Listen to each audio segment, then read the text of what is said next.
And in this, at the beginning of it all, we are in some ruins in the middle of a forest and several people are preparing for a battle. But someone arrives, calling the humans, asking for a second of their attention. It's a kitten with clothes walking onto legs. He asks if they want to look at some good merchandise. Everyone is surprised that it's a merchant cat and likes it, saying it's cute, asking what the cat is selling. Then they notice that it's a cherry tomato. That blonde guy doesn't like it at all, because he was expecting something like legendary weapons or mysterious potions. They question whether it's just any fruit, saying they can eat things like that anywhere. But the cat says those humans are too foolish because he knew they would react like that. This fruit is different from a common cherry tomato. He tells them to look at the description. The girl asks if it's different. The mage asks if it's an item. Then she sees that the cherry tomato is magical and increases mana regeneration by 0.1 for 10 minutes. She says it increases a little, but is surprised. Another girl says she can lose 10 grams of fat just by eating that. And that buff guy asks if that works. And the cat says yes, asking if it's not amazing, saying it'll be half a coin each. So they ask the cat for 200, wanting to buy in absurd quantities, and the cat almost doesn't believe it. So one of them says he wants the whole stock. But at that, the buff guy asks where he got that and who the hell made those items. So the cat thinks for a bit, but just says it's a secret. And already in another corner of that same place, in a plantation of those cherry tomatoes, our protagonist is welcoming him, and he says he thinks there are enough tomatoes for today. And he's next to a rabbit with Luffy's hat. The rabbit is wearing Luffy's hat, and so he calls all the other rabbits to rest and prepares to make some juice from that tomato. And he asks the bee that is rubbing against him if she could give him more honey, and it vomits honey into his glass, and he shakes it, making a shake of it, and drinks it, along with the other rabbits that are drinking juice of carrots. And they all drink the cups of the greatest happiness in the world, and that is the drink of life, cherry tomato juice with honey. And he says that this is the good life, along with all the other rabbits. But then, the system sends him a mission, an additional mission. He must distribute the honey liquid with the tower administrators, and the compensation will be none, and if he rejects, they will be disappointed, and he is surprised by this, but says it's okay, saying he will make some for them later, and then they remain disappointed. But then, the cat returns to the protagonist, calling his master Sejin, and says that he has finally returned, and he says that he did a good job, and it was very fast. And then he notices that he sold everything and brought a lot of coins, saying that he thinks he will let him be CEO for an hour, and Sejin starts to get excited, thinking that it is a matter of time until his name becomes famous. But the cat reacts with a little astonishment to the protagonist's words, and says that it is not time to be silly, saying that he needs to eat quickly and leave,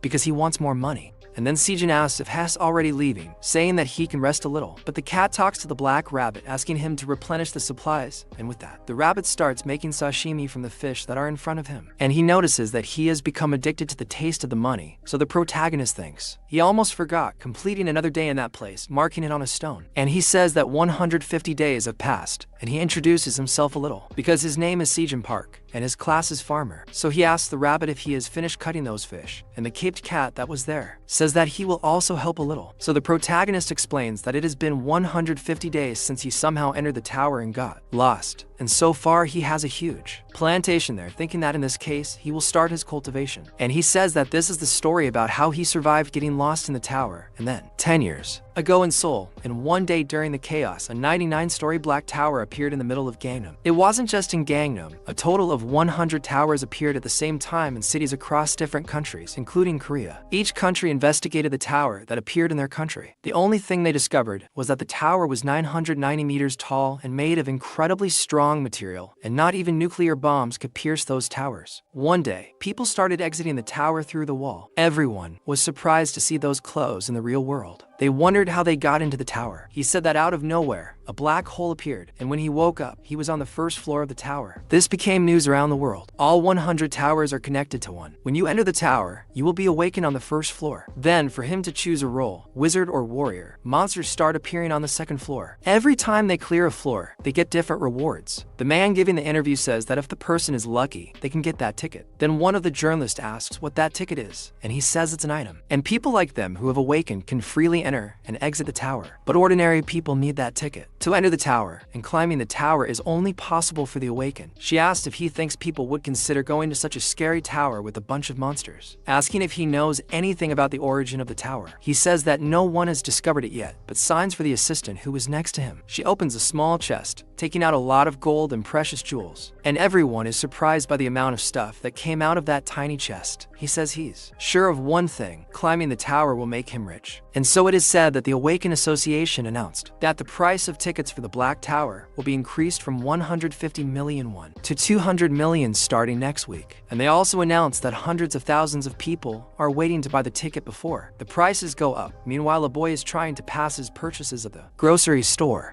And you are not paying attention to what you should. And she says that the world is going crazy. And people are risking their lives just to make money, but they want 100 billion for it, asking if they don't think they're exaggerating. Then, 26-year-old Paxi agrees with that lady, and after that, he's going back home, and says that after deducting the tuition fee, interest, and rent, he managed to save about 12 billion. And if the price of tickets goes up again, he wonders when he'll be able to buy one. But the question he asks himself is if he'll really be able to buy the ticket, and he gets tired of his life, but thinks he shouldn't give up because he has to keep his spirits up, saying that there has to be a way to save more money. He says that he bought those vegetables at a good price and wonders if he should try to grow some because it seems like they're also going to get more expensive. He remembers a girl talking about that automatic vegetable grower for home use, and he says he saw his favorite idol, Sira, talk about it in a vegetable commercial, and says he needs to save as much as possible to buy the ticket, and maybe he can get into a good guild when they see his talent, and if he completes the tower, he will be able to marry his idol. And he gets all silly about it and thinks he should hold on tight, but behind him a black hole starts to open, and he doesn't even notice, and the hole gets so big that it starts to pull him, and he is surprised by that and realizes that it is the phenomenon that sucked the first generation of Awaken, wondering if it will pull him, and says he is ready to risk his life to climb the tower, asking the black hole to take him, but both the black hole and he get in a terrible mood seeing that ridiculous thing he just said. Then he asks why the black hole started to shrink, because apparently our protagonist was so cringe, but so cringe that he made an extra spatial phenomenon not want to take him. He thinks he can't miss that opportunity because it won't pull him, it will go himself, and the crazy guy throws himself in the middle of that black hole to be able to take his chance to climb the tower. Then, after a while, he falls face down in a completely different place, and in that he wonders if he managed to get into the tower, and notices that inside there are sophisticated chandeliers and marble, besides the square on the first floor, thinking that it is full of equipment and potions. But as he looks around, there is nothing but a hole in the middle of a cave and a rock alone there, and he is completely isolated, wondering what this is and what the hell is this, because he is in the middle of a deserted forest wondering where he is, and he is apparently very far from the place where he needed to be. And in that at the top of the tower someone is looking at a crystal ball, and it appears to be a dragon, and he says that the crystal ball detected a change in the tower, and he says that he needs to find the cause, as this is the duty of the tower administrator. Meanwhile, the protagonist is scared to death of what is happening, and in this they ask an adventurer what kind of place the Black Tower is.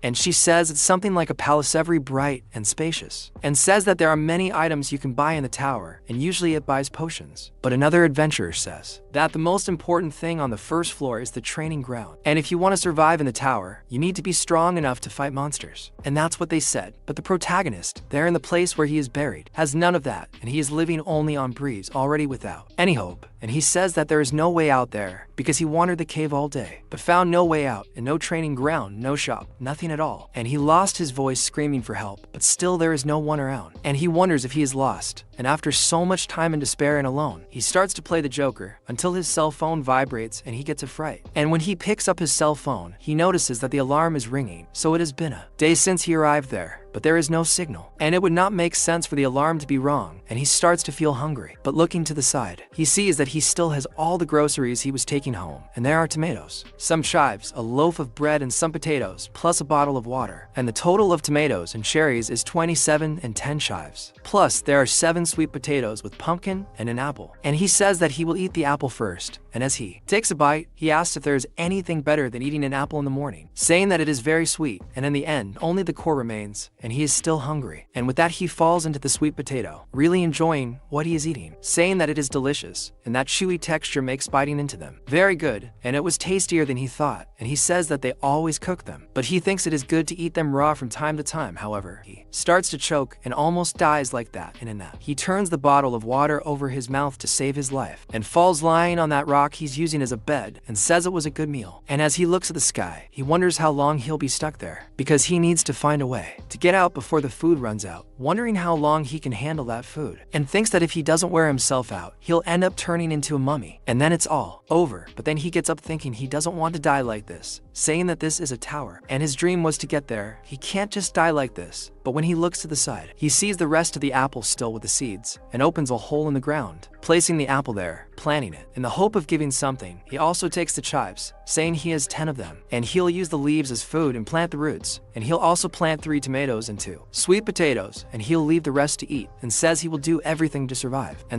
and wait until they grow their fruits, and says that they will be his future. But after a while, he takes one alone, wondering what that was, asking if it is a monster, thinking scared that it was certainly the sound of a monster, but they said that monsters do not exist on the first floor. But he becomes more and more scared because he has a blue moon in the sky, darkening all the surroundings, and that noise gets louder and louder. He becomes very uncomfortable and begins to feel his body trembling until he sees a shadow passing over him that catches his attention, and that shadow hovers near the moon, the shadow of a dragon, and he notices that it is a black dragon, thinking it is beautiful, but falls unconscious there on the ground. Meanwhile, his vegetables begin to grow. Without further ado, then the next day at 6 in the morning, his alarm also goes off, and he grabs his cell phone to turn it off. Then he thinks that his head hurts, wondering how long he was unconscious, until he realizes that it was 2 whole days. And when he moves, he begins to feel his back hurt because of the position he was in, noticing that he is very tired and his whole body aches and he has no energy. And he wonders what tree is behind him, and when he looks, it is a chive of the one he had planted, but in a gigantic version, and he wonders when they grew so much, even wondering if the chives could grow so much in such a short time. But he thinks they didn't, because maybe it happened because he was in the tower. And he says he saw a documentary that the shape of the plant changes depending on how it grew, and some power must have affected the chive. And he says that maybe the others grew too, and he notices that they really appeared, and there are several of them, 52, and he says that they won't get enough light because of the shade. And he says it's better for him to harvest the chives, and he thinks they are too thick, and it's harder than he thought. And when he finishes harvesting, he wonders how it tastes, and when he eats it, it's too hot, and he spits fire because of it, going to the water because it's too spicy, thinking that it's much spicier than the original taste. And he thinks it's weird because it doesn't hurt his stomach, and he thinks he'll eat it when he wants something spicy because he should be able to get used to it. And he says he will put away the other chives, also picking up his cherry tomatoes. When he starts to eat one of them, he feels that it's a little different, but he also notices that the sun doesn't set in the tower, but occasionally the sun is hidden by the moon on each floor. He calls this phenomenon a blue moon, but he notices that the blue moon only occurs on the 10th floor. He thought he was somewhere on the 1st floor, but he notices that there's a dragon there. That wasn't a hallucination. 10 years ago, when the tower appeared, one of the biggest guilds, the Phoenix Guild, managed to complete the 37th floor. Information from the 30th floor onwards is a guild secret, but a lot of information about the floors below 30 can be found on YouTube. From the 2nd to the 10th floor, skeleton soldiers appear, and from the 11th to the 20th, golems appear, and from the 21st to the 30th, orcs begin to appear. And according to some rumors, from the 31st floor onwards, monster spiders start to appear, and they never mention anything about dragons. He has already circulated the internet a lot, but they never said anything similar to a dragon like lizards or something like that, and he wonders what floor that is, questioning himself. If you got lost on a floor like the best hunters, he arrived. While he is calmly looking at the sky, something falls on his face, and he wonders if that is rain, saying that he heard that the weather in the tower was almost always clear. But it was not rain, and it was something different that disappears as soon as he looks. And he wonders what that was, wondering if it is a monster. But it turns out to be a little bunny that is dying of hunger up there, and he is surprised by this, wondering if he is a monster too. And the bunny simply jumps from up there to down, and he asks it to be careful, wanting to catch the rabbit so as not to let it get all screwed. But the rabbit simply lands on the protagonist's head, jumping calmly to the ground and going towards his chives, and he starts to think that this is not an ordinary rabbit, and the fluffy rabbit points to his chives, and the protagonist asks if he wants them, and the rabbit somehow confirms this. So he takes that chive, picking it, and offering it to the rabbit, and he starts eating it all fluffy next to him, and the protagonist asks if he liked it, saying that he can take more because he has a lot, and the rabbit really accepts. Then the protagonist begins to notice that they have already grown all this overnight, and says that apparently he will have to harvest twice a day, and the rabbit is happy about this, talking to him, and the protagonist does not quite understand. But the rabbit shouts upstairs as if he were talking to one of them, and another rabbit jumps down. A rabbit wearing an apron, and that rabbit brings a hat and also a watering can for the rabbit that came down first. And he notices that they are already there, and wonders if they are married. And the bunnies confirm that they are. And the protagonist thinks that a few days after getting lost in the tower, a couple of rabbits join him at the cave. Man, I found this luffy rabbit really cute, for the love of God. The straw hat for the rabbit is just a joke. If someone works making stuffed animals and wants to make a rabbit like this, with Luffy's hat from me, I'll be really happy. And that's it. The protagonist's life in the tower hole goes from strength to strength, with the rabbit planting, harvesting, watering, and living a wonderful life alongside those little bunnies who are working for him, harvesting and eating alongside the protagonist. He notices that they make a beautiful couple, asking how this happened, because a while ago he was quite surprised when the rabbit said they wanted to live in the cave with him, and they both made faces like begging cattle to be allowed to stay there. And with those cute faces, he was caught by this cuteness, saying that it was okay, but says that nothing is for free, and he will consider if they help him with the farm, and says that all they need to do is cut the chives, but he even thinks about saying other things, but the two jump on him, and he tells them not to be so cute, because if they keep touching him with that cute fur, he will end up taking them in. And after a lot of cuteness, he actually lets them live there. And he says that he feels like he is being manipulated, but he will let them. And by the way, he talks to the two, asking if those things they are carrying are items coming from the tower, because the watering can the husband is carrying has unlimited water. He doesn't know if the rabbit wife has a magic pocket, but she keeps taking tools out of there too, and he says he's very jealous of that, because he wanted to have some of that equipment. And the rabbit talks to him, and he's surprised that they're already finished, and then gets up to tell what they caught. And he tells them to save the chives that were cut, because it seems there hasn't been any change in the sweet potatoes yet, besides that the tomato and cherry sprouts have already grown. And he says they're growing really fast. He thinks the ignorance is because of the rabbits, but when he looks to the side, the two bunnies are a little apprehensive, and they wait for an answer from the protagonist, and he ends up convincing himself, saying that they're both hired, and they really like that, and starts talking in front of the boy who doesn't understand anything. And with that, they both run off out of nowhere, and he questions what was that while they both walk away. And with that, the little bunny takes out a shovel and hands it to her husband, who starts digging there, opening a huge hole. And while he is digging that hole, she makes a wreath of flowers, placing it on the door like their den, making a house for herself. While she is all happy, her husband is very tired from digging so much, and he thinks this is incredible, noticing that they built a house very quickly, and says that the rabbit husband did very well. And he agrees with the protagonist, thanking him for the compliment. However, like a good husband, apparently he has a duty to fulfill, and this duty comes to tap him on the shoulder to pull him to the answer. And she is already all silly, calling him inside to be able to start her family, and he is so tired that he is afraid of what she will do to him, and so he is dragged inside by the bunny, and they lock themselves in there. And the noise that comes from there, my friends, is a little, the protagonist gets a little nervous, a little embarrassed, and he tells his husband the rabbit to have good luck in there, and thinks he's jealous. He was going to say it was boring being alone in the cave, but thanks to the rabbits, he got help with the farm and saw cute things, so he lies down on some old chives to sleep. But out of nowhere, he smells smoke and sees that it's on fire, and he notices that his things are hot, and that chive caught fire because of the light reflected on the bottle, and he wonders what the hell is this, and realizes it was the plastic bottle finally. And then he has an idea. He thinks the environment in the Black Tower was harsh, but he didn't lose hope, and he says he had chives in a plastic bottle, and says he was able to use that transparent bottle with an improvised lens to create fire. And he says it's exactly like in the first episode of Surviving in the Jungle, a series on YouTube, and he prepares to make his little fire, but it doesn't work. And he says that smoke starts to come out, but it doesn't catch fire, wondering why, and he loses hope because he was sure that was how to make a fire, wondering what went wrong. But out of nowhere, that little ember starts to grow, and finally he will get the fire he dreamed of.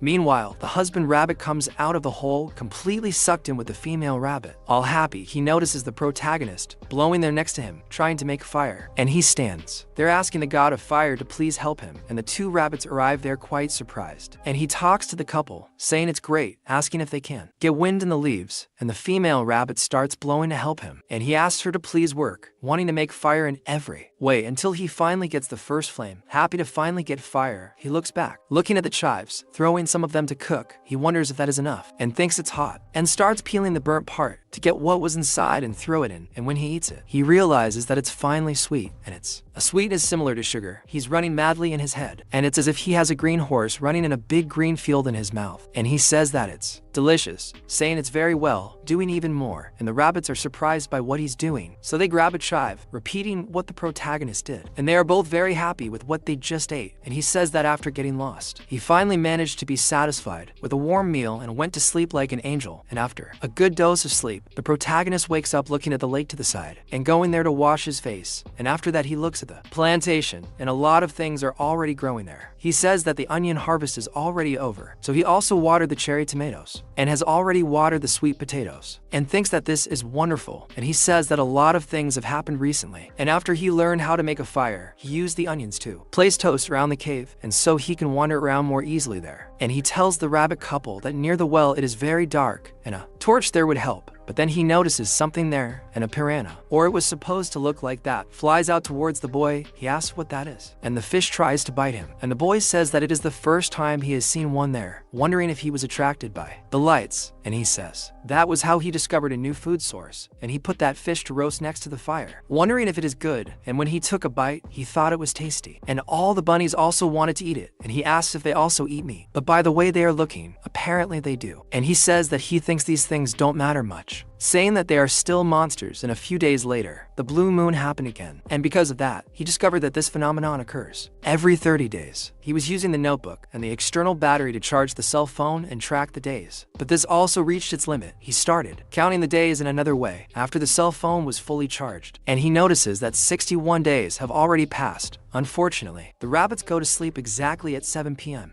and wake up at 5 in the morning, and if he is guided by Feather Body Clock, he won't have any problems with the fact that the sun doesn't set on this floor. And he says that some days something incredible happened. He sees the husband rabbit coming out of the burrow to say good morning to him, but it turns out that several little bunnies come out together, and he is surprised by this, with so many bunnies going after him. And he says that the rabbit couple had several little bunnies, and he asks those babies if they missed him, and he says he was happy to become an uncle, but says that it seems like they didn't get any sleep, saying that it must be a lot of work raising those little beasts, saying that he can take care of the children, telling them to enjoy breakfast, and they are both really exhausted. And the protagonist talks to them, calling them to take a look at the cherry tomatoes, and arriving there, most of them have already sprouted, and the little bunnies are playing in the middle of the plantation. And he notices that the flowers have started to bloom. It is increasingly like a flower garden, and to bear fruit it needs pollination, and that's why they do classes in this artificial way one by one. But he thinks that doing this all day is ruining his back, saying that it would be great if a bee came there, but he wonders if it would be too greedy to wait for it. And while he is doing the work, he sees one of the bunnies entering the flower and getting pollen all over his nose, so he exhales in front of the protagonist, making the boy laugh a lot. And he says that it's better not to breathe in the pollen until he notices something, noticing that there is a fruit there, and says that after all this hard work they finally got a fruit. And he is all happy with that little bunny, and he says that it happened the day before the blue moon, so he prepares once again to go to sleep,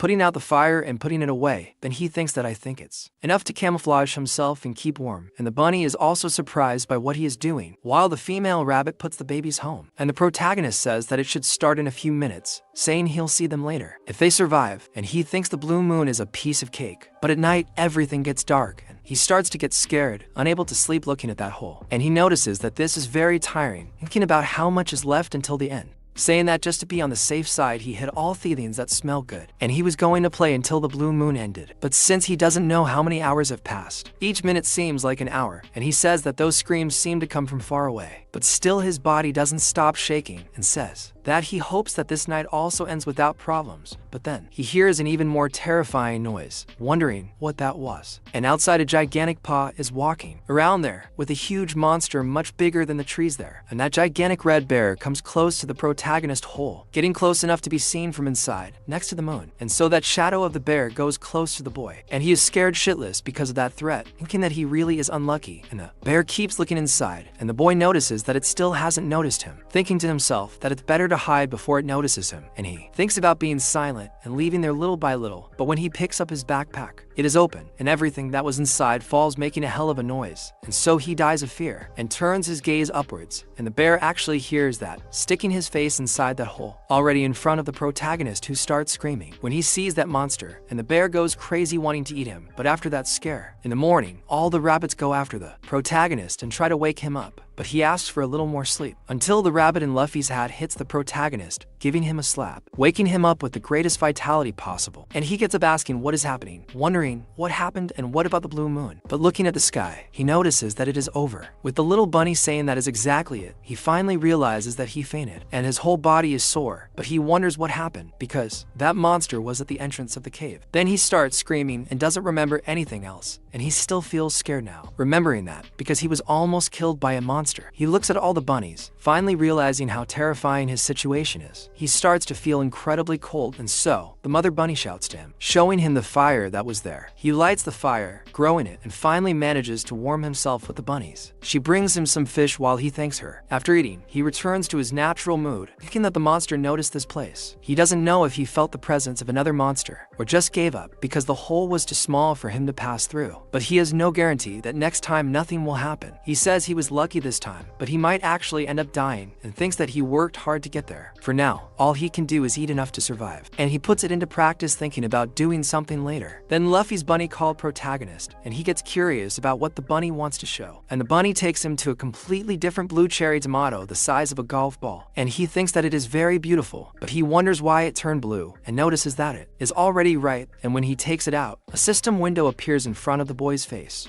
which says that he successfully completed the mission of harvesting a fruit that contains the energy of the blue moon, and he is very surprised by this because it is a message from the system, and the system says that his incredible achievement caught the attention of the tower administrator, and the tower administrator starts keeping an eye on the boy, and he is not happy with him. But the protagonist wonders why this reaction, while Luffy's bunny doesn't understand anything about what is going on, and the system says that the ADM discovered that he is not someone who was properly invited, so he wants to hide this mistake, and the protagonist questions about this, asking how so, also asking if it was a mistake for him to end up there, saying that it has been 61 days that he has been in that place, and only now they are telling him that it was a mistake, asking him to help him because he wants to go home. But the system says that the ADM is considering killing him to pay for the evidence, and the protagonist does not like this at all because he even unlocked an achievement, and instead of rewarding him, he is planning to kill him, asking what the hell is this, and the ADM doesn't even have anything to say, and the protagonist starts to think he went too far. And so the system says that the ADM is awakening him, and the boy really goes through a ray evolution and then finally awakens, and wonders if he is now officially an awaken of the tower, and asks about his class, asking if he will be a swordsman, but he thinks and calls himself smart, saying that he thinks he will be a mudge, but the system says that the ADM assigned a class to him. He asks what it is, and is surprised to read what his class is, and he becomes the tower's farmer, rank F, and then all his excitement goes down the drain, and he doesn't believe what he is reading, and the system says that because of his work, he will not get sick, and because of his work, he will also be in sync with nature, and besides that he will gain experience points by harvesting crops. But at that he asks it to wait, asking how he will be a farmer, ordering the status window to open, and all his attributes are visible. Besides, he has no skills, and he is surprised that that is his status window, that when he reads that he has a mediocre talent, all the boy's hopes disappear because he already imagined himself in the wee hours, giving an interview with the presenter, saying that he has a special guest who finished the dungeon despite having a mediocre talent. Then they ask him what his class is, and when he says he is a farmer, he starts to go into denial, not wanting to believe it because he doesn't need it. But when he prepares to attack that blue tomato, he looks at the little bunnies who are scared with the reaction of being Juo, not recognizing the boy, and he is embarrassed to see that. And finally he composes himself a little, looking at everything he built together with that family, and he starts to accept things because they worked hard to grow it. And then he says that he thinks he will continue growing it along with all of them, making the bunnies happy with the decision, and he looks at that fruit. And so its status window opens. Is a magical cherry tomato imbued with the energy of the blue moon, and that cherry tomato fruit grown in the tower is nutritious and tasty. However, now with the energy of the blue moon, its flavor has improved even more. When consumed, it permanently increases your mana points by 0.05. It has a shelf life of 30 days and a starting point of 8. The boy is surprised that it is an item, thinking it is tiny, but it increases his attributes, and says that this is incredible, thinking that he can't do it because of that, wondering if he can grow something so good. Meanwhile, the dragon continues to look at the boy's harvest and is shocked by it. The protagonist tells the rabbits that it was thanks to him that he managed to get this far, celebrating with his family. But then he receives another notification, and a mission is given to him, telling him to offer the fruit containing the energy of the blue moon to the ADM. The reward is a skill related to his class, and failure is death. When he sees that he will be punished with death if he doesn't give the fruit, he wonders if this is some kind of joke, because it has to be. I'm starting to think so. That this ADM is a bit abusive, because man, you're abusing it, huh? You're abusing it a little. And the protagonist realizes that the ADM may even be calling this transmission, but it's blackmail, and says that he should just ask for Roma and not act like he's giving him a choice, and questions himself about death, wondering how worthless a life is too. This ADM, and he notices that. and says that the monster can keep giving its fruit out of free and spontaneous pressure, and tells him to spare his life, and the fruit disappears from his hand, and he completes the mission. And the reward appears in front of him for him to open, and he is surprised, because the mission had actually mentioned the class-related skill, and he says that he was so shocked by the death penalty that he forgot about the reward, and says that the ADM is very generous, and when he opens it, the skill is SMA, which slightly increases the chance of germination occurring when a seed is planted, and the boy doesn't like the skill at all, because he had forgotten that his class is the farmer tower, and he becomes very disappointed again. So after a while, he starts attracting more fish to be able to kill it, and when the fish jumps out of the water wanting to catch the fire, the protagonist hits it with a club, and it falls dead there, and now he can identify that it is a piranha, and since he kills the piranha, which is a monster, he gets 2 experience points, and he says that with that, there are 5, which are 10 experience points, and he explains that after awakening, he started getting experience points, and after blinking several piranhas for days, he somehow reached level 2, and he says he would catch more piranhas, but it is not a good idea to kill living beings for no reason, and they are a good source of protein, and he can't kill them all, and so he calls the bunnies with the fish ready, calling them to eat, and everyone gathers with them. He asks them to eat calmly, because they started eating a lot, then they grew a little, and they need to leave some for their parents, and the protagonist says that he also got information about the rabbits, and he serves the fish to both of them, and those are white farmer rabbits, and he is surprised that this is their identity, because it is a type of monster in which he had never heard of them, and based on their name, he believes that their species has specialized in farming instead of fighting, and he thinks that's why no one knows them, and he says he doesn't know what happened, but he assumes that they must have lost their farm and migrated somehow to be able to end up there, wondering if they had somewhere to return, and he thinks it would be great if they could get along, because all they do is chirp, and Luffy's bunny is surprised that the protagonist complains about this, but he says that anyway. They're going to start work, saying that it's an important day, and Luffy's bunny is very determined to help the protagonist and go into the garden. They get more cherry tomatoes, and everyone is surprised by this, because it's finally time to harvest, and the fruits that took so much work to grow are finally giving some reward, since the ones they got before the blue moon don't count, so he says he'll harvest them with quite heavy in his heart, and when he is about to pull out those tomatoes, he trembles, and all the bunnies are also apprehensive, and when he pulls them out, he celebrates his first cherry tomato, and says that he didn't even have to exert himself to do it. Then he is surprised by the experience points, and the system says that he obtained that magical cherry tomato, and his class experience points increase slightly, and he obtains 10 experience points, and he is surprised that that is a magical cherry tomato, noting that it is like the blue one above, and that tomato is a cherry tomato grown in the tower, which is nutritious and delicious, and when consumed, it decomposes 10 grams of fat and increases his mana points by 0, 1 for 10 minutes, and a maximum of 10 effects can be accumulated at the same time for an hour. And when consumed, in addition to decomposing 10 grams of fat, it also gives him energy, and he is of high rank, and the protagonist notices that its effects only last 10 minutes. But when eating 10 at a time at the same time, the mana increase reaches 1 point, wondering if the other tomatoes do the same, and he keeps picking the tomatoes until he picks the wrong one. Then the system tells him that his class experience points don't increase, and he only gets 7 experience points, and notices that he gained less this time, and didn't get anything from the class, and he says that that one there isn't an item, and is just a common cherry tomato, and he starts to understand, realizing that he needs to pick it at the right time for it to become an item, and thinks that this is more difficult than he had imagined, and then he starts picking and gets 1 extra attribute point because of the harvest, being surprised that he has already reached level 4, and supposes that is enough for now, so he throws one in his mouth wanting to see how it is, but the bunnies next to him are quite angry with the boy's selfishness, wanting him to owe the harvest by charging the protagonist, and he apologizes, saying that they did this together, and should eat together, telling them not to be upset, and they actually go after his tomatoes, and he says that it's time to celebrate the successful harvest of cherry tomatoes with each of them, calling them to fill their pockets, and everyone throws the tomato in their mouth, and when they bite into it, they are surprised, because it's as if they were lying in a green field, looking at the sky,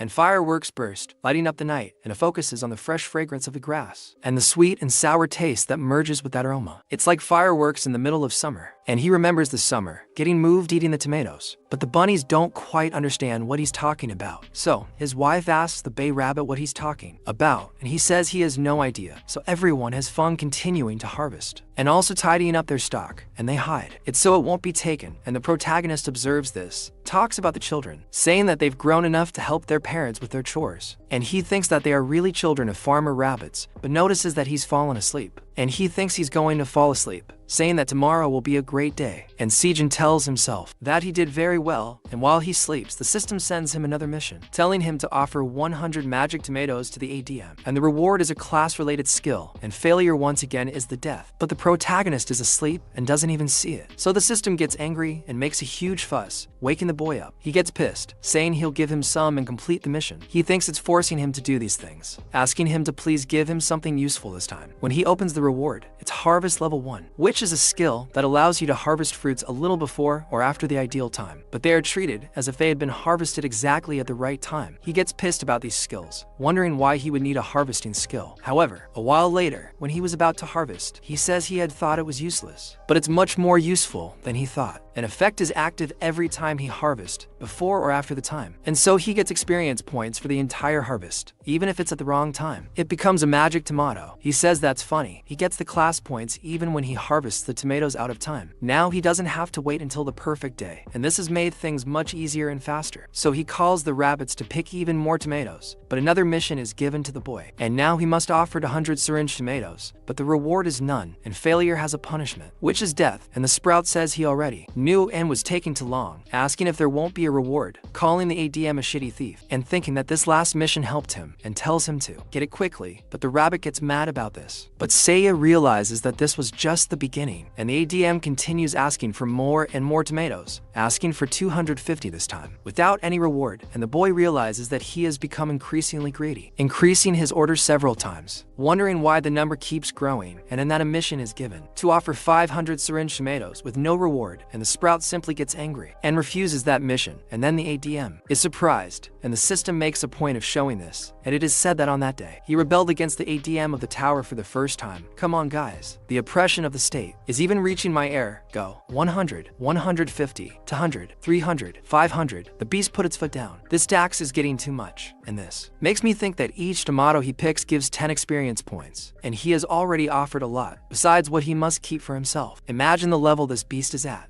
And seeing that ADM is getting more and more greedy, he asks what he wants, since he already caught 100 more that day alone, and says that they also need to eat some to stay alive, asking, what the hell is this? But the ADM sends him a message saying that this is the tower farmer's problem, not his, telling him to stop crying and bring the cherry tomatoes, and the protagonist starts to play the Joker, questioning if it is his problem, saying that he worked in the gold and suffered for days to be able to grow them, but the ADM says that he only planted the seeds, telling him to stop making a mountain out of a teacup because it is nothing big, and the protagonist questions about this mountain out of a teacup, unable to stand the ADM's joke anymore, saying that he doesn't want it and won't give him any shit. And then, the ADM feels frustrated talking to the protagonist, and starts to get nervous while the boy completely ignores him. So the system continues saying that the ADM is wondering if he will really refuse the mission, and then the protagonist continues living peacefully with the rabbits, and the ADM keeps sending him messages, telling the boy that he will end up dying this way, but his threats no longer have any effect, and the protagonist says that he will not give the fruits of his labor to someone who says that all he did was plant. So the ADM asks if this is not the work of the tower farmer, saying that the protagonist must listen to his orders, but the boy says that is why he will not give him anything anymore, saying that he forced him to do this, and even so, he does not value all his work, and keeps compensating him with crumbs for all this, questioning if he is not the ADM of the tower, saying that in that case he is a shitty boss, and the dragon almost does not believe what he is saying, being very shocked, and gets angry about this, and then almost apologizes, saying that he is sorry, but he sees the protagonist simply enjoying the tomatoes showing off to him, and the dragon does not like this at all, and says that he is very angry because he ate all the cherry tomatoes, and says he will kill him now if he doesn't buy the mission,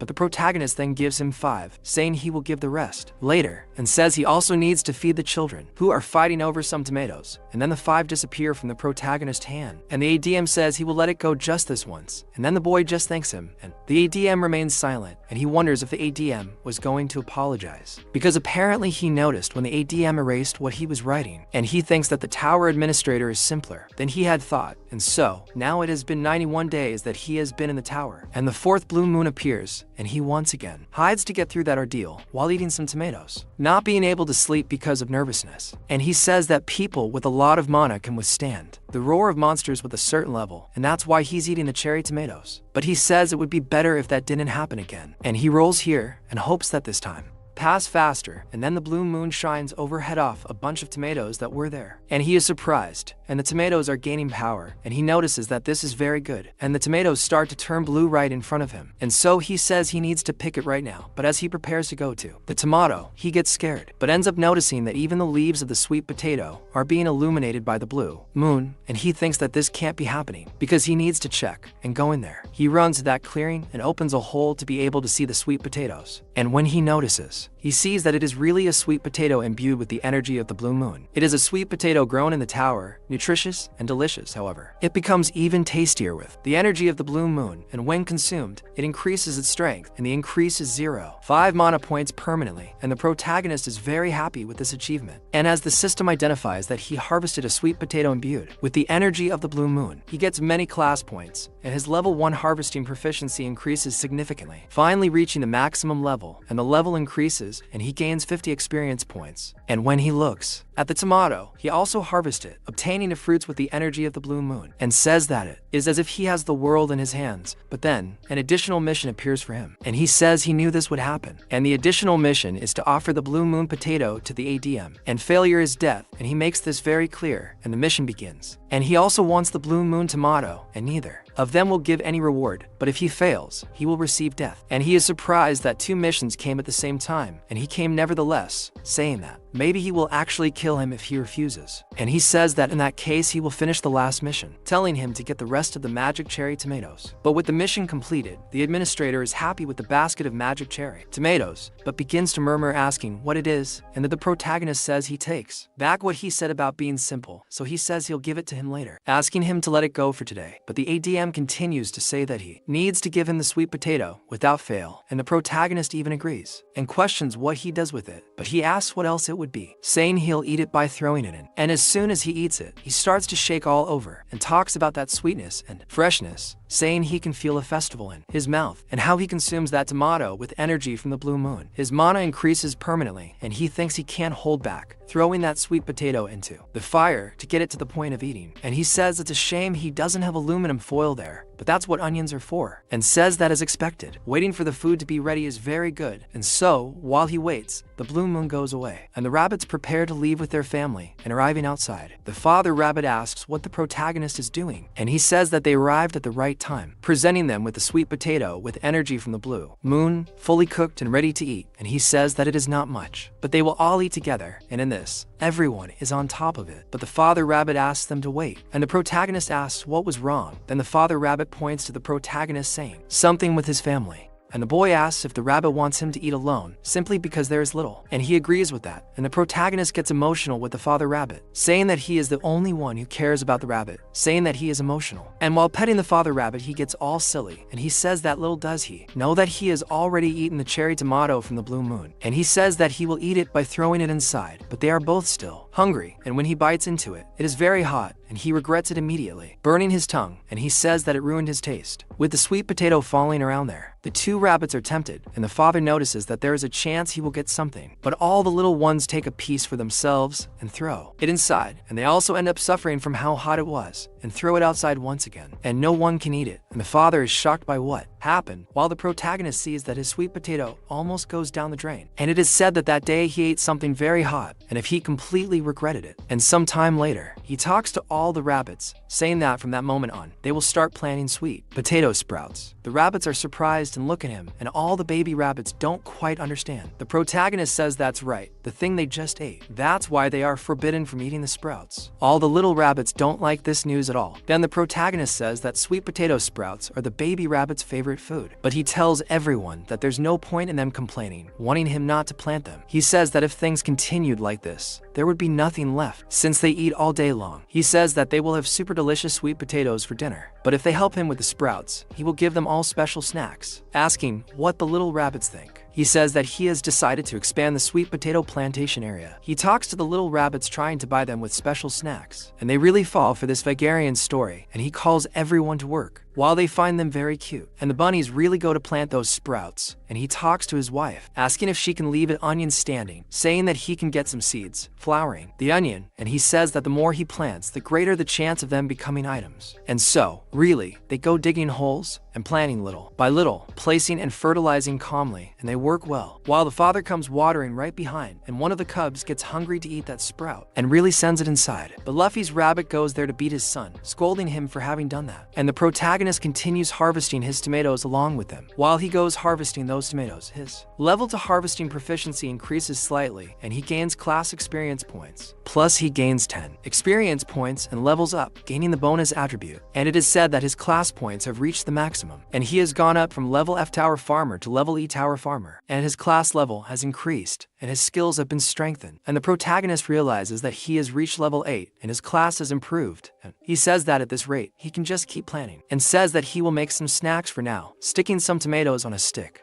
And in this, the ADM continues to spy on what he will make that day. And the protagonist is surprised by that notification, and as soon as he looks at it, the notification disappears. And he notices that the ADM is spying on him, and he doesn't like it at all. But then, he calls the bunnies because it's time to eat, and they all gather around him, and he says that they will love this. And they are special skewers of tomatoes and cherries roasted with bones. And it is said that those tomatoes and cherries were roasted on piranha bones, which had already been well washed. And this makes the tomato sweeter, softer, and each of them receives a skewer to eat. And the protagonist says that it is easy to carry around while eating, and tells them to remember to blow on it before eating, because they are hot. And he says that they have already planted a lot of sweet potato sprouts, asking how about they dig more sweet potatoes, and so he wants to see how they are doing. And when he pulls, each one of those sprouts gives several sweet potatoes. So it is a sweet potato cultivated inside the tower, and when consumed, it will consume 10 grams of fat from your body and increase your strength by 0.1 for 10 minutes, and 10 effects can be highlighted within the period of 1 hour. And when consumed by an unawakened person, it will consume the 10 grams of fat and activate your digestion. Then he notices that he got 15 of them, coming 5 of them for each root, and he thinks that was very good for their first harvest. But he notices that there is a sweet potato sprout there next to it, and thinks it would be a waste not to plant it by placing it in the ground. So the system sends him a notification because he planted the sweet potato sprout, and the effects of Semi-R level 1 increase the possibility of the growth of sweet potato sprouts, and the proficiency of Semi-R level 1 increases slightly. And he is surprised that this counts as Semi-R, and finally realizes that he needs to plant them all to increase his level. So he asks all the bunnies to stop planning, telling them to let he does this. Meanwhile, the ADM is all happy, eating his tomato skewers, which he is also making, imitating the protagonist. He notices that they are bitter because he made it wrong, wondering what happened because the humans seem to have liked it. He says that the inside is sweet, so that's how it tasted, until he manages to make it, saying that it is delicious, and he says he will see what he is doing, looking at the protagonist. But while he looks, everyone is eating sweet potatoes, along with the protagonist. So he thinks that this is impossible because those bastards dared to roast sweet potatoes. Without him, the great black dragon, Eileen Fertani. Meanwhile, the protagonist is super cool with his family and parents, and an additional mission is initiated for him, and the mission is to offer strong roasted sweet potatoes to the tower administrator. The reward, once again, is none, but failure is supposed death, and the protagonist doesn't like this at all, and tells the ADM to come back another time, and he'll give him one. But then the system says that the ADM insists on a strong baked sweet potato, and he's saying that he won't leave him alone if he doesn't give him one. But the protagonist says that there's only one left,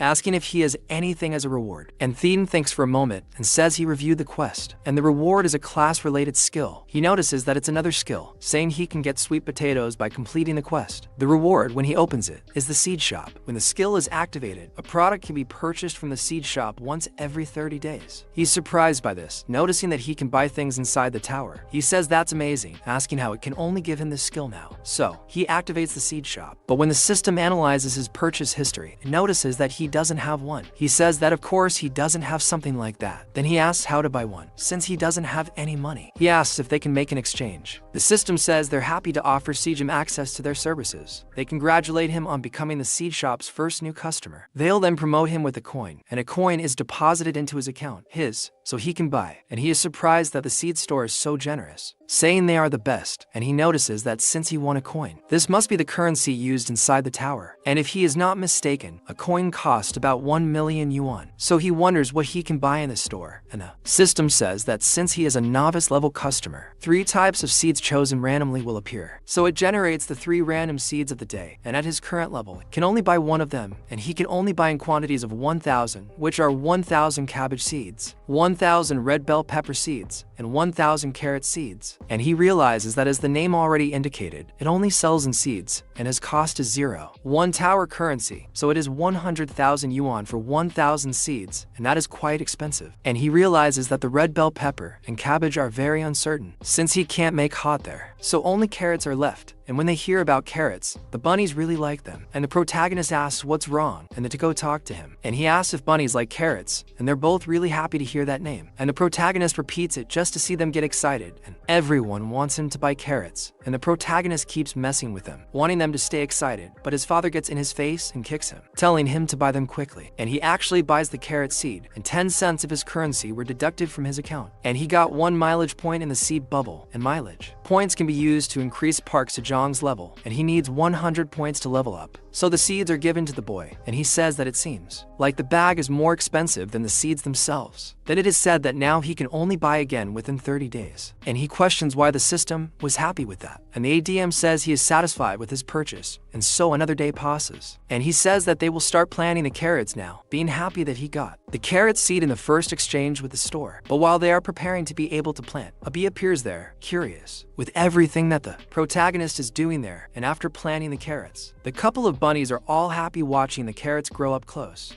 And they can hardly wait, and they all stay full of love because of this. And the protagonist says that it's been a few days since he planted the carrots, and although the seeds haven't sprouted yet, they've been acting this way since the day they planted them, asking if they really like carrots that much. And he says he's going to take a nap, because he's going to pollinate the flowers and cut the onions in the afternoon. And he sleeps with a little bunny in his hand, but he sees something passing by, and it makes noise in his ear like a mosquito. And he starts shaking his hand trying to get that thing away, until he gets up very angry, asking if insects have started appearing there. But when he stops and looks at what's in front of him, it's a very cute little bee next to the protagonist, and that bee looks at him all cute, and he thinks she's very cute, wondering if she's some monster in insect form, wanting to attract her to him, already saying her name. But that one is a poisonous bee, and the system alerts him, doing that the protagonist is scared to death of this. And he tells everyone that it's dangerous, but the bunnies are already far away from that bee, running away, leaving the protagonist behind. And he says that those bunnies are too shameless, leaving him for dead, and asks how they can abandon him like that. Then the system warns that the ADM is saying that poisonous bees are carnivorous beings that hunt monsters with their poisonous stings and then eat their flesh, and their stingers are very dangerous, and avoiding them is the best course of action. And the protagonist is very shocked that those bees eat meat, asking if they call something like that a bee, and asked it not to come near him, wanting to scare the insect away, and says that it's not tasty and it's just bone, asking it to spare him. And the bee in his mind is full of hatred going towards him, until he picks up something on the ground, putting it in front of the bee, asking it to eat it. And it turns out to be a bunch of flowers that stop in front of it. The bee is curious about that, so it gets close to the flowers, and the protagonist ends up noticing that it didn't happen quite as he was imagining. And the bee starts eating the pollen from that flower, becoming very happy, completely different from what he was imagining the wild beast that it is. So he asked if the system didn't say it was carnivorous. And the protagonist ends up thinking of something, thinking about the humidity, and talks to the little bee, saying that if it's hungry, it can eat the other flowers, showing it several flowers around there, and telling it to jump in and devour them. And the bee is completely happy and going there in search of the pollen. And the protagonist thinks that at this rate he won't need to continue pollinating the cherry tomatoes. So he talks to the rabbits, saying that after they ignored him, they still have the courage to come back, saying they don't care. And he will continue to be upset, telling them to stop touching him. And everyone is wanting to ask forgiveness from the protagonist. And then the bee comes back there, and he asks if she's finished, and asks if she's not full, asking the bee not to get too close to him. But it turns out that the bee is all loving, stretching and lying on the boy's belly, and he wonders if she's going to sleep, finding her very cute. But he wonders if she's not going to sin against him and what seems his family. And the tower has just grown, and some time later,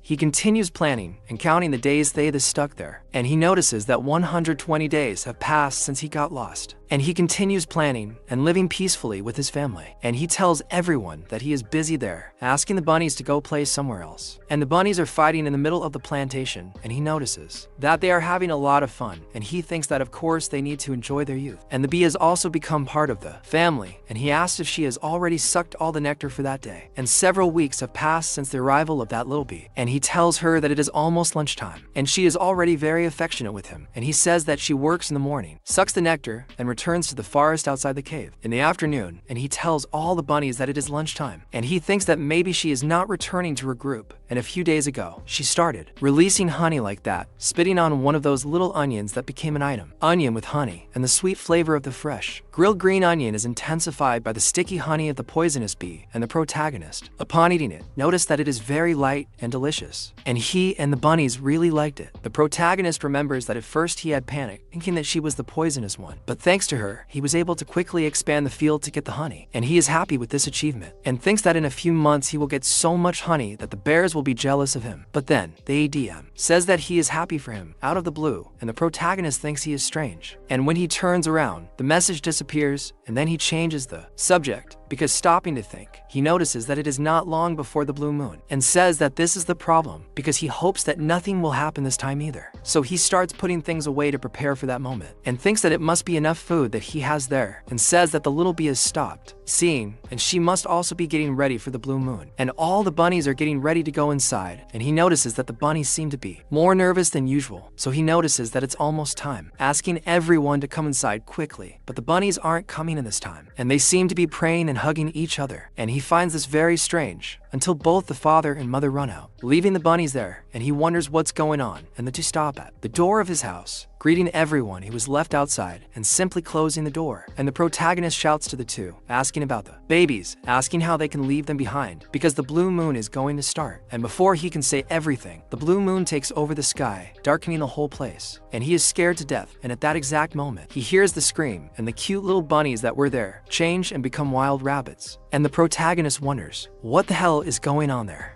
And the protagonist, seeing that the bunnies made a mistaken dose of trembolone, he starts to get scared, and they all go crazy, freaked out, wanting to fight everyone, totally aggressive. So, they digivolve near the protagonist, and they start to glow, and he almost goes blind with it. And the bunnies change a lot, reaching adult form and changing color, with one of them turning black, and the rest turning all white, and the protagonist can't believe what he's seen, noticing that they've become adult bunnies, and even their color has changed, and they all look different now. And he says that this is the 5th blue moon since they were born, and wonders if it's like a rite of passage for them, and they confirm it. And the protagonist says that he thought there was something wrong with them, and starts to cry, and the bunnies are shocked by this. And the black bunny goes to him, comforting the protagonist, and he says that they are so cute, calling all of them to receive kisses as punishment, and they even try to run away, but the boy manages to catch them and drag them there. And in the morning, when the moon goes down, the parents, they come out of the house, and the protagonist calls him along with all the bunnies around the fire, and the mother and father go to hug their babies who are there, and he says he's going to prepare a feast to celebrate. And one of the bunnies is all happy and summons a toy shovel, and the protagonist wonders what these things are, and one of them gets the white rabbit's scythe, the other the white rabbit's cart, and the third gets the white rabbit's watering can, along with the white rabbit's shovel. So he is surprised that they can summon items, and notices that when he becomes an adult farmer rabbit, they get their own item, and he can't borrow it, but he asks where the black rabbit's item is. And the black rabbit pulls out a sledgehammer, and he is surprised by this, because it doesn't look like a farm tool. And the black rabbit gets all cocky, and he notices that his name is the Black Warrior Rabbit, and he is all smug, man, so cute. I think I'm going to adopt a rabbit. I really do. I'm seriously thinking about adopting a rabbit, and after a while each of them is doing their own thing, and unlike their father. The little rabbit has a watering can that looks like a toy, and the rabbit with the scythe is helping his mother as best he can, cutting everything very well. And the little rabbit with the cart is helping by carrying the tomatoes, and the little rabbit with the shovel is in charge of digging holes. So the protagonist thanks one of them,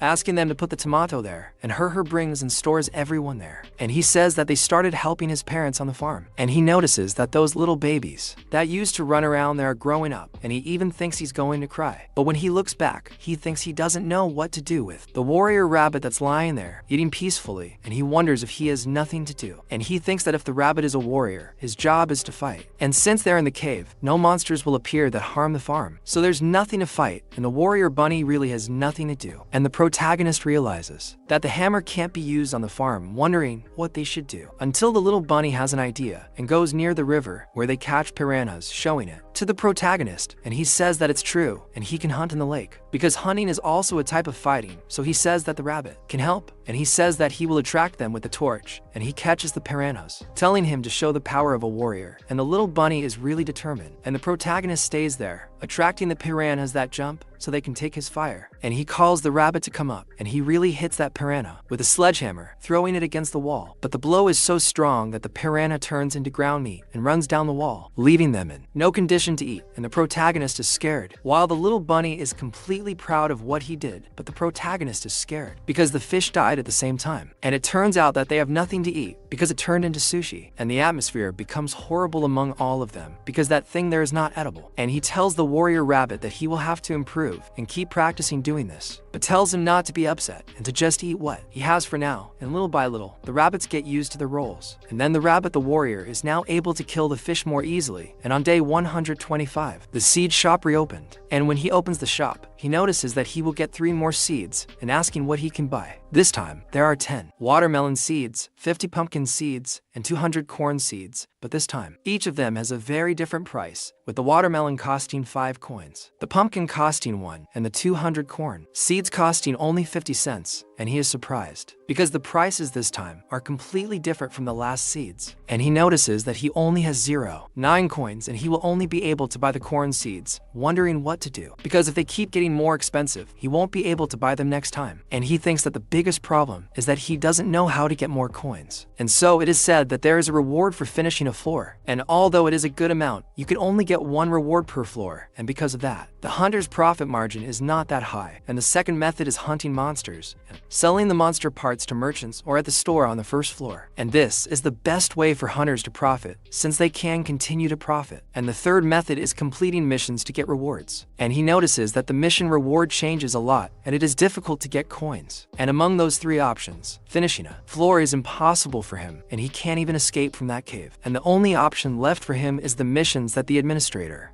from the tower gives him, and he asks if the ADM can give him liston, asking if he can be rewarded with tower coins for completing his missions. But the DNA responds by saying that he doesn't understand, but that maybe he will understand when he grows up. Then he realizes that he doesn't know the tower coins themselves, becoming curious about what he said about understanding when he grows up, asking how old the DNA is. So he simply says that it's a secret, and the protagonist questions how many years he has left until he grows up, and he says that he will need to wait at least 300 years. But the boy asks if he is joking with him, because then he will need to postpone the reward of coins that he should receive and pass from generation to generation until eventually his 7th generation of grandchildren receives it. Besides, he remembers that there is no situation in which he can raise descendants, and thinks that the situation is so bad that it is he who loses if he gets angry, and thinks that he will prioritize what he can do for his survival. And the only item he can buy is corn seeds, and it's not like corn is a bad choice. Then he remembers that it is delicious steamed or grilled. He can also grind it into flour and make something like bread, and he just doesn't know if it would work, and says he's going to choose the seeds, buying 200 corn, so 50 cents were deducted from his account, and he gets 5 points at the seed store, which he can use again in 30 days. And when the seeds arrive, he asks the father rabbit what he thinks, because they look good. So he gets ready to start, but before that he's starving. He calls everyone to eat something, making a little fish for everyone, and after eating he gets so full that he can't eat anything else. And he says he thinks he'll dry the rest so he can save it. Then he notices the little bee coming back there and talks to it, saying that it has been staying in the cave a lot these days, asking if it will be okay if it doesn't come home. So it starts rubbing against him, and he says that it's okay if it doesn't want to come back, because he will be happy to have it there, until the little bee hears a noise and picks it up in its antennas. And she soon goes into battle mode, going to see what that noise is, and the warrior rabbit also stays alert looking up there. And the protagonist wonders if it is a monster, and the warrior rabbit starts screaming that thing. Then that invader asks them not to misunderstand,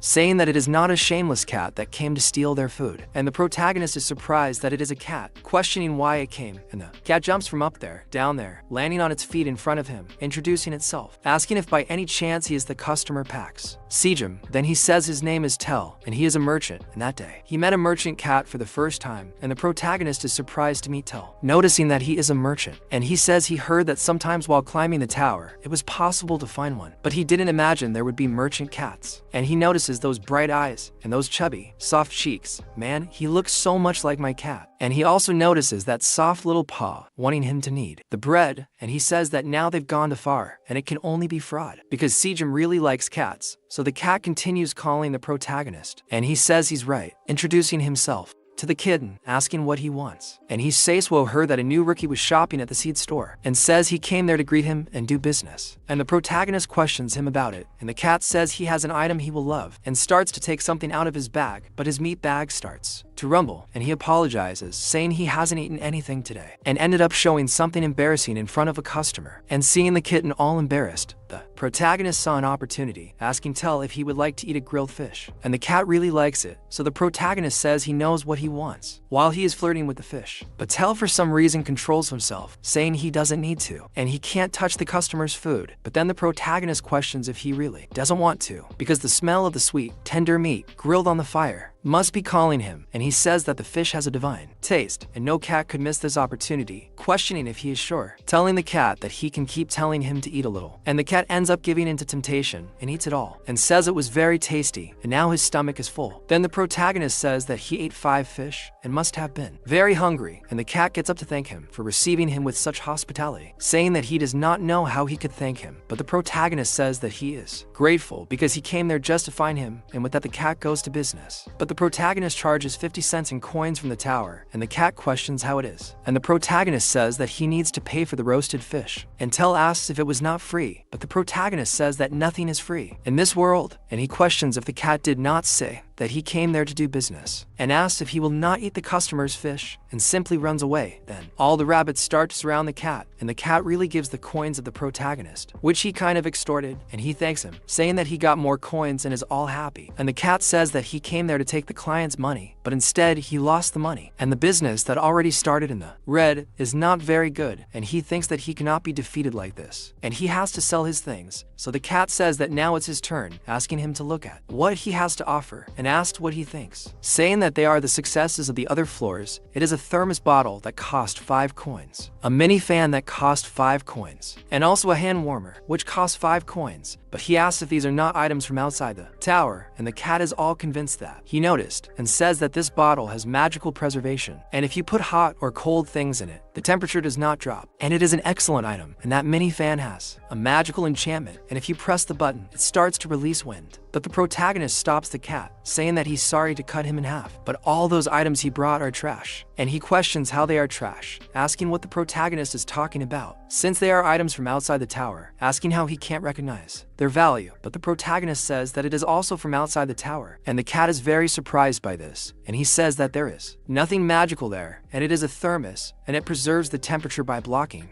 the outside contact, and if it turns on the mini fan and the hand warmer for a few hours, it will stop working because the battery will run out. But the cat says that this is not true, and Scarin assured him that they were magical items. But then the protagonist questions if he is seen, because the fan's battery is already dead. But he says that this is impossible, asking why it stopped, asking the fan to move. And the protagonist says that he thinks he was deceived by that Scarin guy who sold him those things, and he can't believe it, because that Scarin was very kind to him, and starts to cry. And the protagonist questions what happened because he changed the way he speaks, and the cat continues crying, saying that Scarin is a terrible goblin, wondering why he is always being tricked. Then the protagonist talks to Theo, asking if he could explain what happened. Then Theo says that he is from the 65th floor, and it is one of the neutral zones of the tower. Then he says that for a long time he admired Meryl, the most beautiful girl in the Grana village, and then he goes to her, saying that he likes her. He sees a girl, asking if she could go out with him, confessing with a bouquet of fish in her hand. But then she becomes disgusted with him, getting pissed off by the smell of cheap fish, throwing his fish on the floor, and he questions what she is doing, saying that he worked hard to get those fish. But just then, another cat arrives, laughing at Theo, saying that he should know his place, asking how dare he try to win over Meryl. Then he notices that it is Oren, the son of the richest cat in the village, with a huge fish in his hand, and he asks how he could give a 5th grade fish to this young lady, saying that he should at least bring a high-quality salmon as a gift. She is very touched, and Theo says that Meryl doesn't like fatty food because she is afraid of getting fat, but she apparently really likes the big fish, and he is shocked by this. So the rich cat calls Meryl to his house so he can eat the salmon there. So Theo asks her to wait, taking her hand, her asking Meryl to come back, and he asks her to remember all the things they lived together, their memories, and asks if none of it was sincere, and questions if it was all just a lie, asking her to look into his eyes, and swears she doesn't feel the same. Then he talks about those unforgettable days he spent with her, but she simply pulls his hand away with a huge huge. Repulsion from Theo, questioning what he's talking about, telling that street cat to get a grip, saying she only smiled at him a few times and he became completely delirious and continued following her even when she said she didn't like him. And she says that every time he meets her it's a pain, saying she's already told him not to follow her, and says she hates poor cats that smell like cheap sardines, and he falls into complete despair. That this people, damn, is complicated, right? It's that thing, oh, or not you, already have it. He went after the humiliation, right? He has to make a name for himself. And he says that after Mary was taken by Warren, the son of the richest cat in the village, he left there crying, and says that he decided to run away and become a merchant, with the determination to get rich and get his revenge. And they are all very tense with that story. And he says that he even bought the merchant's license and the necessary equipment to become a merchant using his savings of 50 coins. He was going to buy something from the street vendor to resell with the 5 coins that were left.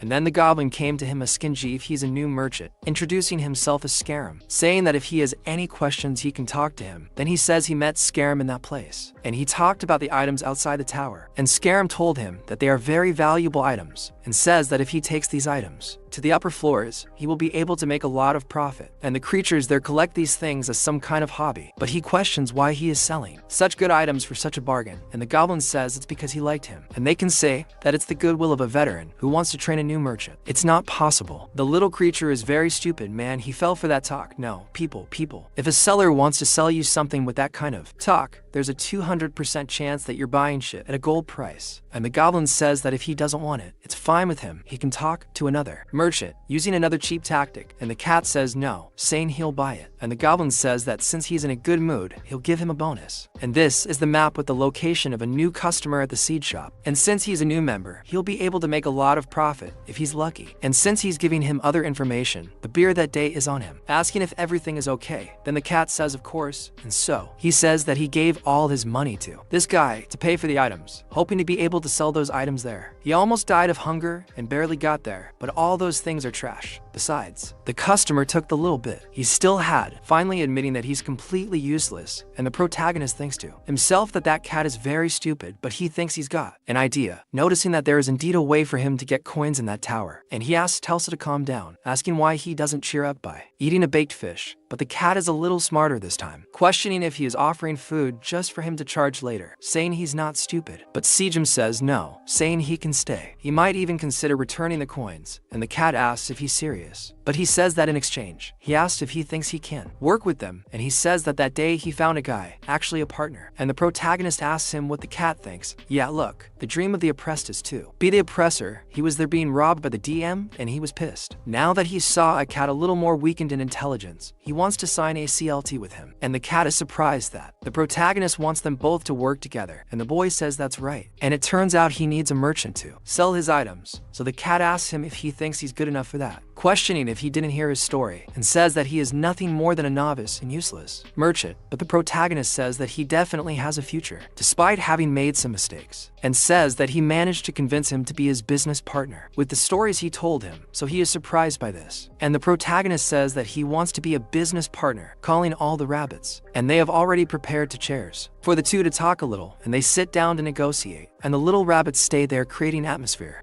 And the protagonist talks about those things that he bought, questioning if he couldn't sell them because he was cheated, and now he doesn't have the money to start a new project. And the cat agrees with him, and the protagonist says that's exactly why he's making him a business proposal which can be advantageous for both of them, and says it's simple. He takes his items and sells them to other people, and he'll offer a percentage of the profits as an incentive. And the cat questions about this incentive, and the protagonist says that if he needs to sell the items above the price, and says that of course he can sell them for a much higher price, and he was born for this, so he'll keep 3 to 5% of the value of the items he sells. And meanwhile the bunnies are roasting fish to be able to serve, so the cat is surprised and will only earn 3 to 5%, and notes that the conditions are terrible for him. And he questions if Sejun thinks he's stupid enough to be tricked like that, but the protagonist says he forgot to tell him the most important part, and he asks the rabbits to bring the main incentive, and says that his deal doesn't end there, and he will pay him with 10 grilled fish, or the equivalent in coins per week. So the cat is very surprised, and the protagonist says that these are the terms and conditions of the proposal he is offering him, and the cat asks if he will get grilled fish too, and the protagonist asks what he thought, wondering if the cat wants to sign the contract with him, but the cat in his mind starts to deny, wondering if he forgot what happened in the past, remembering all three that ended his life, and he thinks he must be smart because he can't be fooled again, but still he is dying to eat that fish. And he says that only if he gives him 20 fish, he will reconsider. And the protagonist sees that he fell into his role, saying that it's okay. And since he is in a good mood, he won't give him just 20 fish, he will give 5 more. And the cat is even more surprised, because it will be 25 grilled fish. And the protagonist says that in addition to the weekly payment, he will be able to eat as much grilled fish as he wants. While he is there, and the cat becomes even more surprised by the conditions. And he says that he can eat as much as he wants. And the cat ends up falling for the chat, and the protagonist asks if he has the paper there. And the cat says yes, he does. So he starts to write the contract, and they both sign it and make the deal. Then the cat says that he didn't even realize it was the contract because he was too excited, but the signature is already there, and the paper disappears from in front of him while he asks the paper to wait. But the tower system makes a lifetime distribution contract. The objective and content of the contract, and that its purpose, is for Party A and Party B to cooperate mutually in the promotion and sale of Party A's harvest to obtain benefits for each party, and the remuneration will be 25 grilled fish, or equivalent money per week. And the special conditions are that Party B will receive Party A's harvest as an initial deal, and the contract will be terminated if the total amount of sales falls below 5 tower coins per month, and Party B must sell the harvest for a value equal to or greater than the said value. And without Party A's permission, Party B cannot create any additional accounts. Other than that, Party B must use the NHNA accent to sell the items, and in that, the cat, upon reading that, is shocked. And the protagonist says that he heard that inside the tower, the contract is one of the most important documents.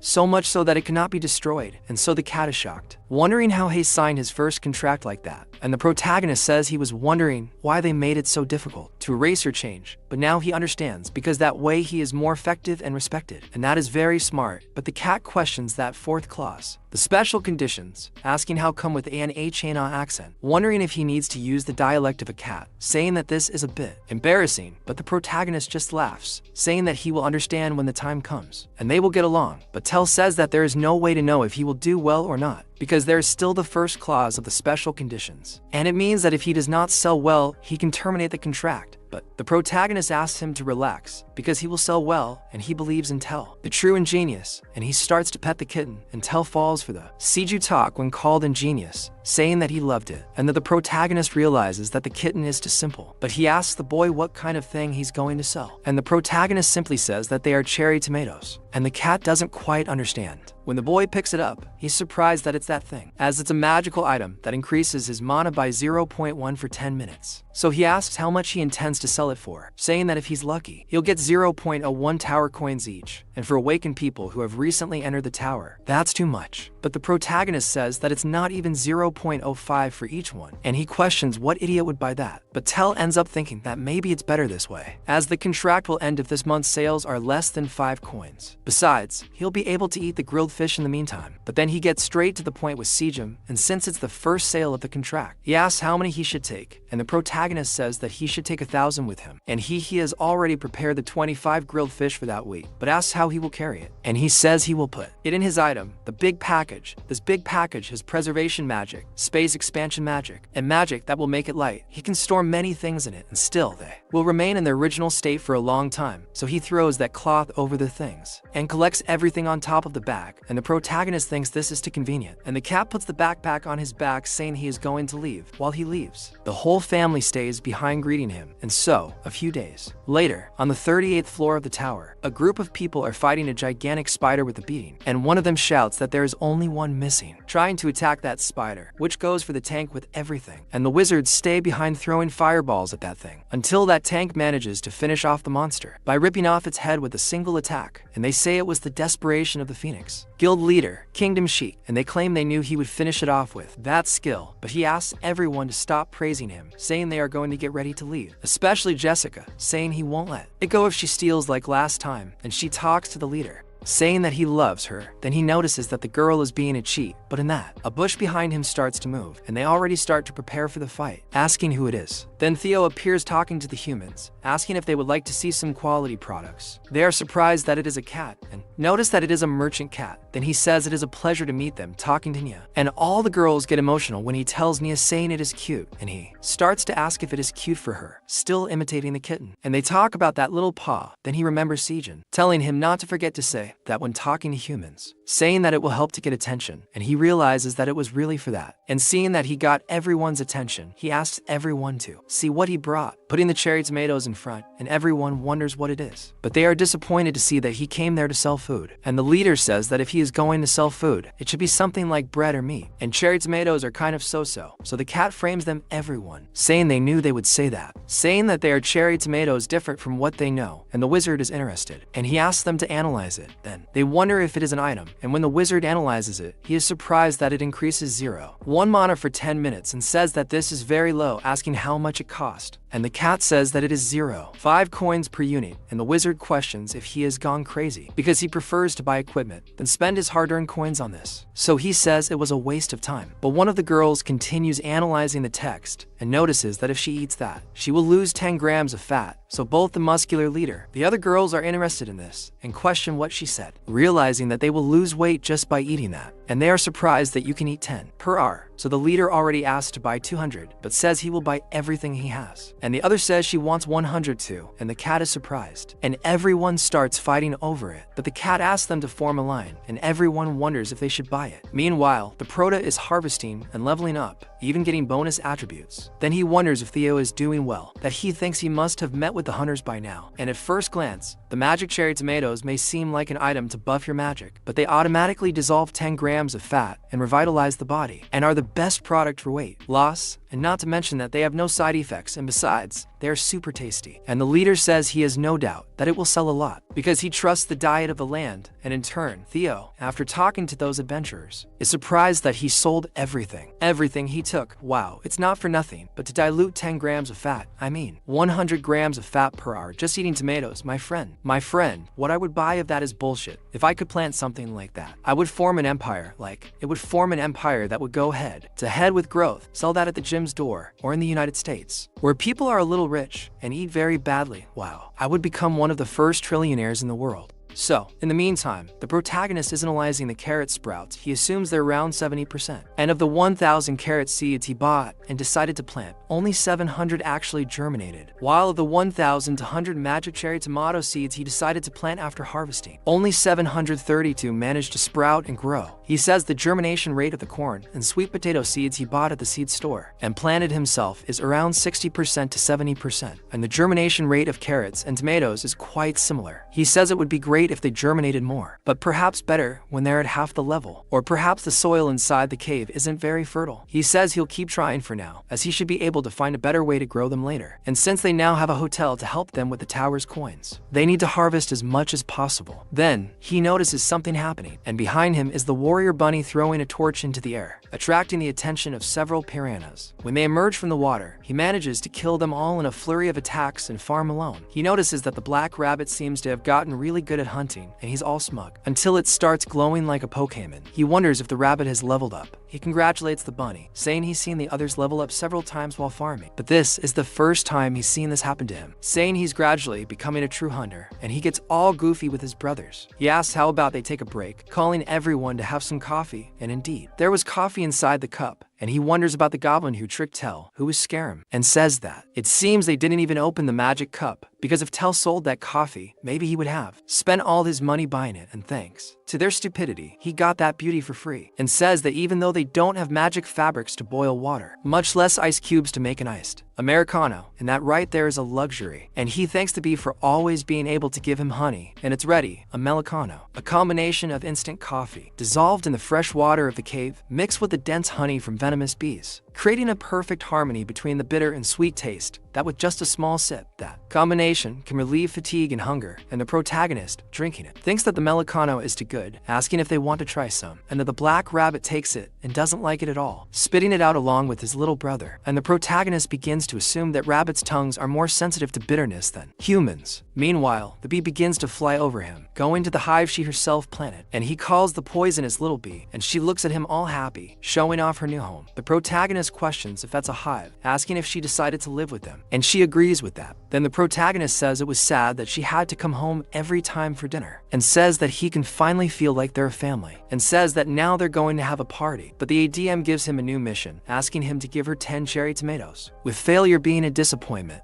And the protagonist says that by staying ahead after the mission, he thinks he started to realize something after seeing his deal with Tell, and the threats like, "Give it to him or I'll kill you," disappeared, and now he asks him with that sad expression, and maybe he started to like him as much as he despises him, and says he'll give some, and offers it to him. The ADM thanks the protagonist for his kindness, and he's surprised that now he's thanking Tell, saying that that's good to hear, but he notices something, noticing that he just acted like a free ass kisser. Meanwhile, there with the goblin, there are 2 others, and he's annoyed that that cat hasn't returned yet, and he wonders if he's talking about that ass-kissing cat who bought his items last time, and he says he's very cunning, saying that he sold his junk to that sucker, and says he has to learn some tricks from him, asking if by any chance he's looking for that cat, and he says that he spent all his money buying his items, and despite having passed for a long time, he didn't return to the merchant guild to say that he couldn't sell them. And then the other goblin asks if Scrum is worried, asking what he'll do if he really comes back. Scrum says that since he's a nice guy, he won't be able to pretend he didn't see him and was thinking of buying a vase of milk, telling him about an opportunity and then lending him his money, and the other goblin asks what he's talking about, and so he says that this way, his poor kitty would have to work hard to pay back the money he lent, but he won't be able to pay back that debt, much less the incessant interest, and in the end, he'll become your slave until death, a slave for life. My friend, this goblin there, I think he's quite inspired by the joke, that thing where you take money and you can't pay it back, and so the others think that Scrum is a genius, and the other asks if it wouldn't be better to find him soon, because it's not easy to get one. This ass kisser is one of them these days. But Scram says they still have plenty of time, saying they shouldn't go after the target recklessly, and the other goblins with him continue to kiss Scram's ass, and he says he's starting to get thirsty, saying he'll take a look at the merchant sales rankings today, so they say it's true, saying they usually update around this time, and so Scram says he finally entered the top 1000, and his ass kissers are happy that he reached position 999, and they say they're not even in the rankings, and Scram says it's worth stealing coins from the ass kissers, and says he'll take a look at the people he'll pass, but he notices something strange, wondering what the point of this is, since Tell is in position 982 with 50 coins, and they question if this isn't the cat, realizing that his ranking is higher than Scram's, and he gets very pissed about it because he is sure that the cat was unable to sell it, wondering what Tell is up to. Meanwhile, he returns to the protagonist all happy, and Seiya asks where he was, and he says he apologizes and says that next time, even if he sells everything, he will not have fun on the other floor and will go straight back. And the protagonist questions how so, wondering if he was having fun and for how many days.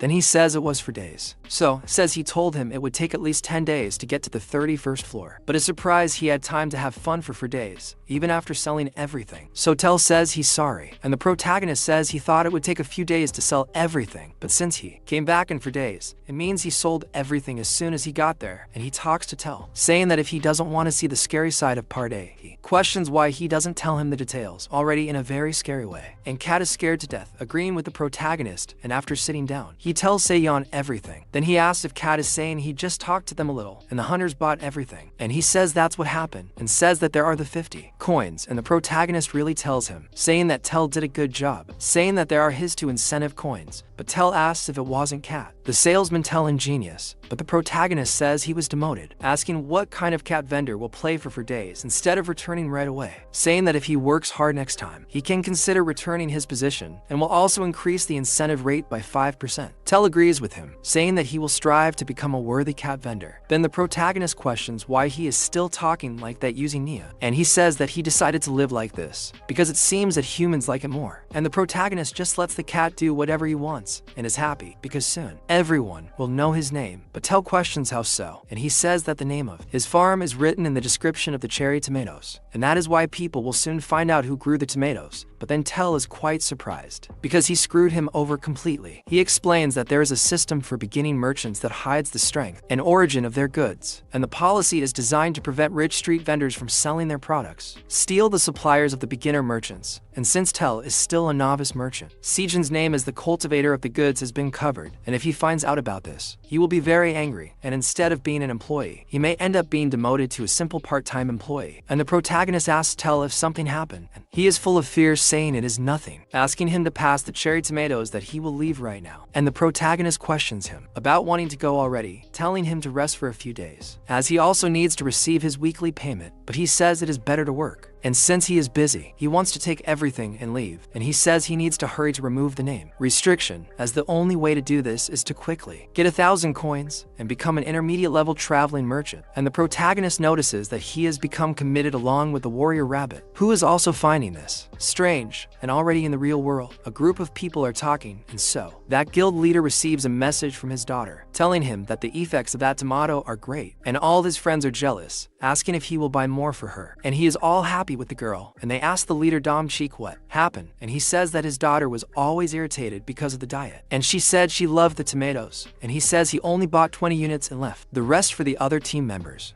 And he says he didn't know she would like it so much, saying he should have bought more. But then he asks if he's talking about the serious tomatoes that guy was selling, saying he doesn't understand why all the girls are so obsessed with it. And so, one of them says he gave the tomatoes to his girlfriend, and they're now dating. And the other asks if it's serious, and another says he also bought some, but hasn't used them yet. And that other guy who's in a dry spell asks him to sell them, and the third says to sell them to him, saying he'll give him 100,000 won for each one. But at that, the leader asks them to calm down, saying they can't do things like that, and tells them to call the others, and they go to the 38th floor now. But one of them tells the team leader, saying it hasn't been long since they went to the tower, saying they won't be able to get everyone together, and they'll complain. But at that, a girl arrives there. Actually, the 3 girls arrive saying they're ready, and Jessica and the others arrive out of nowhere, already with the chip up to date. And one of them says that they have already prepared the tower coins so they can buy the tomatoes. That is, go on the expedition to the tower, and she says they are ready for the tomatoes, but they try to correct it so as not to make it so obvious, saying they are ready to defeat the spiders, and the boss calls everyone to the pot, and he says he will get more of that magical cherry tomato, and he will become a great father, and he says he wants to achieve this, no matter what it takes. And already in the tower, the cat is all downcast, wondering when he will be able to sell a total of 1,000 coins, and says that the maximum cherry tomatoes he can carry is 1,500, and if he keeps selling like this, he will need to go back and forth about 10 times. But he just thinks that he should focus on making as much money as possible for now, and wonders if that wasn't where those humans were gathered last time, until the humans themselves find the kitten, and then they shout that they found the cat, calling everyone. And Theo asks if they were looking for him, and the boy confirms that yes, saying that they didn't know when he would return, and they had been waiting there for 3 days, asking if they had magic cherry tomatoes. And the cat is surprised that they had been there for 3 days just to buy those tomatoes. And then the boy asks if the tomatoes still cost 0.05 coins, but the cat apparently is smarter, asking them to stop, saying that in fact the price has already gone up. And the boy is surprised that this happened, and the boss asks what these are like, asking if something happened, and the cat says that's it. And the boy says that what it looks like, the price of cherry tomatoes has already gone up, and he asks how much they cost now, and the cat says that they are 0.7 coins each, so he wonders if it has gone up a lot, but the leader doesn't care about it, saying that everything is fine, saying he'll want 100, and the cat is surprised, while the human gang thinks it would be strange if such a good item was very cheap, and thinks that if they can't buy it this time, who knows when they'll get it. And they ask the cat for a large quantity, and he notices that he's already sold everything, and thinks that even raising the price, he still managed to sell all 1,500 tomatoes. And so the leader asks the cat when he'll be back, and he asks if they'll wait for him again, saying he'll be back in about 10 days, and so he says that's a good time interval between their missions, saying that's okay, they'll come back and buy more cherry tomatoes in 10 days, and tells them to hurry up in finishing the spider missions and leaving off the tower. So he's all happy that he's got regular customers, and thinks that at this rate, he'll be able to collect 1,000 coins quickly. And he thinks he needs to become a mid-rank market soon, so he can reveal the name of his supplier, and thus go back to being a selling cat. But then another girl talks to the kitten, and he finds it strange, and the girls wonder if it looked like them, asking what she thinks, and they say it was very similar. And he says his name isn't Cat, and his name is Tell, and introduces his breed to the kitten, and he asks what it looked like, and she says it looks a lot like a cat she knows. And he says she must be mistaken, because he's the only pretty cat in this world, saying he's busy and needs to go. But then they ask him to wait, offering him some cat food, asking if he doesn't want to cry. And the cat wonders what that is, but he doesn't eat anything but fried fish. But then, when he sticks his tongue out, he gets crazy, wondering what flavor this is. Because even though it smells like fish, it tastes like nuts and melts in your mouth, and notices that he ate it all, asking if she has more, and she pulls out several other flavors, and he says he wants more, asking her to give him, and she says of course, saying that she will give him if he takes a picture with her, and Theo, once again, falls for the human's talk, but says that she has to give him all of them, and with that, he agrees to take a picture with the girls, and they leave him and leave, only with the pictures. Then they say that it is the first time they have seen someone bring cat treats to the tower, but they say that he is more forced than they said, and they say that it is good to see him smiling, asking if she will come back to see him next time, and the girl confirms this, saying that of course she will come back to take more pictures with the kitten. Okay, I guess I'm a little paranoid here in my Arnoia, because I thought this girl would be evil, but apparently she's just a cat lady, and I'd probably take a picture with my cat like that if he posed. And then, over at the protagonist hole, the black rabbit is swimming, and he says that right now he's giving the black rabbit special swimming training, but he raises the question of whether anyone is asking if he's dangerous because of the piranhas, but he's just asking the bunny to relax his body and stretch his onion forward, saying that he's doing very well swimming, and he says that of course for safety reasons. He saw the hole where the piranhas pass through, and he says that he's checked a few times, but he still gets a little nervous in there, and he says that now the rabbit can try to swim without holding on, saying that he's doing much better than the last time when he almost drowned by jumping into the water in celebration for his partner, saying that he was in shock because he thought the piranhas were going to eat him because he saw the rabbit practicing the spawn body swim, and he got a big scare, and he thinks that just remembering it makes his heart race, and the rabbit gets all silly apologizing for what he did. Meanwhile, the chubby brother and the shovel brother enjoy the water, and he says he wants to eat some sweets after teaching in the water, and he wonders where the honey is, but realizes that it is empty apparently. He has already eaten all the honey he collected last time, and he wonders about the little bee because it hasn't come out much since it moved a few days ago, wondering if something happened, but then he notices that there is something different, realizing that there are several other little bees that are in your home after birth, and notices that it's been so long since he checked that it seems like the number of babies has increased a lot, wondering if they are all children of the little bee because he didn't even notice, and says that it's been a long time since he saw her, and says that he wanted to congratulate her, but he can't visit without a gift. So he calls the little bee with several flowers there, asking if she can come for a second, and says that he has a gift for his hive, but several bees come towards him, ready to be able to duplicate him, and he asks what they want and tells them not to do that because they are not enemies, and inside, the mother bee realizes what is going on, and he asks the black rabbit not to fight them because they are almost attacking him. And so, when they come up, the protagonist is scared, but realizes that they have stopped, and when he looks up, he wonders if by chance, is that the one that is happening? What's up guys? They put it there, formed a node, gave to mattresses to the bee. Oh my god, what I'm seeing is impossible, man. There's no one with a cute little animal that doesn't turn into a girl. What's happening with the Asians? Man, it's not possible. Everything has to turn into a waifu. And he's quite surprised by the little bee that's looking at him, all cute, and she's turned into a poisonous queen bee. Approaching her, she's the size, oh my god, the size of a bee. Oh my god, what am I recording? And the protagonist is quite surprised, as is the warrior rabbit. He wonders if this really is the little bee he knows.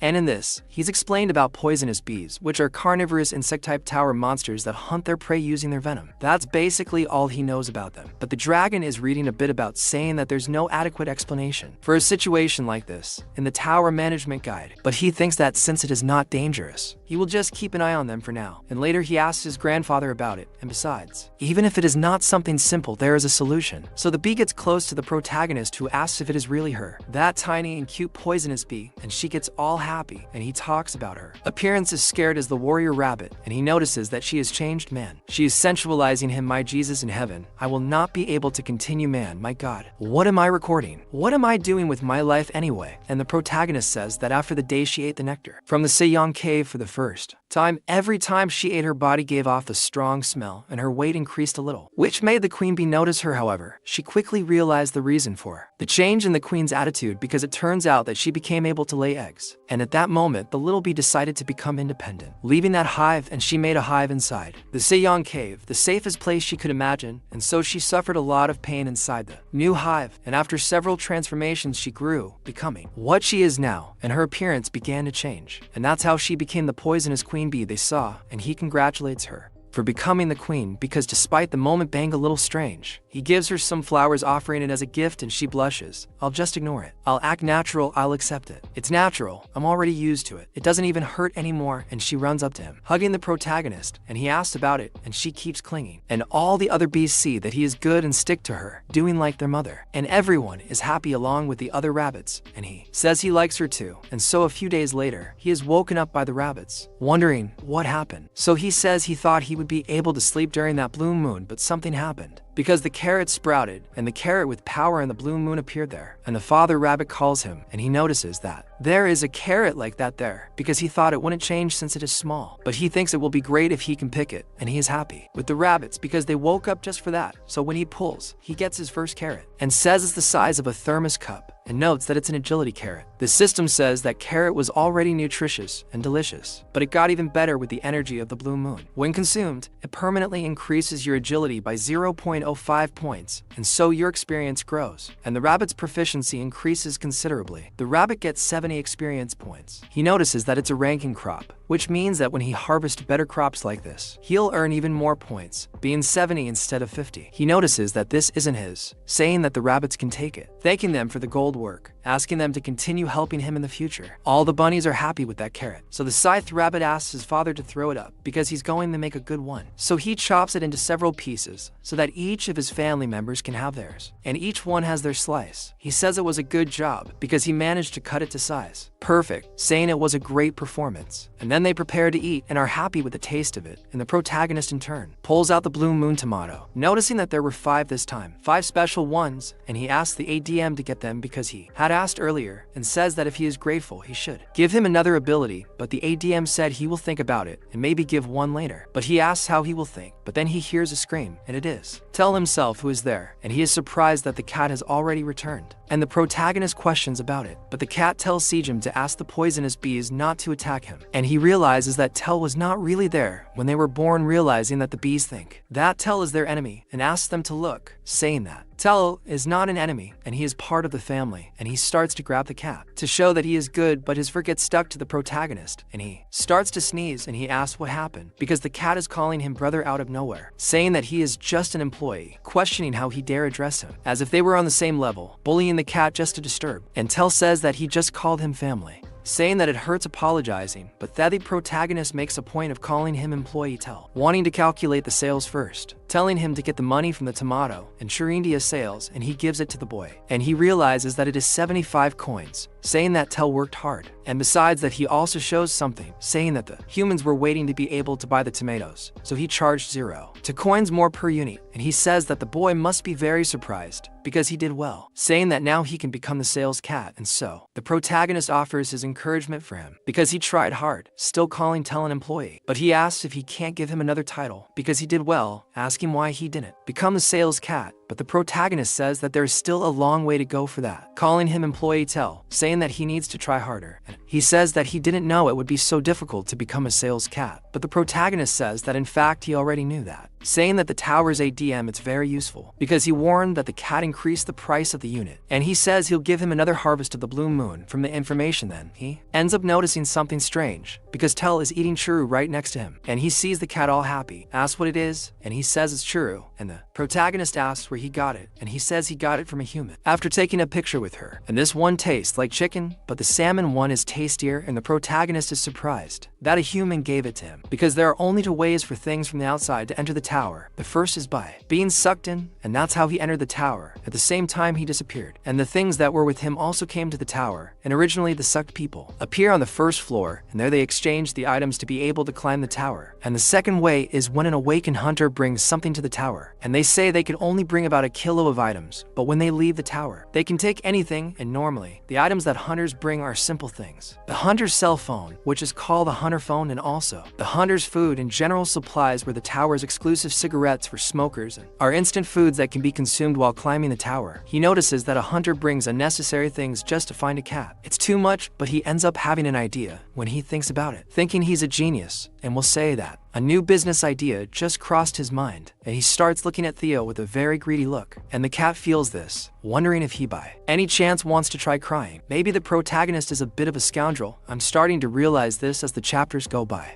And with Sejin looking at Theo, he even offers that shroom, but the boy takes it from him, simply confiscating it, and Theo then freaks out, asking him to give it back. But Prota tells him to stop doing that, because he's going to tear his clothes. However, Theo says he got it and then takes a picture with the human, but Sejin says he's right and made a deal and took the picture, but remembers special condition 3, because without permission from Party A, Party B cannot have additional customers, and says that this is a serious breach of contract, and the cat didn't know this and gets scared. And Prota then tells Theo to sell, not to be disappointed, but asks why they don't talk about their customers, and at that Theo asks if he's back to being the salesman, and the boy says he'll leave him in that position for an hour, and if he makes good deals in the future, he can become a salesman for many hours. And Theo starts to understand, getting all silly, and at that, Prota gets to the point asking him to sit there, picking Theo up, putting him on his lap, and asking if the fire's temperature is good, and this while the bunnies help him by fanning the cat. Then he says that Theo can lie down comfortably and eat that sure, and with that, Theo becomes increasingly happy with the perks he's having. He complains about being a vendor, he has these privileges, and thinks it's the best feeling in the world. So Sejin asks if he likes chur, and Theo says so too. He wants to eat grilled fish. Prota goes to prepare his fish immediately, saying he'll serve it, but still questions how he'll get to the 38th floor without fighting the other monsters. So Theo says it's because of his traveling merchant license, and Prota is curious about that. Theo says it's this brooch that's proof he's a traveling merchant. He says he has to pay an annual membership fee, quite expensive to the Merchant Association, to maintain this license. The higher the level, the more money he has to pay per year, but he also gets a lot of benefits. He says that if you have the merchant license, you can use the various facilities protected by the association and not be attacked by monsters. It's one of the advantages of being a merchant, traveling merchant, so he asks if he can bring hunters to this floor. But Theo says he can't do that, because although the monsters don't attack the traveling merchants, they will continue to attack the hunters. Furthermore, there is a shortcut called the Merchant's Passage, which is only available to traveling merchants. If he wants to go to other floors using the shortcut, he must have a traveling merchant's license first. Otherwise, without the Merchant's Passage, it's impossible to go from there to the 38th floor in just 5 days. At this, Prota asks if he's serious, wondering what floor they are on. Theo reveals that they are on the 99th floor, and Prota almost doesn't believe it. Starting to find out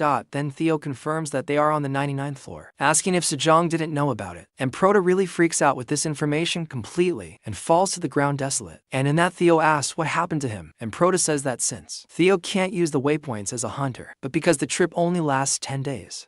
He thought this place was just a few places on the 38th floor, but he thinks he should forget about it because it doesn't change anything. And now he knows what floor he is on now. But then Theo keeps calling him desperately, getting Sejong's attention, bringing him back, asking him to wake up, and with that Theo finally manages to bring him back and says that his week's pay will be reduced to ashes because he is letting the fish burn. And Prota goes there to take the fish out of the fire, putting others to get it right this time. And he thinks that it has only been a few weeks since the hunters started climbing the 40th floor, and since he is on the 99th floor, he wonders if he should just give up on leaving the tower. But then Theo starts giving him orders, telling him to do it properly grilled, telling him not to let it burn like the last one, saying that this is an order from the seller. But then Sejong gets pissed at the audacity of that guy, saying that Theo is already finished in an hour, and he is surprised by this, saying he's embarrassed. But Prota thinks of something seeing that pendant on his chest, and in that he imagines the hunters looking for his goods. But he goes there, answering if they need help, asking if they want to look at some good items, arriving there with Theo, and then they are happy that he is the legendary traveling merchant, farmer of the Sejong Park Tower, and his mask at the orange cat Theo. He says he thinks this story has already spread everywhere, and everyone starts to be happy that it's true that he appears in front of the hopeless hunters, wanting to give him the money, and he keeps dreaming about that. He asks Theo if it's possible for him to become a traveling merchant, but Theo asks if he isn't someone from outside the tower, and he says that only creatures born inside the tower can become a traveling merchant, questioning if Prota didn't know that. And he becomes desperate once again. Then Theo says that no matter how cool it seems, he will have to give up, and Prota simply freaks out, throwing a tantrum, screaming, scaring everyone around, cursing that damn tower. And all the rabbits get scared. The bees can't understand what's going on, and the ADM himself also hears something from his house. So everyone is scared to death, and Theo says he was scared for a moment, asking why he's screaming, nothing. And he's all ruffled up already on top of the black rabbit, and Prota thinks it won't be much different, and says he should have prepared himself for suffering the moment he decided to enter the tower, and he'll just waste time stressing about it, wondering what he can do. Because if he can't leave the tower, he'll live every moment to the fullest right there. And outside the tower, some people talk about Prota's tomatoes, and the executive Aloro asks if the mysterious item that recently became popular among players is that. And that woman says that's right, and she says it came from her brother, one of the members of the Phoenix Guild. And he says he met one by chance street vendor and ended up buying it. So the guy asks if that's it, but the girl says she can't see it, but he can. The item's in the status window, and that's Jenny, CEO of Easter Pharmaceuticals. So he's surprised by that cherry tomato, and that's Michael McLaren, Vice President from the Gaggle Food Company, and Michael asks what is she going to do with this junk item. Jenny tells him that he's the only one who controls 39% of the global food market. She asks if he's lost his business talent. Michael says that even though she's the CEO of the Easter Food Company, she must be wondering what happens if she opens her mouth carelessly. But she's just showing him some analysis. He's surprised by what he sees. She says that, as expected, they failed to extract the compound from the item they took from the tower, but the results of the data they obtained in a short period of time researching were beyond his imagination. Michael then asks her why she showed him this. Jenny asks if this isn't a business she wants to monopolize on her own. She tells Michael that she just needs her agricultural tower project to be properly licensed. He's surprised by this, questioning how she knew about it. She starts laughing, asking if he doesn't think he should regain the trust of her father, the current president of the company, Gaggle, and says that she heard that the board director will elect the next president on behalf of the current president who is sick, and she offers him those tomatoes, asking what he thinks, questioning if that cherry tomato over there doesn't look quite appetizing. And he takes one and throws it inside and thinks it's sweet, liking it and laughing a lot with her, but he laughs so much and likes it so much that he asks if she has another one. But she reminds him that he even ate hers, telling him to go to the tower and buy his own.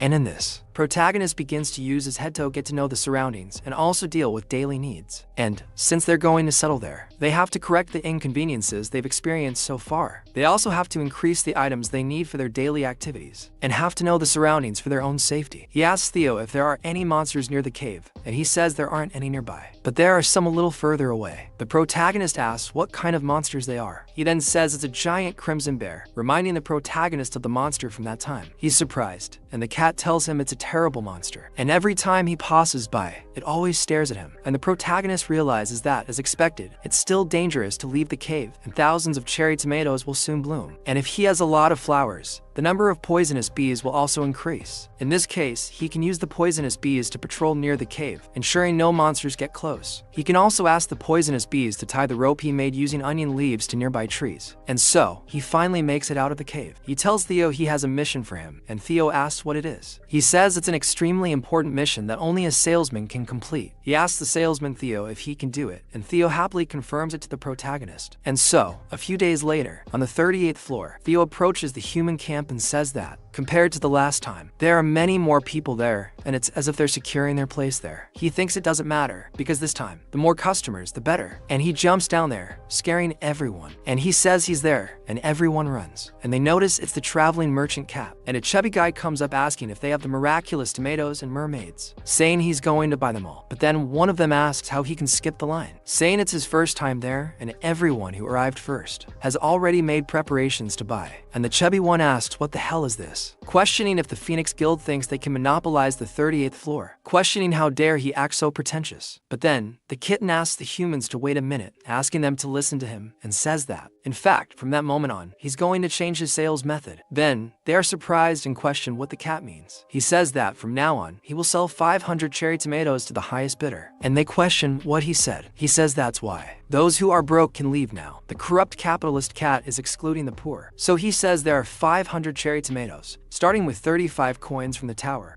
And the protagonist, in turn, realized that the popularity of Tomato Sand, the cherry outside the tower, is bigger than he thought. And judging by the fact that they gave Telecry to win his favor, he bets there's some psychological competition to secure the items. And since the supply is limited and the number of people needing it will certainly increase, the best way to make more money is through an auction. He asks the Black Rabbit if he doesn't think so, and he says that, besides that, he also gave Tel some important missions. He'll use this opportunity to validate Tel's negotiation skills. He calls everyone back to work, asking the Black Rabbit if he can start making dinner preparation. He of course agrees, but the protagonist receives an additional mission, ordering the tower manager to drink a cup of magical cherry tomatoes mixed with honey. The reward is a job-related skill. Failure is a major disappointment. He says that experimenting with tomatoes and cherries will take a long time. He has to work now, saying he'll do it for him later. But the ADM demands that he complete the mission now. He says he'll complete the mission faster because he's prepared an incredible job skill for him. He emphasizes that the skill given as a reward for the mission is quite impressive. Then, the protagonist realizes he wants to show off the mission's reward, or he just wants to drink the tomato juice, asking if he can just give it to him. But the manager tells him he must complete the mission to receive the reward, and he's yelling at the protagonist to trust him. Just trust your father. That's what he's saying, literally. And the protagonist looks a little skeptical and asks the manager to wait a bit. And he thinks that because he suddenly had a craving for tomato juice, he squeezed 50 cherry tomatoes he picked, mixed them with some honey, and shared them with the rabbits. And since the taste was so delicious, they whined for a while, and he thinks that the amount he collects should be enough. So, he says it's time for the pulp to squeeze him dry. He turns to the queen bee and says he needs her help. She goes over, squeezes some honey out, forming a bubble, and takes it to the boy's cup. And so, the cherry tomato juice is ready. It's a juice made by squeezing cherry tomatoes, extracting their thick pulp. And the honey from the venomous bee makes the flavor sweeter and richer. And the occasionally chewed pieces of tomato and cherry provide a thrilling sensation. And the protagonist tells DNA to get it. He's genuinely curious about the taste and is flapping his wings. And the protagonist reads about wings, wondering what kind of animal that is. Meanwhile, the little dragon is drinking it and thinks it's very sweet and sour. He's all happy. So, he compliments him because the juice was so delicious. And the protagonist is happy that DNA liked it. And he gets straight to the point, wanting to see the reward skill. And the reward is a special job skill he acquired, which is beekeeping. He must register the venomous beehive as his own to use the skill. And the special skill allows the user to apply beekeeping skills to their hive. And the bees in the user's hive show no activity among themselves. And the user can give specific instructions for the bees in your hive, and the reach-off collection of bees from your hive will be slightly increased. In addition, the queen bee spawning speed will be slightly increased. The bee's honey collection speed will also be increased, and the pollination rate will also be increased. And his hives are currently one of a kind, and that's the poisonous beehive. He says he was worried that the poisonous bees might follow him when he left the cave, but by giving him this ability, things will get really good. And he asks if DNA heard his concerns, and DNA doesn't know what he was doing. While the protagonist thanks him, the little dragon gets all silly and says that if he's grateful, he could give her another glass of magic tomato juice with honey. But in this, the protagonist speaks directly to him, saying that there's something he's curious about. He wonders if, by any chance, he's a winged pig. And with this deduction from the protagonist, the dragon's mood goes downhill, and he changes completely, cursing the protagonist, telling him to go to hell, calling him cruel, stupid, and foolish. He wonders why DNA is so angry. Meanwhile, with Tell, everyone is surprised he wants to hold an auction. Meanwhile, the guild leader is desperate. If he doesn't buy the cherry tomatoes that day, his image as a caring father will be ruined. He offers him 41 coins from the tower, and everyone is surprised that he's doing this. And he says that, for now, the most important thing is to secure the cherry tomatoes. And then, they can raise money from people who need the tomatoes. And with that, Gordon Ho offers 45, while they increase until they reach 52. And with that, the leader asks if she has any money, and she says she didn't bring much because she was just going to buy some as a gift. But just then, another guy in a suit comes by offering 100 tower coins, and he says he'll buy all 500 units for 100 coins. So, Gordon Ho simply closes the sale for him and says it was sold for 100 coins. Then, everyone is surprised because that person is Michael, vice president of Gaggle. He's called the young master of the hunters, wondering why that guy is there. And behind him is someone the leader knows. And he goes to Chris, asking what he's doing there, because he's out of this expedition mission. And the boy is surprised talking to Don Schick. And he says that, in fact, his sister asked him to call Michael to where the street vendor was. And he apologizes. And Don Schick remembers that Chris's sister is the CEO of the pharmaceutical company. And he thinks they now have to compete with big companies. And he didn't know the rumor would spread so quickly. And there are only 2 more rounds in the auction. And he should win this time. And so, the kitten starts the next round. And with that, Theo starts again with 35 coins from the tower. While the leader thinks he needs to win by offering 60, that conglomerate, once again, offers 100 tower coins. So, the leader continues to borrow from everyone. But while he's desperate, Theo once again sells the tomatoes to the same conglomerate. So he starts again. But the blonde man tells the merchant to stop,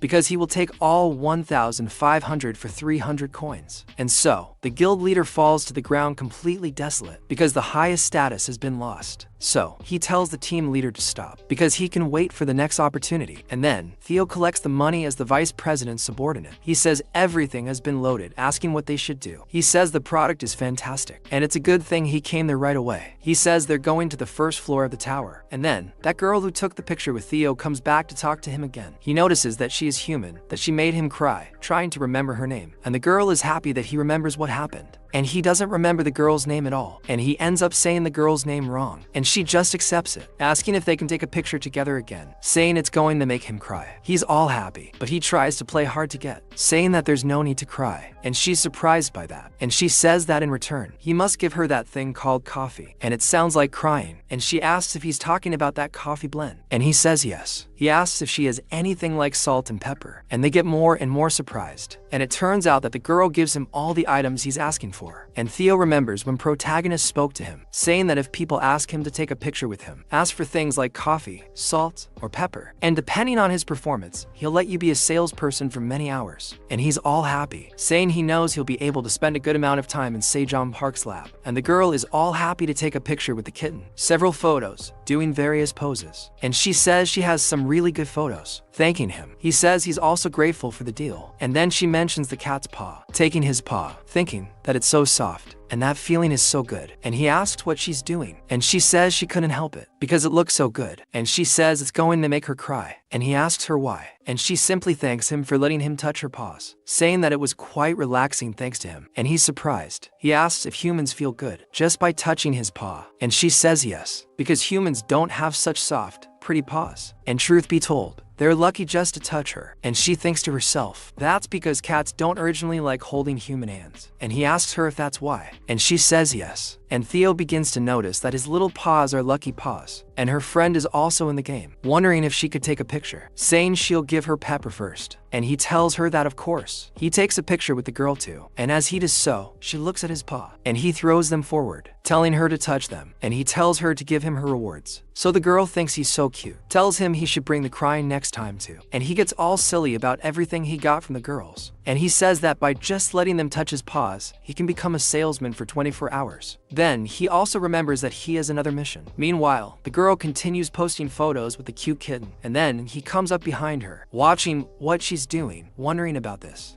And she gets a fright, questioning where he came from, and he talks to the girl, who was Suha, but he's calling her Boha. He asks if she's from a place called the Republic of South Korea, and she asks how he knew, and he says he found out because he smelled a familiar scent coming from her, and she asks about that scent, and he asks if she can help him, and the girl finds this very strange. Meanwhile, the protagonist is there, peacefully in his plantation, with his bees and his rabbits, and they're producing crazy honey for the protagonist, and he keeps making cherry tomato juice with honey, and his beekeeping increases meticulously, and he acquires more and more of this juice, and with his level 1 beekeeping, it is completed by leveling up, and the protagonist thinks this is going very well, and as the bee population continues to grow, his beekeeping skill has also leveled up, and he looks at the beehive, noticing that she's laying eggs, and he says it's hard to see her these days, and the option has changed from increasing minutely to increasing a little, and he wonders what the difference is, because that's a lot, Naval, and it's said that the number of hives he could have has increased from 1 to 1, from 1 to 2, and if he can divide the hives later, he'll be able to have 2 hives, and he says he'll need another container to collect the honey later. It would be nice to have a bottle, but he can think about that calmly later. But for now, he's harvesting carrots, calling the rabbits, inviting them to come and eat. And as he harvests those carrots, his work experience continues to increase. By raising his harvesting proficiency to level 2, he gains 10 XP. He also mentions that yesterday, a few days after harvesting the moonlight carrot, he was able to harvest regular carrots as well. And all the rabbits are very happy about this. So he tells each of them to get one for themselves. And he says that the type of food that can be enjoyed in the cave increases. And he sees the rabbits bowing and wonders if this is something to make them bow. And they all gather around the fire to enjoy this. And he thinks about the nimble carrot. When consumed, it causes a person to lose 10 grams of body fat. It also increases agility by 0.1 grams per 10 minutes. The effects accumulate to 10 grams per hour. And when consumed, you lose 10 grams of body fat and improve your vision. He's amazed at the effects. And he thinks that once harvested, the number will increase. And if they can be sold, they'll become really famous. Besides, he thinks it's delicious. And he says he'll eat it quickly and then harvest the carrots and store them in storage. And so, several of them are placed with the tomatoes and taken to your stock. And they go back to planting some while harvesting others. And he asks if the black rabbit is tired yet and tells him not to be smart, to try to steal and eat the carrot. And the father sees what his son is doing. And he notices that the storage is almost full. And he wonders if they should stop and fix things there. But as he does so, he starts receiving more XP notifications. And he wonders when he managed to reach level 10. And then another mission appears. He asks the ADM if this is his doing, but he says he didn't do it. It's a job quest that appears at level 10. You have to complete it to get new class attributes and advance to the next level.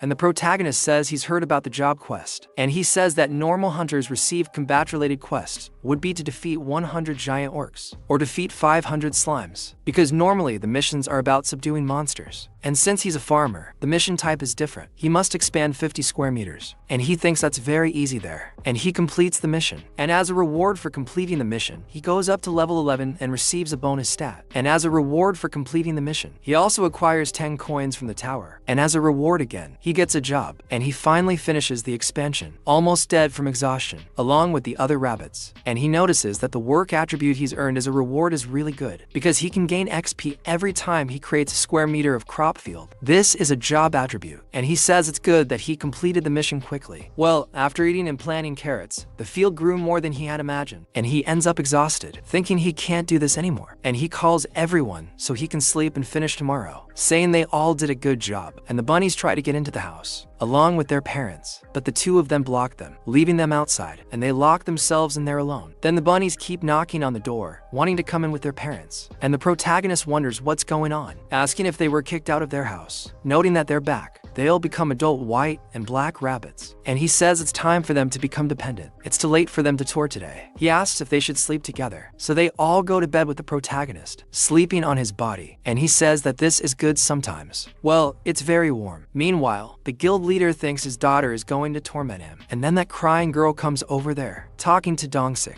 calling him. Then he asks why the street vendor is there, and she says that Theo has something to say, and he asks if he happens to be the leader of the people who came from Korea, and he says yes, questioning the cat. Why is he asking this? And Theo, out of the blue, he proposes a contract with the guild leader Dronzer. The guild leader finds it strange that the cat is talking. Theo shows him the contact information, and he talks about giving 50 million to Park Sejong's family, who lives in the Sosa district. And Theo also says he has to tell them that Sejong is doing well, and they'll pay him 50 tower coins and 200 magic cherry tomatoes. So he's surprised by this, because with this, he can be the best father to his daughter. But then the leader asks who Park Sejong is, and since the announcement is for the family, he must be a hunter who can't leave the tower right now. So Theo talks about it, but he remembers how much Sejong asked him for this, saying that the secret to the others is that he's on the 99th floor. And Theo thinks of something, and he says that Sejong saved his life on the 40th floor, and he's just running errands for them. So he's surprised that the cat mentioned the 40th floor,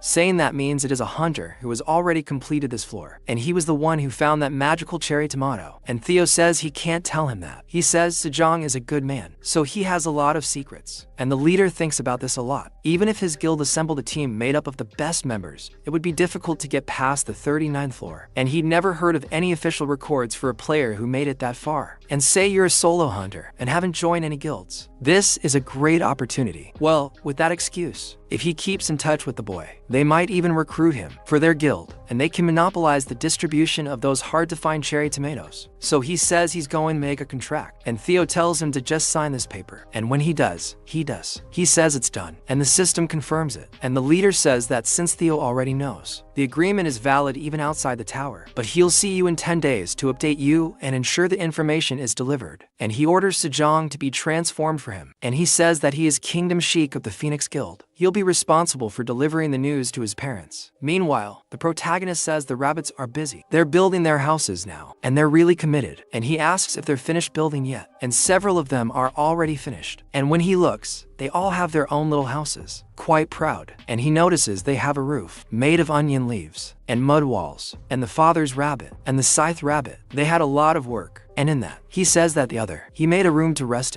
in 3 hours of work, saying he wanted to have something like that too. And he says that they all did very well. And he says that it was a few days ago, since the rabbits moved out from the rabbit couple's house. So he calls everyone over to throw a housewarming party. And the protagonist explains that the baby rabbits, they started building their houses, and the rabbit couple, they're still clinging to each other, same as before.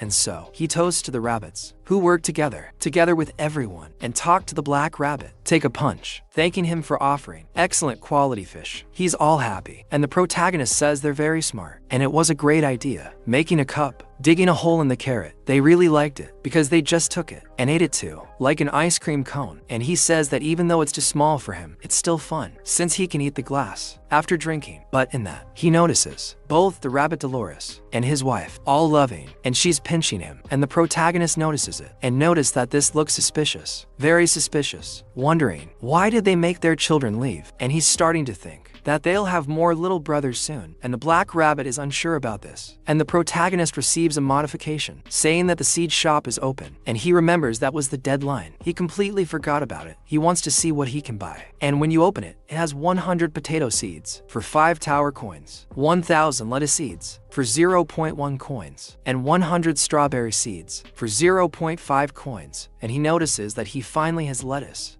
because he really wanted some blood and upsole. But since he doesn't have any meat to wrap inside the lettuce, he thinks he'll have to pass it by. And then he notices what's left. It was the potato and the strawberry. He has a lot of money, but he can only choose one of them. And it's really hard to choose, but he thinks carbohydrates are the best, choosing potato seeds. And he buys it, and 5 tower coins are discounted, and he earns 50 loyalty points. And now he has a total of 56 points. And he can go up to level 1 in the store in 30 days. And he thanks him for using that store. Then a bag is thrown into the protagonist's lap, a very large bag. He almost gets crushed, and he says it scared him a lot, with several potatoes falling around. And the Laurel Rabbit is very upset about this. His wife was almost hit, and he apologizes to him. And the protagonist opens it, noticing that it looks delicious, saying he wants to plant it right now. And he says he'll cook, boil, and even make potato pancakes. And he's already excited to cook, asking if the rabbits don't feel the same way, and saying that's right, saying that they're taking a day off today, and tomorrow they're going to plant the potatoes. And everyone agrees with that. But while he's excited, and if he remembers anything, wondering if Tell is doing okay, because he must have just finished his chores. And now in the Central Merchant District, several different species are there, and there are furries of all kinds. And Tell goes looking for blankets, packed pillows, ladle, bowls, and spoons. And he says this should be good enough for a frying pan. Then he asks the wolf, how much is all that? And it says it's 1.6 tower coins. But Tell is walking around with protagonist, who even asks for a discount. And at that, the wolf laughs at him, saying he's too direct, saying he's never seen you around here before, and he'll be generous enough to sell you for just 1.5 tower coins. So he asks for even more discount. But the wolf then says he won't have any left, and he can't give him any more discount. And the cat asks if it's serious, and says he'll buy it somewhere else, leaving everything behind. But at this, the wolf despairs and asks him to wait, saying that he can't just leave like that. But then Tell says that he said he won't give him a discount. So he leaves, and the wolf gives up, saying he lost, saying he'll do it for 1.3 coins from the tower. Then the cat says he'll only pay 1.2, or just leave, and he says it's okay, saying it's going to be like this and nothing more. And so the cat gives him the coin, and he leaves all happy. And at that, the wolf tells himself that he thought he was a newbie, but in fact, he met a master. But when he looks at the coins the cat left up there, he sees some strange sweat marks there. Meanwhile, Tell is sweating profusely, all nervous, thinking he finally did it, and he bought something without looking like an idiot, shouting around. And he remembers the protagonist teaching him something, telling Tell it's time for Sejim class, about how not to be a stupid buyer. And he says that first, when they suggest a price, he should ask for a discount. It doesn't matter what it is. And second, if they say no, he should just leave. And third, if they stop for him, he must ask for a discount 3 times, and ask the cat if he understood, telling him to just remember those 3 and not get robbed. And he realizes that what the protagonist said was true.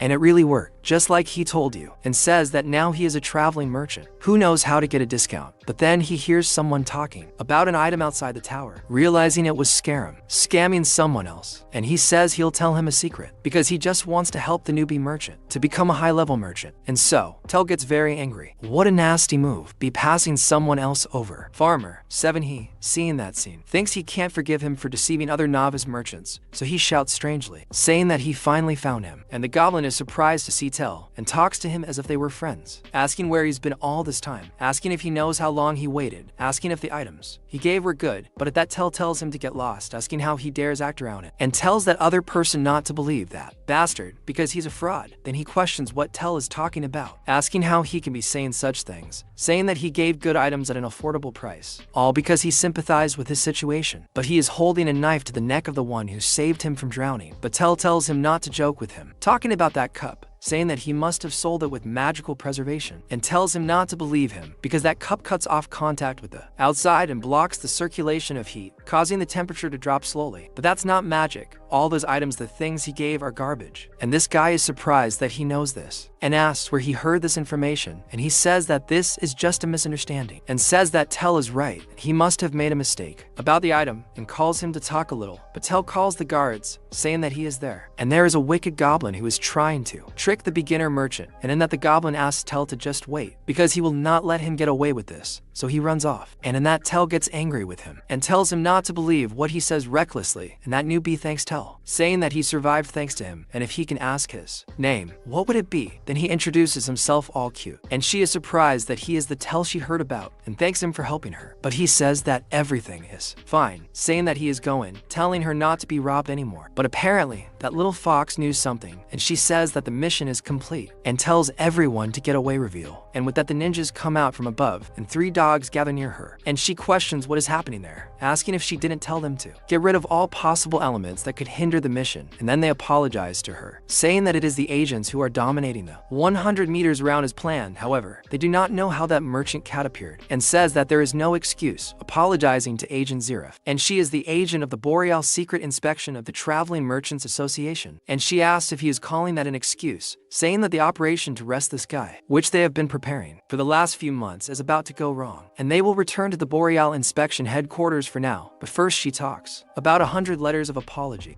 And that dog asks what she's talking about and says that it is to reflect on her mistake today, telling him to bring 100 letters of apology, and everyone trembles as she leaves. And she thinks that lately they have been receiving a number of reports about the fraudulent merchant from the Traveling Merchants Association, and after a long time, they were able to track Scarin's movements, and he knows where and how to get items that can only be found outside the tower, and they were not able to find out if he gets the items through an illegal route. And it was impossible to catch Scarin in a hurry, and yet she somehow managed to make contact with Scarin while disguised as a traveling merchant. But faced with an immediate arrest, they were interrupted, and she thinks that they have to revise the plan and remembers that his name was Tell, and he seemed like he was not on good terms with Scarin, and she says that she will have to investigate that guy. And at that, Tell starts to feel good as he goes home. Meanwhile, the protagonist is talking to the Scythe Rabbit, saying that this is how he should cut an X, and he really learns easily, doing a great job. And he'll say that after that, just moisten the soil a little and put the cut piece in the ground, and he asks if Big Rabbit isn't surprised, because with his trick, he'll be able to plant for 100 potatoes with only 100 seeds. Then he says that he saw this in the past on YouTube, and to think that he saw something without even paying attention while eating, and this is helping him now. He earned 1 XP for 1 AP and says that it's not much, but it seems like extra income. And he says that now that he's finished with the potatoes, he wonders if he should dig up some sweet potatoes. And everyone gets excited, and he says that he hasn't been able to eat since his days as baby rabbits, so it's been a while. But he asks the bunnies if they know what to do, and he says he's talking about the sweet potato sprouts, and since he has to remove the sweet potato vines before digging them up, they can just throw away the sweet potato sprouts, which will give sweet potatoes after they planted them, and that is something they cannot do. And by saying this, all the little rabbits get very sad, but the black rabbit makes them calm down and reminds them of everything that happened that time, and they apparently have a somewhat evil plan. And he asks if they think that planting the sweet potato sprouts is part of their work anyway, so he says no, saying that he decided not to monopolize the fun of planting the sweet potato sprouts, and says that farming is all about time, and he cannot ruin the crop just because of his proficiency and skill. And they all get sad because they will have work. And then both the mother and the sickle go cutting the sprouts, and the fat one goes carrying them with his cart. And the warrior goes after dying for taking little trying to keep up, and so they sow everything. And after the work is completed, the protagonist stands up proudly, creating 500 square meters of sweet potato land. And he is surprised that even without cultivating alone, he was able to obtain despair by creating the land. He earns a lot from this,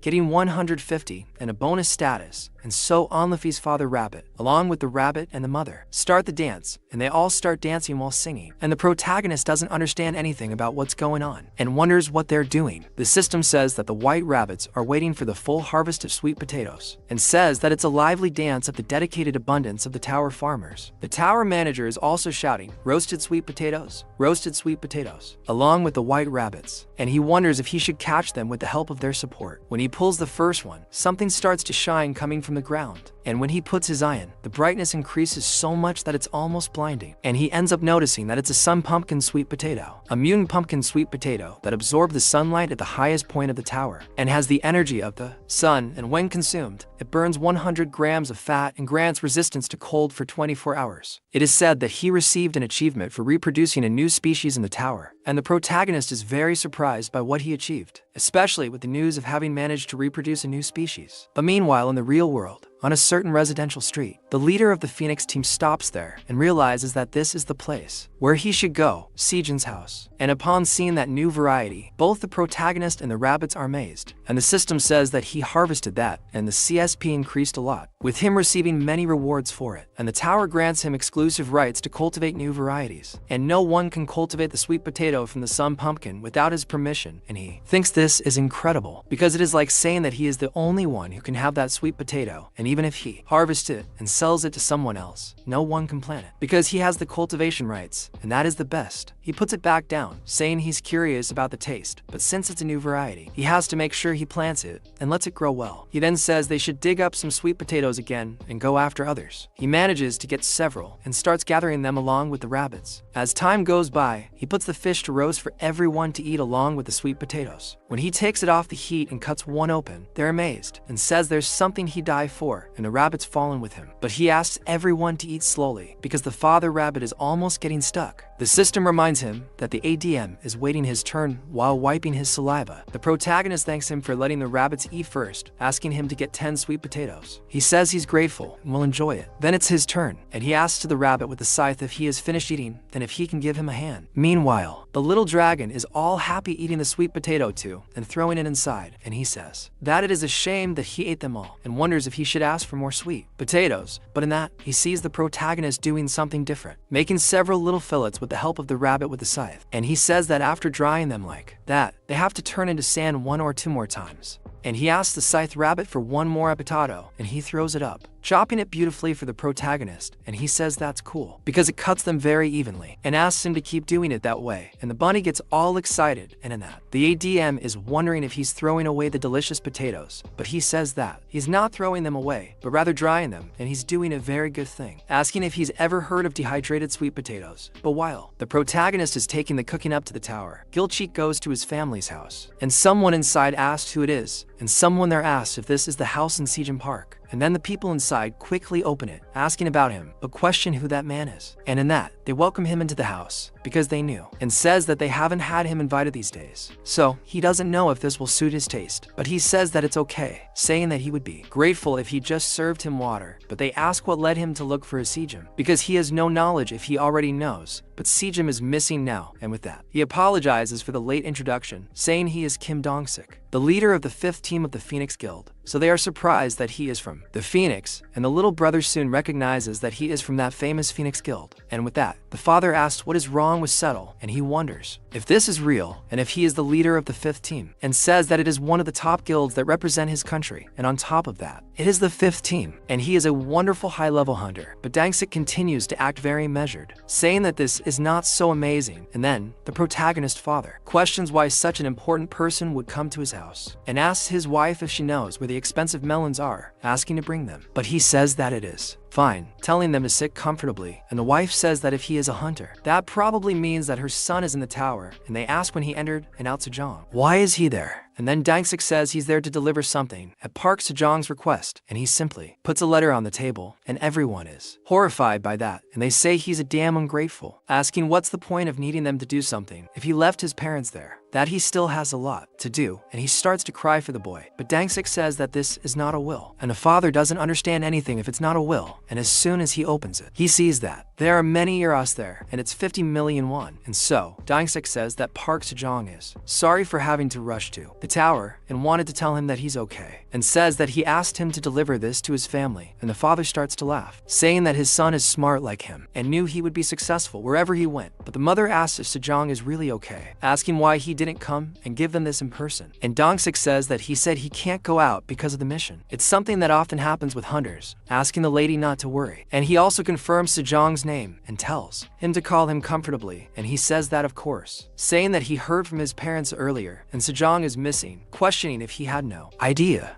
that he had entered the tower, and they say yes, because they suddenly lost contact with him about 5 months ago and haven't heard from him for months. Just in case, they asked the South Korean Awakened Association if there was anyone named Park Sejong, but they said no. He wonders if they use pseudonyms there. He says there are some people who do that sometimes, but there might have been a simple mistake. He'll investigate this with the association through the guild later. He notices that according to this family, he entered the tower 5 months ago and wasn't registered with the association. He's surprised that Sejong climbed to the 40th floor, and as a solo player, in the 10 years since the tower appeared, there hasn't been a hunter who climbed to the 40th floor in such a short time. He begins to wonder if this is the birth of a genius hunter, unprecedented in history. At this, Sejong calls the team leader, asking if by any chance he does some kind of talent development in the guild. So, his father he argues with the boy, saying that his brother is working twice as hard inside the tower, and the more he helps outside the tower, the better. The boy says he could also be talented. However, the team leader says that becoming a hunter is an extremely dangerous job where you can lose your life, and even the association does not recommend registering more than 1 hunter per family because, just in case, one misfortune is enough. He says he will say goodbye, but then the father says that they were of no use and he leaves, saying that he should at least have a meal there, but he doesn't deny it, saying that he went there right after leaving the tower, so he has to find his family. Then they notice that they held up a busy person, asking him to be careful on the way. When he returns to the car, the system sends him a notification that the contract mission has been completed, so he asks if he should go, until he receives a call from his daughter, and he asks her if she missed her father, and asks her to guess what he brought, and says that she brought that his daughter likes. But meanwhile, Theo in the tower is saying that the 99th floor is too far, and is finally reaching the protagonist hole. While this gathers at home, doing something with the carrots, putting them in water, and after they grow roots, he plants them, and says that the planting of the carrot tops has been completed, and the system continues to give him rewards. And he talks about the process, that one must soak the leftover carrot tops from the rabbit's daily food in water for days, and when the leaves grow a certain size, he must cover with soil up to the root part, and sow the soil, because the roots that were eaten do not grow back. And when the flowers grow on the top, the seeds are collected. And it turns out that it really works. And he says that this is what he likes about farming, and the bunny is happy with him. And he says that working hard gives him the feeling of being rewarded with unexpected gains, which accumulate over time. But then it is said that the tower manager is wondering if the dehydrated sweet potatoes are ready, and he ends up complying with the DM's anxiety, saying that he was going to check anyway. And when he goes along with the bunnies, they get excited and notices that they dried very well, so he takes them on so he can try it with them. And when he puts it in his mouth, he is happy with that delicious taste, saying that the crust is perfectly cooked and it retains the moisture and sweetness underneath. And all three of them really like what they are eating, and he says that no one can resist that softness, and it is like jojoba, and it has that addictive texture, and that is the dehydrated sweet potato. It is a cooked sweet potato that has been dried in the sun for 24 hours to maintain the sweetness and moisture, and it has a gummy texture, and it is sweet with an addictive salty flavor. And he says he is very excited, and he has to dry some more and eat them when he is bored. And at that, the ADM asks if he forgot something, and he apologizes, and the system says that the ADM wants to eat quickly, saying that they want him to complete the mission quickly and send some to them. But the protagonist wonders if the ADM can wait a little, and he questions what the protagonist is making it, and he says it doesn't seem appropriate, sending just food and a bowl of onion leaves every time, saying he has a better idea. And the ADM says he doesn't need that and just wants him to send it quickly, but he says it will only take a little while and it's ready, and he sends it in a bag, and he says it's a gift package of dehydrated sweet potatoes, and says it's pretty, and says he used to do some packing work as a side job, and he remembers that the ADM said it's his first time eating dehydrated sweet potatoes, and while he's making it, it'll be good to eat properly, and even if it's not for that reason, it will be preserved for a long time because the moisture will be sealed inside the package. And the ADM doesn't even have anything to say, and the protagonist asks if he's not going to take it, and he just says he thanks the boy, and he asks what happened because he thought his reaction would be better, but it was pretty lame, and he wonders if he's one of those who thinks he's playing with the food. But meanwhile, the little dragon is finding it very cute, wondering how he can eat something so cute, and the reaction was overwhelming. Meanwhile, the protagonist thinks to himself that he dried 40 baked potatoes, but he wonders why they disappeared in a single day, and everyone is eating with him, and this explains how they disappeared until the queen bee comes to him. He asks what's wrong, and she hands him something. He finds it strange, and it is a packet of compressed corn pollen, and and this makes his beekeeping level increase minutely. And the compressed corn pollen is something he had never seen, and the corn is actually growing, and he thinks he hasn't paid much attention, but it has already grown a lot. Even the flowers have bloomed. He wonders if there is corn honey, and says that this must be the reason the worker bees collect pollen instead of honey. He thinks about that compressed pollen, wondering if he should try it, since people eat pollen as a health supplement. It will be okay, and when he puts it in his mouth, he thinks it's slightly bitter, sweeter, and feels like he's eating candy, and says that it's extremely good, thanking the queen bee. And she gives the go-ahead for the others for them to start working, and they bring several to the protagonist, while she gets all smug, and she says that there are too many of them, and he can't eat those, and they are very precious. But at that, Theo goes back to being John, all happy, and he's surprised by this. But when Theo looks down, he gets scared seeing the queen bee, and starts saying that he's scared of her, and the protagonist tells him not to worry, because they all know he's on the same side as them.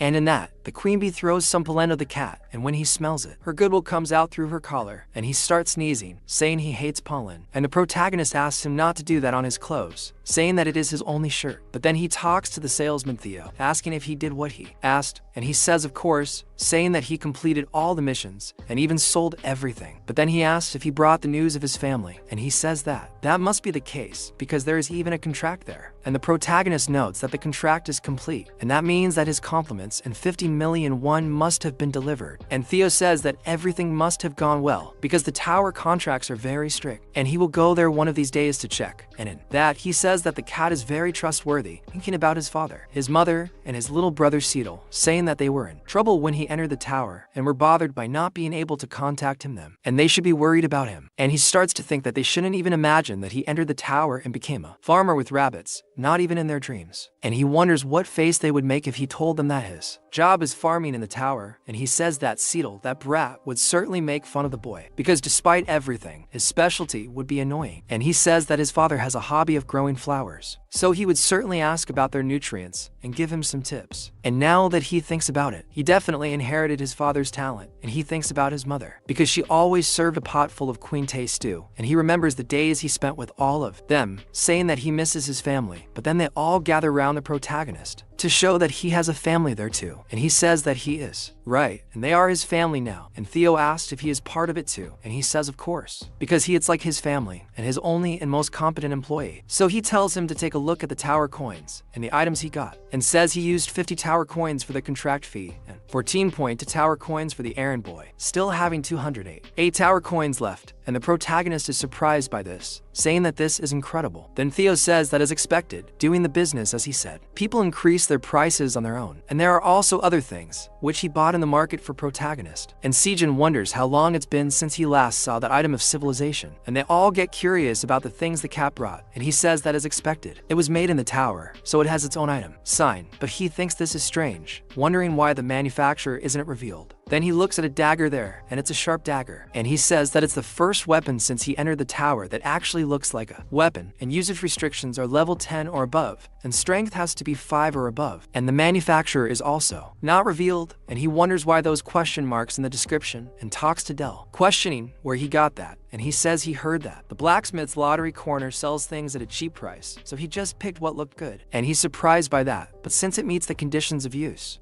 he wonders if he should use it. But then it is said about an item not evaluated by the system, and it is said that the ADM says that if he uses an unrated item recklessly, he can get into big trouble, and he questions what can happen if he just uses that, and ADM says that they will evaluate it for him. So he sends a new mission, which is to send the unappraised short dagger to the tower's ADM, and the reward is none, but the failure is being unable to appraise. And there is also a new mission to send a baked sweet potato as a gift to the ADM, and the reward is the appraised short dagger, and the failure is being unable to retrieve the short dagger. And he asks if he really has to do it this way, and ADM says that he strongly refuses, saying that the reason for this is not because they want to eat baked, dehydrated sweet potatoes, but note that he is saying yes, but with a strong refusal nonetheless, and he says he knew, because the tower manager is wiping his saliva, and the protagonist is mocked by the ADM's naughtiness, because he got a lot of potatoes earlier, and he says that he is right, because since it seems strange to use an item with unknown information, he accepts the deal, sending the ADM to get it. Then he uses the appraisal skill, and says that fortunately, it is not an item that it will cause damage. Even the mission is not completed, and the dagger returns with him giving potatoes. And in this, it is a short dagger for training canes. It is the short dagger that the canes hunter of the Red Mountain used to train during his childhood, and the blade is made of black iron to give it weight, making it quite heavy for a dagger. And it was mixed with some methyl during production, so once sharpened, the dagger's sharpness is maintained for a long time, and the use limit is above level 10 at strength 5.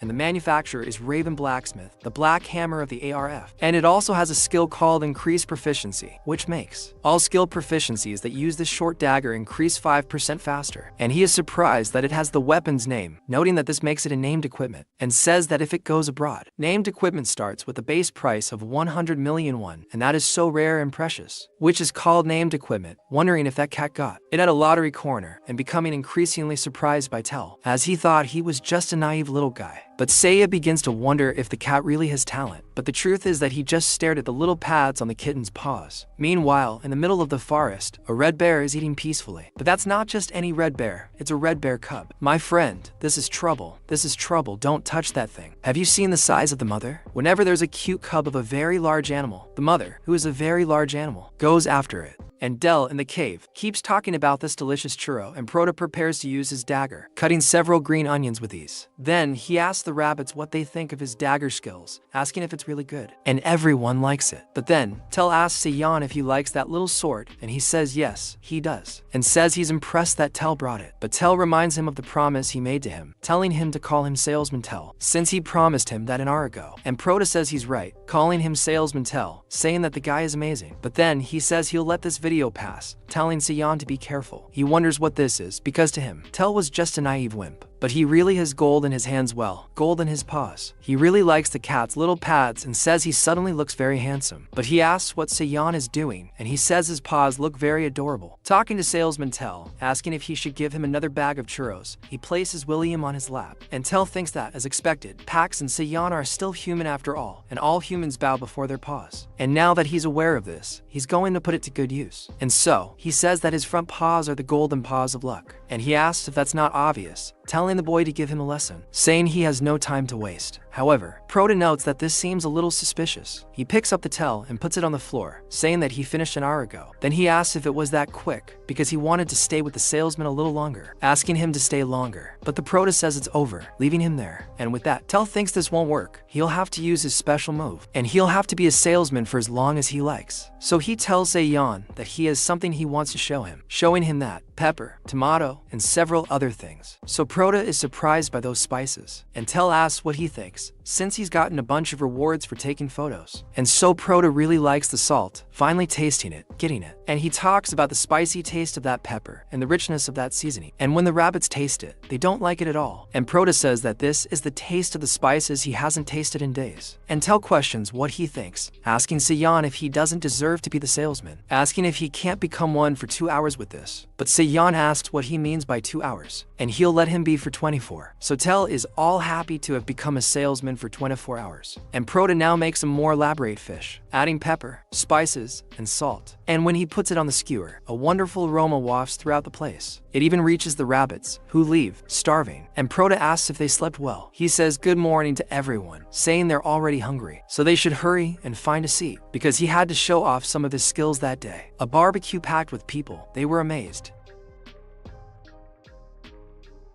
So Proto says that just as a precaution he grilled the fish with salt and pepper separately. Then they had to choose the one that suited their taste. And he noticed that most of the white rabbits picked up the spicy seasoning, and the chubby one already ate it all, but the one with the floppy ears didn't like it at all, and the rabbit with the scythe didn't seem to like it very much either, while the black rabbit really liked it. And then he looks at Thel, saying that he's sleeping in. Then he goes to Thel and asks him to wake up, telling him that he should eat breakfast. And he starts ordering grilled fish, and Proto says it has salt and pepper. He asks which one he likes. He questions what he's doing with it. He asks if he's making a joke about the divine fish, and Proto just accepts that he doesn't really like salt grilled fish, giving Thel the regular fish, which I said as expected. Plain grilled fish is best when prepared this way. And after that, they'll harvest the tomatoes along with the rest of the rabbits, and Proto now harvests them with his dagger, and the system rewards him handsomely. He earns an additional 70 XP for those tomatoes. He mentions that he now has the option to train Kane's sharp dagger, which isn't just used for battle. He says that all proficiencies and abilities that use the dagger cut 5% faster. He says that as expected, the item named rank B is different. He says he had to grind gold to increase its proficiency, coffee. He thinks it's really worth the work, asking Thel to pick it up, but he doesn't really like what he's doing. He's already making a fool of himself. He says he's a big seller. And why is he doing this? And Proto questions him, because he's the president, but he's working. So Thel is surprised that he was the president this whole time, and Proto says yes. Speaking to the salesman, Thel acts quickly. He says he's right, but he asks if the president is a higher position than a salesman, and Proto says that's right. Then Thel says he learned something good, and he says he's going to work with this information, and he starts laughing, saying that once he becomes president, he'll monopolize every pair's hands and legs. He thinks his purse is full, and now he's going to say goodbye and leave. And Proto asks if he's leaving already, and he remembers to tell Thel that when he stops at the shopping area, he must buy the things they need, and he must also make sure to stop by the forge and pick out anything he likes from the lottery corner, saying he can't let Thel's brilliant talent rot. And he says of course, saying he'll be back soon, leaving, saying goodbye to Proto, while he stays behind. He thinks he should finish the cherry tomatoes on that side and rest, and he keeps harvesting, gaining a ton of XP from it. But he's surprised, because that's not the amount of XP he can get by harvesting 6 cherry tomatoes. And when he sees all the characteristics of that fruit, he realizes he's now a rank D plantation, and breaking down fat, increasing money until expiration. Almost all of them have doubled. And what's more, it's much tastier. And he's surprised by this, because they're all rank D crops. And he's surprised that every plant he touches, they grow as rank D, because now, and Thel thinks that somehow, he feels disappointed as he leaves. And in that, as he makes his way, the dragon walks into a room. He sees the ice statue of the black dragon, made by Kaiser Furtani. And when he looks at that thing up close, he just breaks it and put it back in place. The gift of sweet potatoes, given by Proto. And he says that this trap, it is cast with a magical spell of permanent preservation, and will keep it, instead of eating, because you're human.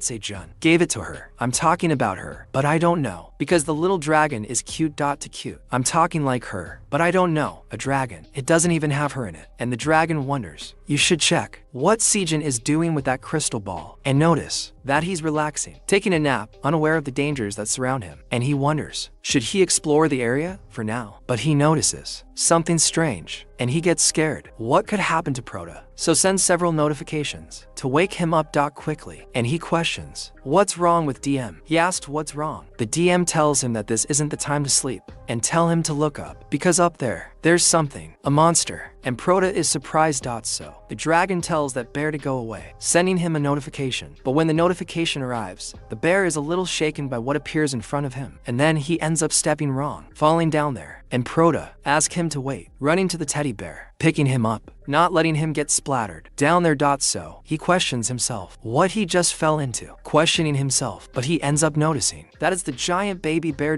Crimson. All cute, looking at him. My friend. Stop it. Stop it. You're so cute, very cute, but it's going to be a mess. And when he realizes it, that's the Crimson Bear's baby. He notices that's that same monster that he saw during the blue moon that one time, and with such a frightening look. The baby, it's extremely small and cute. And Proto, seeing that, receives a message from DM. Asking, why did he pick up the giant crimson baby bear and fall? He questions, how could he let it fall? Because this is dangerous. But the DM says to send the giant baby out of the cave quickly, because his mother is certainly looking for him. He's very close. But Proto speaks, what if they send him away? He's very small, and he asks if it's okay. Send him away. That would be a better idea. Let the mother go get him. But the DM says that the giant crimson bear, he's a gluttonous monster, and he'll eat all the food in the cave. But he questions it. What do you mean? Because he's very small. Asking. DM, you're not exaggerating. And so that bear, he goes near the black rabbit, while the rabbit pets him to get along very well. And the queen bee. In turn flies along with the bees. To leave, and the bear tries to go after her. But the bees, they don't like that at all, and they get really angry on top of the teddy bear. And Proto try to defend him. While he's scared to death, he tells the bees that everything is okay, and he is not the enemy. And he says that they acted like that because he approached.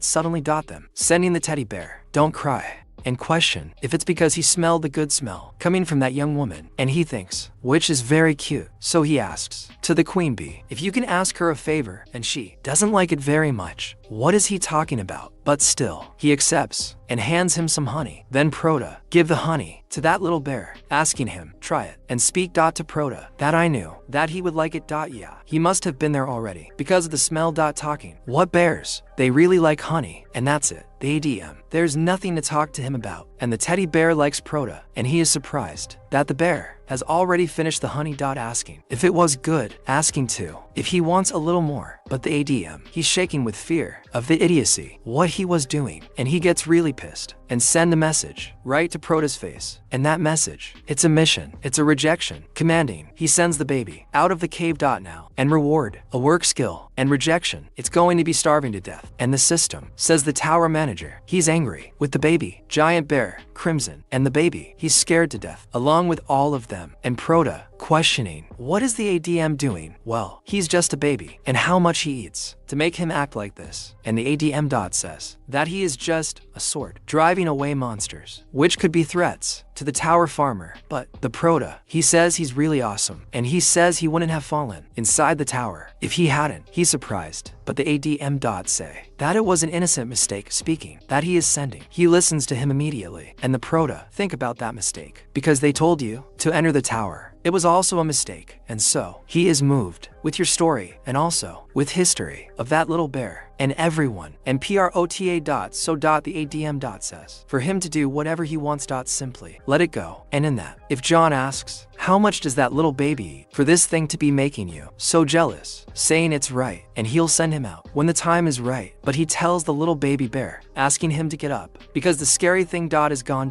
So he ends up noticing when he picks up the teddy bear that he fell asleep on your lap, and you think he's so cute, saying you'll let him sleep in the cave that day, lying next to that stuff thing. And he says he'll send it back to him tomorrow. But while he sleeps, something happens, and the little bear ends up waking up early, moving around the cave, going to another corner, and the black rabbit gets up before everyone else, seeing what's happening, and starts screaming as he looks, what's going on? And Prota shouts to be able to wake him up. Then John gets up, asking what all the noise is. So he asks where the baby went, and sees the biggest mess, along with all the rabbits, asking what the problem is. And they're all really pissed, and he finally realizes it, that all your crops, except for the vegetables that were there, they were eaten only by that little thing that destroyed everything. With that most innocent look on his face, finishing all the food, and he realizes that the warehouse, it all went down the drain in a single night, and it looks like a bomb because the ADM warned him. And the rabbits, they start fighting with the teddy bear, fighting with him for what he did. And Prota go look to see if there's anything left, but he notices that a third of the sweet potatoes and the carrot is gone, and he didn't touch it. And cherry tomatoes somehow, and rabbits, they are very angry with that thing, and the teddy bear in turn run towards Prota. Well, you know that he will come for you and cover up for what he did. And he arrives crying in Sejin's arm. What a question, what happened? Because he grew so much in just one day, and he was almost the same size as the rabbits last day. And he notices that he ended up forgetting that inside the tower, it's a place where to eat. It can cause faster growth, and it's not strange at all. And he remembers that the ADM warned him for the crimson bear. He is a gluttonous monster, and he will eat all the food in the cave. And now he realizes the problem, which he fixed because he should have listened to the ADM. And the ADM, he sent a message to him saying that the puppies of the crimson bear, they are the biggest eaters, and they can easily eat 100 kilos in a single day if they have enough food. And Prota see that ADM is back, and ADM accept the apology because he did the right thing. While Prota, look, little pig, he says he thought that he was simply aware of him feeding the bear cub, and he didn't think so deeply. And the ADM says it again to Prota, what's important? Send that baby out. And he even agrees, but he wonders, how is he going to do that? So he ties a vine made with the chives on the bear to be able to trap it and form it as if it were a safety device. And he notices that the Prota, that is well tied, putting on the backpack in that thing, and asks the rabbits if they're ready already, with the black rabbit outside ready to pull that thing. So he asks both of them, pull him. Everyone pulls hard to get him out. They finally manage to lift the teddy bear, and they keep pulling little by little with everyone's help. He speaks that they are doing well, and they manage to lift him from the ground. But while he's under the bear, he starts to struggle, and Prota, seeing that he's getting scared, bring him honey to put his mind at ease, telling him he should go to his mother. Now. So going up with the honey, he gets calmer, and he stays quiet, and Prota says goodbye to him, and the teddy bear. To say goodbye to the boy. And so, as a reward, he acquires skill, work, collecting seeds, and making it grow slightly, the chance to get better seeds during harvest. And after everyone returns, after the mission to send the bear out, he wonders if he'll get home safely and say they did a good job. But then they are hungry, and they see that everything is gone there because the bear has eaten most of what he had. And when he looks back, Both the wife and the husband, they realize that they are actually in a somewhat awkward situation, and he wonders if they should eat cherry tomatoes for now, and so on. A few days later, a shadow takes over the cave, and when they look up, the prota is horrified, and at the entrance of the cave, there's the little bear again, and this time with his mother, a bear size XL, and he starts to think that really screwed. And after that little teddy bear comes back, he brings his mother, and coming face to face with that monster that already terrorized him, the protagonist thinks he's screwed, questioning what's happening there and why the mother of the giant crimson bear is in her hole. And the black rabbit is already starting to think he's going to have to fight, and it's going to be difficult, sweating in the cold. And the protagonist begins to suppose that she's there to eat him, and thinks that in her mind, she thought he kidnapped her son for a whole day and can't forgive him, ready to grab him and devour him in one go. And he thinks he's going to his death now, thinking about his mother, his father, Sito, his little brother, and he tells her that it's not tasty, and that's because he doesn't eat anything but tomatoes, begging for his life. But the little bear thinks he's strange. However, the system sends a message from the tower manager saying that they are not planning to threaten him, and he asks if he understands the giant crimson bear, and the manager says that yes, saying that the bear is saying that he would like to feed his son with the honey, and he questions about it, remembering the honey he gave him. And so the bear also confirms what he is saying, and the manager passes on the bear's message, saying that he will protect the surrounding area in exchange for more honey, and the bear confirms this, taking his paw down there and going close to the protagonist, and he looks back, looking at the rabbits, who are all happy with this decision, and he says that he will give the honey that the bear wants so much. And the manager tells the protagonist to climb on the crimson bear's paw, and when he climbs, the bear begins to take him out, and the protagonist takes the opportunity to look down at his plantation and thinks that they have grown well inside the cave for all this time, and says that that place is finally leaving for the real world of that tower outside the cave. But when he finally looks back at the sun and everything that is there, he is amazed at the size of the land that he has at his disposal, and everything he can see from there is the bear's hand, so he thinks it's too wide, wondering if they're really inside the tower. And he sees that beam down there, and the manager says that place is a waypoint, and the protagonist questions about this waypoint. And here it is the only way that allows hunters outside the tower to move between floors, and he thinks that if he can use the waypoint, he'll be able to go to the first floor and leave the tower, but he wonders how he gets there. And the little bear speaks to him from down there, and so the mother bear places the protagonist on the ground with the greatest delicacy, while he wonders if he has to go through the desert, but he realizes that it's impossible for him to walk all that distance. However, with the crimson mother bear, this might end up working, and he asks if she, by any chance, could take him to that beam, and then she denies it. And the manager translates for him, saying that she refuses, and he asks why. And the manager explains that she said that place is not her territory, so he will have to defeat about 3,000 monsters to reach the waypoint, and he is surprised by this, noticing that there are actually monsters on the way there, and she points back, saying that her territory goes from inside the forest to the outskirts of that place, and most monsters do not go to that place that leads to the desert, and says that it may be difficult to protect him if he leaves that territory. And the protagonist begins to understand. And in this, both the bead queen and the rabbits leave. They're also carrying a suitcase. And the protagonist realizes that the black rabbit brought his backpack thanking him, and so the little bear grabs the black rabbit thanking him, and the two also create a friendship. And so the mother bear goes to the protagonist reminding him of the honey, and when he takes the bottle of honey from his back, the little bear starts drooling over the black rabbit. Poor thing was all drooling with the hungry little animal, and the bear goes there taking the honey that the protagonist throws in his hand. And the mother bear is curious about what is happening, and the protagonist asks if she wants some too, but she refuses the honey he is offering, saying that it is fine, and wants him to give it to her cub, saying that there is nothing to eat in that place, and that is why the cub has not been growing well. But the cub grew a lot in just one day thanks to the protagonist, and he remembers about the cub having grown so much, because in fact he ate a lot of it from the protagonist's production, and he smiled awkwardly, thinking that he ate so much that they ran out of stock. And the queen bee doesn't like this development either. And the mother bear says that the honey with an especially sweet smell will help. And the protagonist talks to the queen bee because she said that her honey is helping, but notices that she is really too shy, hiding behind the protagonist. And then they start talking to the mother bear because there is nothing to eat in that place. And he asks if she was hungry that day, and says that from what he heard from the tower manager the other day, the giant crimson bears eat a lot. And then she says that she was hungry for 3 days looking for this cave. And the protagonist is surprised by this because although her baby is very important, mothers shouldn't act like that, and says that this won't happen, asking to wait a little, telling the black rabbit that it is a challenge, and he agrees with the protagonist. And he says that he will show him the boss's skills. Siege him, and the black rabbit goes after several fish, and the scythe rabbit starts cutting carrots around there, while the protagonist uses these two ingredients to make a tough hango. And after finishing the food, he tastes it and notices that it is ready, placing it and serving it for everyone to eat. It It is a fish stew with carrots and tomatoes, and the mother bear gets excited seeing it with her cub, who also has shining eyes and drools. And he says that the fish stew with tomatoes is full of nutrition, and they are a little short of ingredients, but he can guarantee the taste. And the mother should eat well so that her cub grows well, asking if she doesn't think so. And the cub is already falling inside, while the mother is drooling and looking at the protagonist. And so she picks him up along with the rabbits and gives everyone a hug, thanking the protagonist. And the tower manager makes a point of sending this message to him, while he is happy that everything went well. And the protagonist, who is being crushed, says that he cannot recover. So the tower manager thinks that he has been taking care of them since the giant baby bear left the cave a few days ago, all because he was worried that the baby would call its mother and attack the human. And she doesn't know why, but the giant crimson bear seemed like he wanted to establish friendly relations with the human.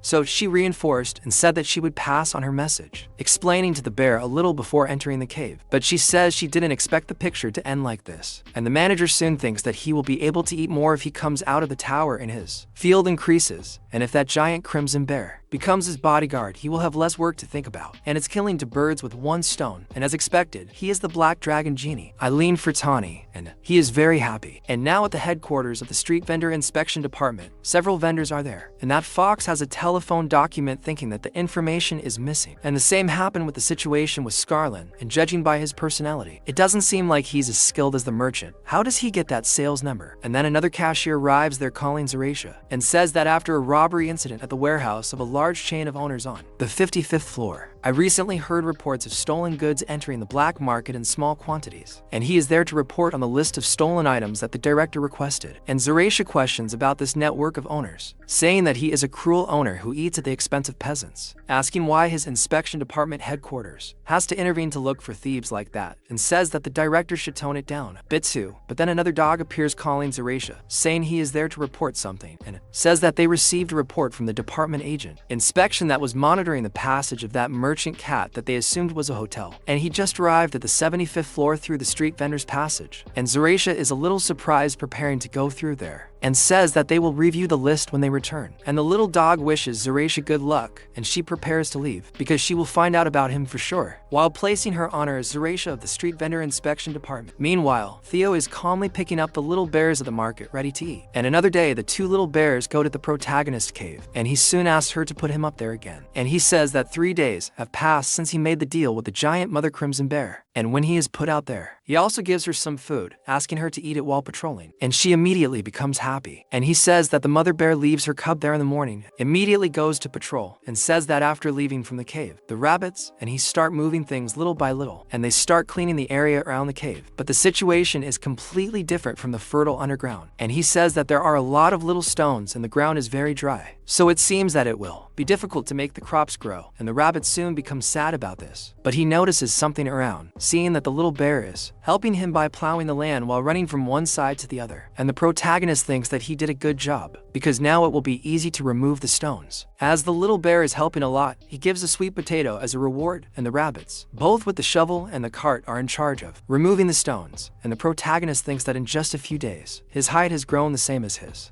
He is almost the size of the protagonist, and he speaks that if he had stayed in the cave, he gets goosebumps just thinking about it. So he starts planting the sweet potato, and says that the soil seems very sterile, so he will plant the roots for now. And so, with the level 3 seeding effect, the probability of the sweet potato rooting increases, and his workload increases a little too, and several notifications keep appearing. And he says that they will have to opt for cherry tomatoes later. But in that, he looks back and sees the little bear digging some holes, and in fact, he is picking up the sweet potatoes that the protagonist leaves there, and he says no, saying that they are not looking for treasure, and the little bear is surprised. And he says that he ate everything he worked so hard to plant so far, and he will have to reorganize the entire field this time, and says that if he continues to stay there, they will have to teach the little bear the concept of planting, and he is crying, totally regretting what he just did. And the white rabbit teaches him what he should or shouldn't do it there. And so, on the 38th floor, Theo returns to the humans, and says that for now he will auction lots of 300 cherry tomatoes with a total of 1,800 that he has. So they start with 25 coins from the tower, and everyone continues doing that auction, giving him more and more coins. And he thinks it's less gold than last time, because it would be cool if a fool came. And has happened in the last auction, and in that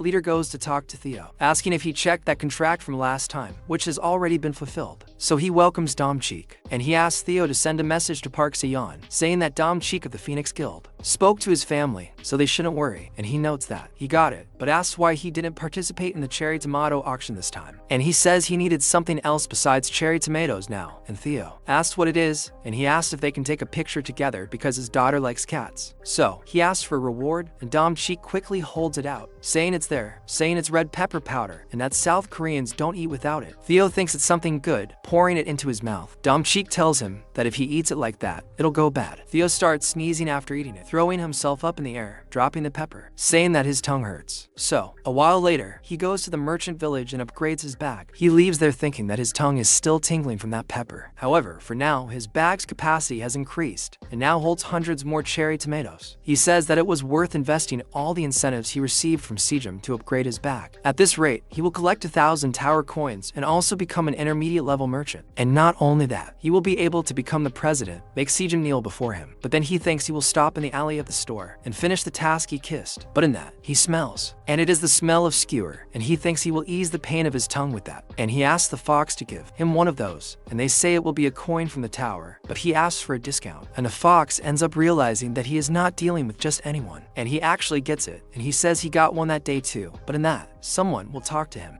And it's Zerif, but he recognizes her as the fool who was almost tricked by Scarum. And she notices that she remembered him, even if she doesn't in the best way. And she is upset that he called her a fool when he was the one who ruined the operation, and introduces herself to him as Zerif, but he asks what's wrong, and she says she didn't repay him for saving her last time, so she would like to give him something. But he says he will refuse, because he is busy, and Zerif is surprised, coming back to him, telling him not to be like that, asking if they can't just have some tea. But he says he doesn't want to, and he can't drink hot things. And she says there is a place that serves desserts nearby, where they have to wait a few years to make a reservation, and a close friend works there, and they can have a very high quality dessert called special pudding. But Theo says he hates sweet things too, and says she is really insistent, so she wonders why that idiot is being so firm. So she starts to appeal, throwing herself on the floor and crying to him, asking him to listen. And Theo takes a dirty one, asking because she's suddenly throwing a tantrum. And she says it hasn't been long since she became a traveling merchant to make a living, but she really lacks merchant skills, and says she was very impressed by him, that she saw through that cruel Scarum's trickery immediately, and saved this complete stranger by his warm consideration, saying that out of respect for Theo he would like to learn from his merchant skills, calling him the amazing, cool, wonderful, traveling merchant Mr. Theo, and he gets all giddy with all this praise, and says that if she puts it that way, he can teach her a little. And Zerif asks if she's really going to do that, and thinks it worked, saying he's a careless beginner by this technique, it's never failed anyone, and he says it's embarrassing, so she should just stand up, and she stands up, asking where he was going, and he says he has some things he needs to buy. So he was on his way to the blacksmith's alley, and she's surprised by him, asking if he's trying to buy things that can be sold, and he says that she will understand when she sees it. And they actually go to the blacksmith's alley, where there are several people buying some things, and arriving there, Zerif sees something, saying that it is very beautiful, and talks to Theo, because he heard that there are many high-class items in that blacksmith's shop. But he says that he does not buy such insignificant items, and she questions how good the item he is trying to buy is, and he says that this place must be good, arriving at a place with 50% discount on everything inside. And he asks if he is the owner. They're entering a very dark place with Zerif, and she thinks that that place is a place with non-valuable or indivisible items, and in short, it is a store to choose items treated as trash, asking what kind of merchant skill he will teach there. And Theo says that the sign on the door says that all items there cost 20 tower coins, asking if it is true. And the owner says that he is right, and many of the items there are not appraised, so they cannot know their price. And if he pays for items that are rotten because of his age, they will fake it for him, telling him to choose something. But then he simply yells at the attendant, asking him to give him a discount. And Zerif is wondering what the hell Theo is talking about, asking if that's his merchant skill. The guy is taking the pro's order for him to ask for a discount literally, and she is shocked that he wants a discount in a place that is already giving a discount, wondering if he is so confident at that. And then the attendant even says that he can get it for 18 coins. And Zerif is surprised by Theo, but he asks for an even bigger discount. And he says that he is a very bold cat, offering it for 15 tower coins, but he tells him to sell it for only 13, saying that he will come there often, and says that it is true, asking for an even bigger discount. And the seller says that it has been a long time since he left, saying that he will sell it for 13 coins. And Theo is all happy, asking if she saw, and Zerif says that it's incredible, but it's just him being stubborn, complaining that he's really thinking about buying there. And he looks around, coming to a hat out of nowhere, and she asks if he's going to buy it, questioning if he's serious. And he says he is, asking what's the problem, and she questions, how so? Because it's not even a weapon, but a straw hat, and it's 100% shitty item. But then the salesman asks what she's talking about and if she has any dissatisfaction with the store, but she starts to say no, scared. Then Theo says he's a nuisance, and she starts to apologize, but wonders why she has to apologize. And he just says he liked it and says it's one, and tells her to buy what she likes, and so he leaves there with the sheriff, who doesn't understand anything, and he tells her he's already looked around there and leaves, and she's surprised. And he asks if she did well with these merchant techniques, saying he hopes she becomes a good merchant also, simply leaving the sheriff behind, and she doesn't even react, thinking there's no way, and it'll be weird to keep following him besides, and she'll have to back off for now. But she thinks of something looking at Theo, and when she sees him leaving with that hat, she notes that she's already seen it on a list, and thinks it's impossible he would have chosen that, knowing what he was doing. Meanwhile, the protagonist is inventing something else, and says that the fashions grew in the carrot flowers earlier than expected, and he says that he'll have to plant half of them in the cave, and the other half on the surface, and he says that they'll reduce the amount of stored carrots by half because of the baby bone, because the rabbits started to tremble again, and the rabbits are now taking some fish with the chubby one and also the black rabbit, and he questions if it's time to eat, thinking about the menu and going for the fish soup, asking if they could clean the fish together with the forest rabbit, and he gets all excited to do it. And the protagonist says that it seems like the mother rabbit has no appetite these days, and he's going to get some fresh cherry tomatoes for now. And he says that he harvested 10 magical ripe cherry tomatoes simultaneously, and then his harvesting skill level starts to grow, and finally reaches harvest level 4, and he wonders if new effects have been added. And the new effect of harvest level 4 is to make slightly unripe or overripe fruits perfect for harvesting, and with a very low probability.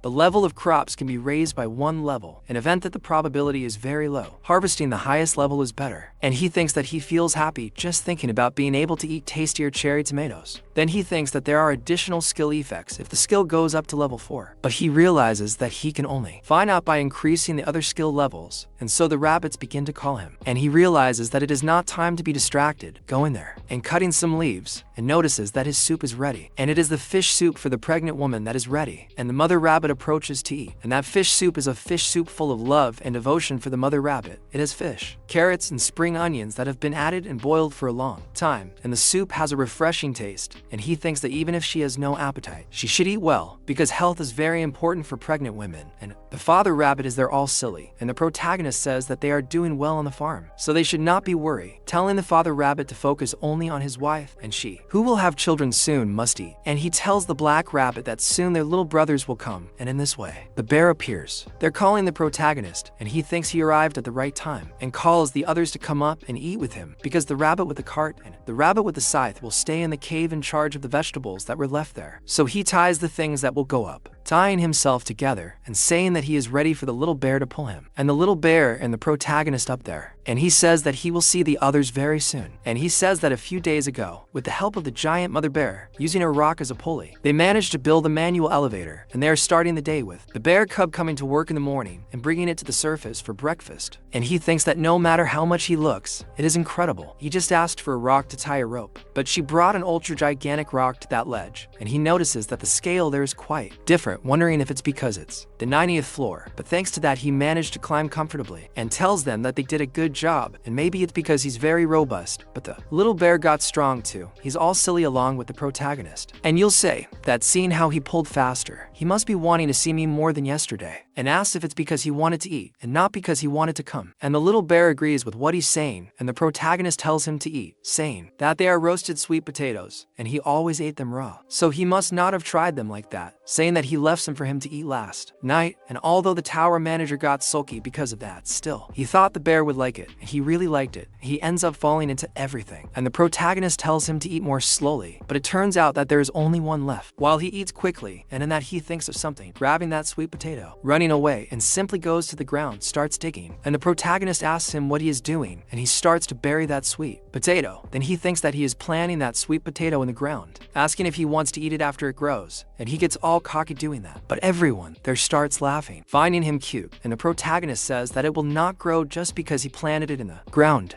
and this doesn't work with food cooked on fire, and the bear is shocked. And the protagonist asks if it was that delicious, saying that he's going to do that again for him, saying that it's been a while since he laughed so much. But then he hears a noise and sees the head of a fish buried there, several of them along that spot. And he says that they're going to need extra lessons, because the bear won't do that again. And his belly is rumbling while he's at it, and inside the queen bee's castle, he's getting bigger and bigger, and she's inside, sitting holding something, and something that looks like an egg. And outside, the teddy bear and the black rabbit are face to face, ready for a fight. The black rabbit gets ready, and the teddy bear gives the signal, charging at the black rabbit, who gets out of the way, fleeing from his attack, and ends up attacking him from behind completely. But the teddy bear still puts his hand to the black rabbit and manages to grab him, playing and washing the rabbit, the two having fun in that sparring. And the protagonist watches that and wonders if they're training or just playing. But the chubby rabbit continues to take his cart there and here, with some tomato juice along with the carrots there. And the protagonist says that he was just thanking him. He continues taking them to everyone, and in that he looks at the hole and sees some bees coming out of there. He notices that what look like poisonous bees are patrolling. Then one of the bees goes over to him, and he ends up seeing the queen bee coming out too, and finds that strange. The queen bee goes near him with a somewhat apprehensive look, and he asks why she left, and if she wasn't laying eggs, and she goes to him, handing over something wrapped in chive leaves. And the protagonist asks what that is, and after he hands it over, she moves away, lowering her head, along with all the other bees, and just leaves. He questions what she gave him before leaving, and when he opens it, he sees the cocoon of the poisonous queen bee, and the caterpillar of the poisonous bee is preparing to transform into a poisonous queen bee after accidentally ingesting royal jelly. And they are missing 10 days until birth, and consider the first egg he sees as his owner. And the protagonist is surprised by what she gave him, and says he understood, saying that not long ago, the queen bee became the queen, so their power as the hive is not so strong. And having a new queen born in a hive that is not ready to be divided means that the already small power will be weakened even more. So he thinks that she gave him the cocoon, and he thinks that he must be a precious son to her. So he soon thinks of doing something, saying that he will work for the gold, so that she can transform into a wonderful poisonous queen bee, telling the cocoon of the poisonous queen bee to cheer up, because he is looking forward to the day they see each other. And some time later, Theo is still returning to the protagonist's house, saying that he is finally in the cave and thinks that Park Sejong will kneel, and he will enjoy the authority of the boss. But then he notices something strange, wondering what that is, and who he is, what he is doing in front of the cave. And it is the teddy bear himself, but when he looks into the teddy bear's mouth, he sees the protagonist's backpack,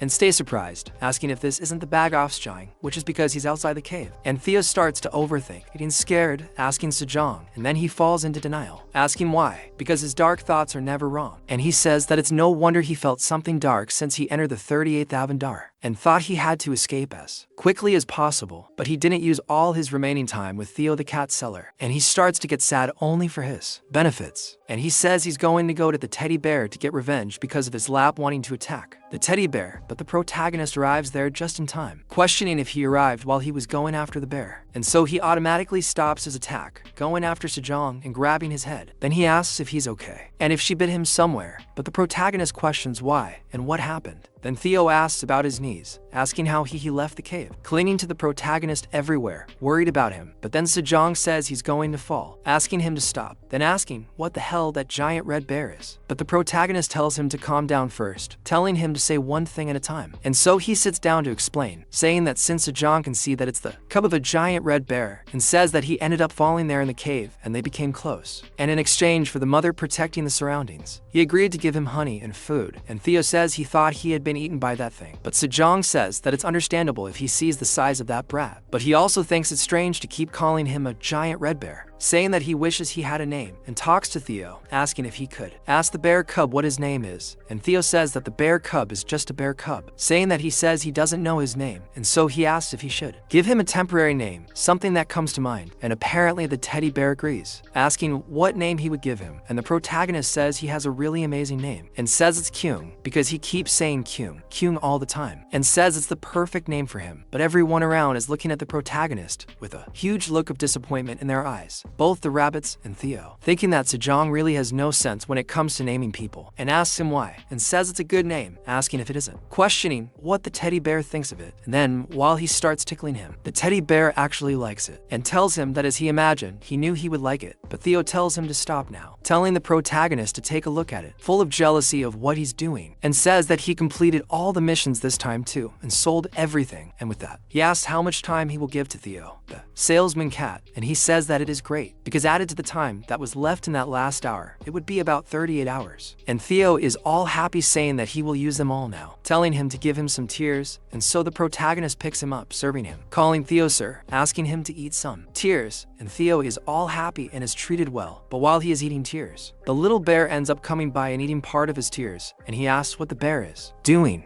and asks how dare he put his tongue in her, angry crying ready to scratch the bear. And the protagonist has to hold him so Theo doesn't fall to the ground with the bear, asking how he dares to get into the president's lap, saying he can't forgive him. And the protagonist holds him while the bear gets all sad, but even so Theo manages to scratch the bear's face, and he starts crying, screaming for his mother. And the protagonist notices the forest shaking, and just as he cries, the mother and the bear jump out of there, going after to defend their cub. And both the protagonist and Theo are scared to death of that gigantic angry bear coming to defend her son, and she is very scary, watching them with a murderous look while the bear stays below her. And Kwon keeps crying, explaining what happened, and the protagonist thinks that it really went to shit, and Theo stands in a pose of total surrender before that gigantic monster, while Sejin thinks that they are really screwed. My friend, you can't, man. When you see the cub crying something, don't hit it, because if the cub is already that big, imagine the mother. If this animal cries, she comes. And that's what happened. So Theo, all scared, says hi to the bear, saying it's a wandering merchant cat, saying that there's his merchant sign, and thinks he had a little misunderstanding with her cub, but she's so pissed off that she yells at him, not wanting any idea, totally ignorant. And she comes closer, talking a little, but calmly, very close, almost deafening everyone there. He starts to apologize, saying that they won't fight anymore. And so the protagonist says that it was just a little argument, and nothing happened, and that's serious. And she's still pissed off, but goes down there and walks away, leaving Theo behind. And then the protagonist says that he thought they were in trouble, and Theo continues their crying, and so he asks if Theo is okay, asking him to calm down. And Theo thanks the protagonist for saving him, and so he apologizes, saying he should have told him this before, putting him on his lap, while Theo is all sad. And even the black rabbit goes there to try to cheer up the cat, as well as everyone else. He starts saying that it tickles, and everyone goes there getting that mood. But the little bear stays far away, all sad, head down, and approaches slowly, and Theo even licks him to make peace. And he says he's also sorry to the rabbit, and says that from now on, they will be friends, but says that even so, he asks him not to eat his treats. And the protagonist ends up agreeing with all of them being friends, but everyone is sleepy, getting ready to sleep. And it ends, and they make a little pile, all sleeping together, and the father and mother rabbit go out to see how the situation is. And when they come from outside, they don't see anything there, but they find Theo's back, and coming out of it, the father rabbit sees the hat that Theo brought. The mother ends up calling him, because she found everyone gathered, sleeping around the clang, and they see everyone getting along well, and they prepare to be able to get close. And the father rabbit puts that hat on the protagonist's face, while they also line up to sleep.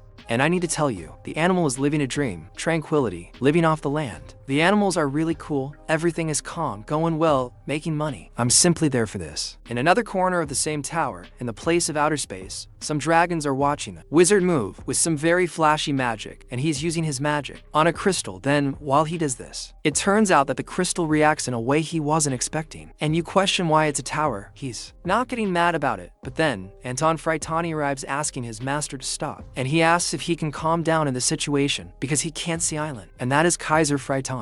And he says that it's been 10 years and several days since the last seizure, and he finally got the medicine, and now the portal isn't working for some reason, and he says that the tower's emergency system isn't working either, so there's no other way for them to get through. They are trapped there, not knowing what's happening inside. And Anton talks to Kaiser, saying that the fact that the Black Tower's emergency system didn't work proves that Island didn't have a seizure, and they still have time. And he says that they all understand how he feels, because they are all Freitani after all, and they all gathered there because of Island. And of course, they are also anxious, and the tower manager's cabin is at the center of all the mana that sustains the tower, and the dragons take turns managing the tower and using this place to become stronger. And all the dragons gave up their place like this for Island, who is sick, and to search for the medicine for Island. They had to risk many dangers and losses, and these dragons gathered to heal Island's unstable body, which was broken by her dragon heart, and all the dragons there feel the same for Island. But Kaiser then says that they can't do anything, even if he says that. And Anton says he understands what he means, talking to his father, saying that's why he's calm, saying that Island is his daughter, and he believes in that child more than anyone else. and he's sure she's fighting the seizure well. And Kaiser thinks that if he says so, everything's fine, and they ask the Fertani dragons to wait until the tower opens. And all the dragons fly out, obeying Kaiser's order, and Anton says that it's past the date of the seizure they were expecting, and he asks if they think maybe there's been a good change with Island's dragon heart. And so, Kaiser says he hopes so, but thinks about his granddaughter and hopes she's eating well. And meanwhile, Island herself is eating like crazy, peacefully up there in the tower, and she wonders if it's because the cherry tomato level has gone up to D class, because the flavor has gotten stronger, and says that before she could only taste it when she filled her mouth with it, but now only a few are enough. But then, as she eats, she ends up feeling something in her heart, so she finds it strange, looking at her own chest, wondering if it was her dragon heart, as it has never beaten once in the last 200 years, wondering if it moved on its own and absorbed mana for a while, and so she tries to observe it inside her body, and says that thinking back, she should have had one convulsion until now, and maybe, because of the cherry tomato, something happened, and she thinks so, because those human crops increase mana little by little, and she says that she forgot about this characteristic, because she thought it only had a good taste, but it even has the ability to heal a dragon heart. And she starts laughing happily, because she, the great black dragon, Eileen Fertani, at 200 years old, finally found someone she wants to protect, and since she had the opportunity to make her dragon heart beat again, even if it was only for a moment, she will protect the farmer from the Sejong Park Tower, and says that he should feel honored, all silly, because it is a huge blessing for her to like someone, and she wonders what, because he got the unrated item. While she wasn't looking, thinking that for sure he is unstoppable, all silly, and the protagonist, unaware of anything that is happening, is just sleeping with his little straw hat on, calm. And with that, Sejong starts receiving several system pop-ups right in his face, several of them right before he wakes up, and realizes that everyone is very close, yelling at the manager, because the status window is so close that he can't even see it. And when he sits up, he reads that the tower manager is asking if he hasn't already warned about the dangers of using unappraised items carelessly, and the protagonist says that he scared him while he was sleeping, asking what he means by unappraised items, until he realizes he's wearing a straw hat, questioning why it's on his head. And so, the father rabbit points to Theo, and the protagonist asks if it was in Theo's bag, and if Theo brought it, asking him to wake up. But Theo puts the top part of his face, not wanting to get up, asking him not to wake up, because he'll sleep more, and the protagonist notices that Theo really loves to sleep, placing him on top of the teddy bear. So he looks at that hat, and its name is just Farmer's Straw Hat, without much information, and its ability is Earth Mother's Protection Level 1, which grants weak Earth protection to all owned farmland, and slightly faster intelligence recovery, and the protagonist is surprised by that, wondering if there is no limit to the size of the farmland, thinking that it is a really good item. But the use restriction is a bit high, as it needs strength above 20, and resistance above 20, and so the manager talks to him, saying that he says he evaluated that straw hat first, so he asks if he would give him a mission, and the manager actually gives him a mission, asking him to send the hat to the tower, and the reward will be none, but the refusal will be unable to evaluate, and he actually sends it, and so Island takes the little hat, wondering if he should show off his skills, using the appraisal skill on the item, and ends up seeing everything it has to show, and is surprised that the item is really good, becoming happy looking at the item, and praise the item that was revealed with excellence, and the protagonist asks if she is congratulating him, and so he receives a new mission. But the tower manager wants you to promise that you will present your blue moon energy-filled crops during the next blue moon, and the reward is the straw hat evaluated, and by refusing, he can't get his straw hat back, so he's surprised that thinking about it, it's already time for the blue moon once again, and his field has grown more, so he can offer her the part, so he promises he will do it. And Island wants him to hold her pinky and make a promise. Besides that, she says that the tower manager told him her name, and wants him to know how honored he should feel, and he thinks about her name, Island Fertani, saying that he didn't need to say her name, but she gets all upset and irritated, asking if he wants his straw hat back or not, saying that she is excited, while stamping her feet on the ground, saying that it is a great honor to know her name, and the protagonist bars her egg, saying that he is truly honored, and says that he promises to give his crops to Island Fertani, and as soon as he harvests the things with the energy of the blue moon during the next blue moon, he will deal, and that the manager says that this is his first promise to her, and the protagonist thinks about it, while she is all excited about the pinky promise, saying that this is the first promise between them both, and so he completes the mission, getting the straw hat of St. Patrick of the Earth, and the protagonist notices that he got an artifact, and the artifact says that the straw hat, always worn by the farmer Patrick, called the Saint of the Earth, because he saved many starving people through agriculture, is one of the 10 artifacts that exist only in the Black Tower. and depending on the job level of the user of the artifact, the restrictions will be removed. The use restriction is to have a job related to agriculture. The manufacturer is Patrick. The class is evaluated. The skills are protection of Mother Earth level 1. Then he notices that this is one of the 10 artifacts of the tower, noting that this is the first time he has heard of a named equipment being classified as an artifact, and level and attribute restrictions that were originally written as use restrictions disappeared in exchange for a restriction of those with jobs related to agriculture. And he asks if the class was evaluated because considering that the skills will grow depending on the user's job level, it seems that they will be determined when used and when he puts it on. The Tower Farmer rank D is confirmed, and the artifact also becomes rank D. So all restrictions of Class E were removed, and the protection of Mother Earth rises to level 2, and also has its restrictions removed, in addition to revealing the farmer's body skill. And restrictions of Class D are also removed, and the protection of Mother Earth goes to level 3, and the farmer's body to level 2, also revealing the skill wishing for a good harvest. And with that he becomes stronger and stronger, and wishing for a good harvest, he does so with a very low probability. Some own farmland will have a good harvest for a week, and the maximum is 100 p along. And during the good harvest, the yield will increase by 50%, and the protagonist is surprised that the item options are very wonderful, wondering if this is what one of the 10 artifacts in the tower is like. Then he says that this item is wonderful,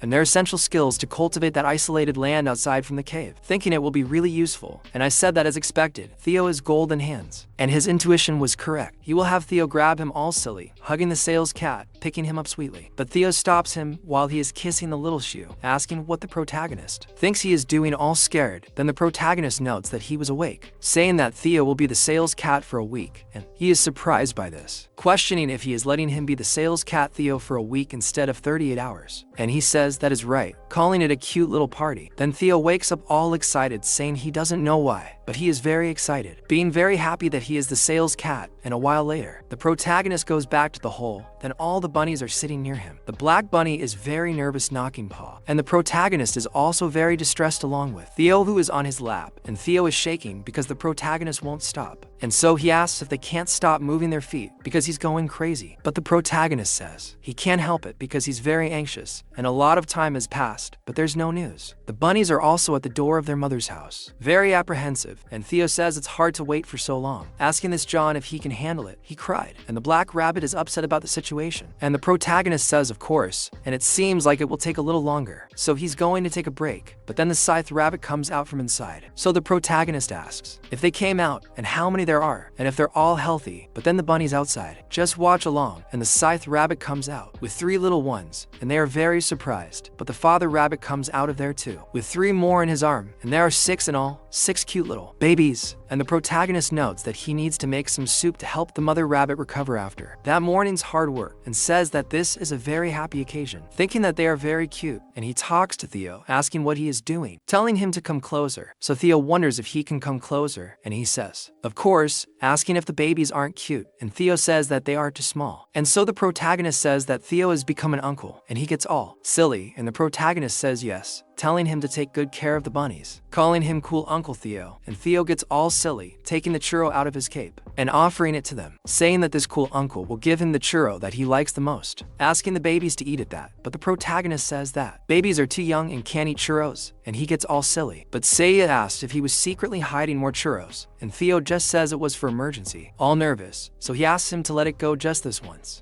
And Seiya says that it is a good day, so he will forget about it for now. And so on day 179, trapped in the tower, new family members were born. And while that's it, far away, near that teleportation portal, some horned beings are there, and one of them speaks to his proud warriors, telling them to listen, and says that the blue moon is coming. They must not give in to hunger, telling them to find, in that desolate land, everything they can eat. And that is the boss monster of floor 99, the king of the bulls. And meanwhile, the protagonist is very calm with all his family down there in the hole. And after a while of apologies, wishing a good harvest level 1 is activated, and the magic field of 30 tomato tops will have a good harvest, and the amount of the harvest will increase by 50% next week. And all the bees continue to work hard there along with all those flowers, and and the protagonist says that there are many more flowers than usual. So that's how the harvest increases by 50%. And he thinks that the 7th blue moon they will face since entering the tower is coming. And he wonders if Kwang and Kwang's mother is getting ready for the blue moon, because they didn't come that day, and he needs to go to work and get ready soon too. But in that, he hears the rabbits talking behind him, and when he looks back, he sees Theo going after all the babies that are running around. And while they try to play with the rest of the fish that was there, Theo picks it up, telling them that it's dirty, and they also try to get close to the fire. But Theo continues acting like a babysitter, telling them that it's very dangerous, and says that everything is very dangerous, telling them to stay by his uncle's side, catching all the bunnies and really babysitting them. And Seiya says that he had no idea that Theo had this protective father instinct, and asks how he's doing in the role of cool uncle to Theo, and he says that it's very tiring, but it's fun because he's an uncle, and so he gets all silly. And meanwhile, both the father and the mother rabbit are really enjoying everything this tension, because they finally have some free time, and the protagonist understands very well what is happening. And so he tells Theo to come back before dinner while he goes to play with all the rabbits, and he says that now the babies must hold on tight because they are going to embark on an adventure this time. Meanwhile, on the side of the cave, in the hive, all the bees are working hard to make honey, and the rabbits finally lock themselves in the house to be able to pass the blue moon. And the protagonist also thinks he is fully prepared for this moment, but when he looks to the side, Theo comes entering his bag that he carries the supplies, and he asks what the cat is doing, and he says he is getting into it to avoid the blue moon. And the package has a feature that can block the energy of the blue moon, and there it is as big as a simple tent. But other wandering traders use tents as big as houses, and Seiya realizes that this bag has more resources than he thought, asking if he can take something with him too, and Theo asks what it is, and the protagonist simply gives him the queen bee's egg, and Theo asks what that is, and he says it's the bee's cocoon, and he's surprised when he finds out, but says he'll keep it safe in its fluffy fur, placing it on his tummy, and the protagonist says he'll leave it in his care. But then he notices the noise outside and realizes that the moon blue began, and the whole sky began to darken, and seeing that, the protagonist wonders if both Kyung and Kyung's mother are okay. But with that scary noise outside, he just hides and complains about what's going on, because it's the first time he's heard a noise so loud like that, wondering if another monster is entering Kyung's territory, and also his mother's, and thinks that just to be safe, he'll use the cherry tomato and earplugs. But the noise gets more and more deafening and even more ferocious, and this scares him even more. But he notices that it has finally stopped, wondering what that sound is, because it sounded like a cow crying, wondering if there are cows on the 99th floor. But when he looks at his fruits, he sees several cherry tomatoes taking the energy of the blue moon, and he notices that it is even more intense this time, also asking what that is. But when he looks closely, he realizes that that side is the cornfield, and notices that the corn is absorbing the energy of the blue moon too, thinking that this is very good. But he also wonders if it is because the field is receiving the effect of the good harvest skill, since the crops of the blue moon are also having a good harvest and being influenced by the skill. But the next day, the sky clears up again, and Theo goes out to see how things are, and notices that there is no one, and the protagonist approaches outside, and thinks that this is good for him. But Theo asks if it wouldn't be a good idea for him to leave after Kwang and his mother return, since the outside can still be dangerous. However, the protagonist says that when the blue moon disappeared earlier, there was a monster wandering around the cave. He should check if the field is safe, telling Theo not to worry, because he will just look and return to the cave, and he has to harvest the crops that are soaked in the energy of the blue moon. And Theo's seeing that he will have nothing to do, and the protagonist goes anyway to say that he will go with him, even though he being tired, and the protagonist thanks Theo for his kindness. But outside everything is disturbed where the plantation should be, and he thinks as expected. They ripped up the field planted with sweet potatoes, but he wonders what kind of footprints are there, wondering if they are hooves, as they are extremely large, thinking that they must be really strong, judging by how deep and high the pile of dirt is. But then he notices something climbing up that pile of dirt quickly along with Theo. But then the cat asks how long they will stay there, saying that they should go back now. But the protagonist asks him to wait, as there is something he needs to check, and says that as he imagined, the texture is different from the usual stereo soil, and says that it is not crumbly, it is soft, and retains moisture, has the right viscosity, and is a soil full of nutrients. And to think that this type of soil was under the stereo soil, and notices that the possibility of rebuilding that desert has opened up, and they can create a very fertile field all over the place. So he says that if they can just turn all the land upside down and mix it all together, it would be great. But he doesn't have any agricultural equipment like forklifts or tractors, and digging the earth so deep is too much for the shovel rabbit. But then the tower manager talks to the protagonist, asking what he's doing there, and he says that it's okay, saying that he was about to go back now. But the representative says the blue moon can have disappeared, but the moon's territory is scattered. So she warns him that it is still dangerous, and wants him to return to the cave soon. But then the protagonist remembers to ask Aelin if she was okay last night. So she says she is fine and doesn't want him to worry, and she orders him to think more about his safety as a tower farmer. And the protagonist says that she is worrying too much about him that day, but talks about the blue moon crops, saying that many possibilities opened up that day, asking Aelin to be prepared. Then the protagonist returns with Theopru inside, saying that he worked hard, but he just says he will sleep more. And when he goes to look at the blue moon corn, he is surprised, and when harvesting it, he picks the first time of that corn, increasing the harvest proficiency to level 4, and with that, he acquires 100 XP, and the protagonist thinks that this is very cool. Picking up the purple corn, noticing that is the corn of stamina, and it causes the stamina to permanently increase by 0.1, and the succeeding lifespan says, and he says that it might be because it's a D-class crop, but the stat increase is double that of an E-class crop. So he wonders if this is important, saying that now it's more important to feel the crunchy texture and flavor of the corn. But the manager asks if he forgot that promise, and he says yes, and he couldn't help it. So he goes on picking other tomatoes, and says it was a good harvest to choose from the blue moon, telling her to pick 5 of them. But the tower manager just thanks him, and says she'll be sure to repay him later. And he says he'll be waiting for it, and says that although 300 years is too much, and so she says that tomatoes and cherries containing the energy of the blue moon are 5 of them, and she gets all happy, and thinks that if normal tomatoes and cherries can make her dragon heart beat, then the tomatoes and cherries from the blue moon certainly will. And she throws the 5 inside and thinks they are too tasty, getting all excited, but tries to come back to reality because the flavor is not important now, and she must focus on the flow of mana a little deeper inside herself. She starts to concentrate and notices her dragon heart beating well, but until she takes a big hit and ends up falling over there, feeling good and bad, suffering with what is happening in her heart, screaming in pain.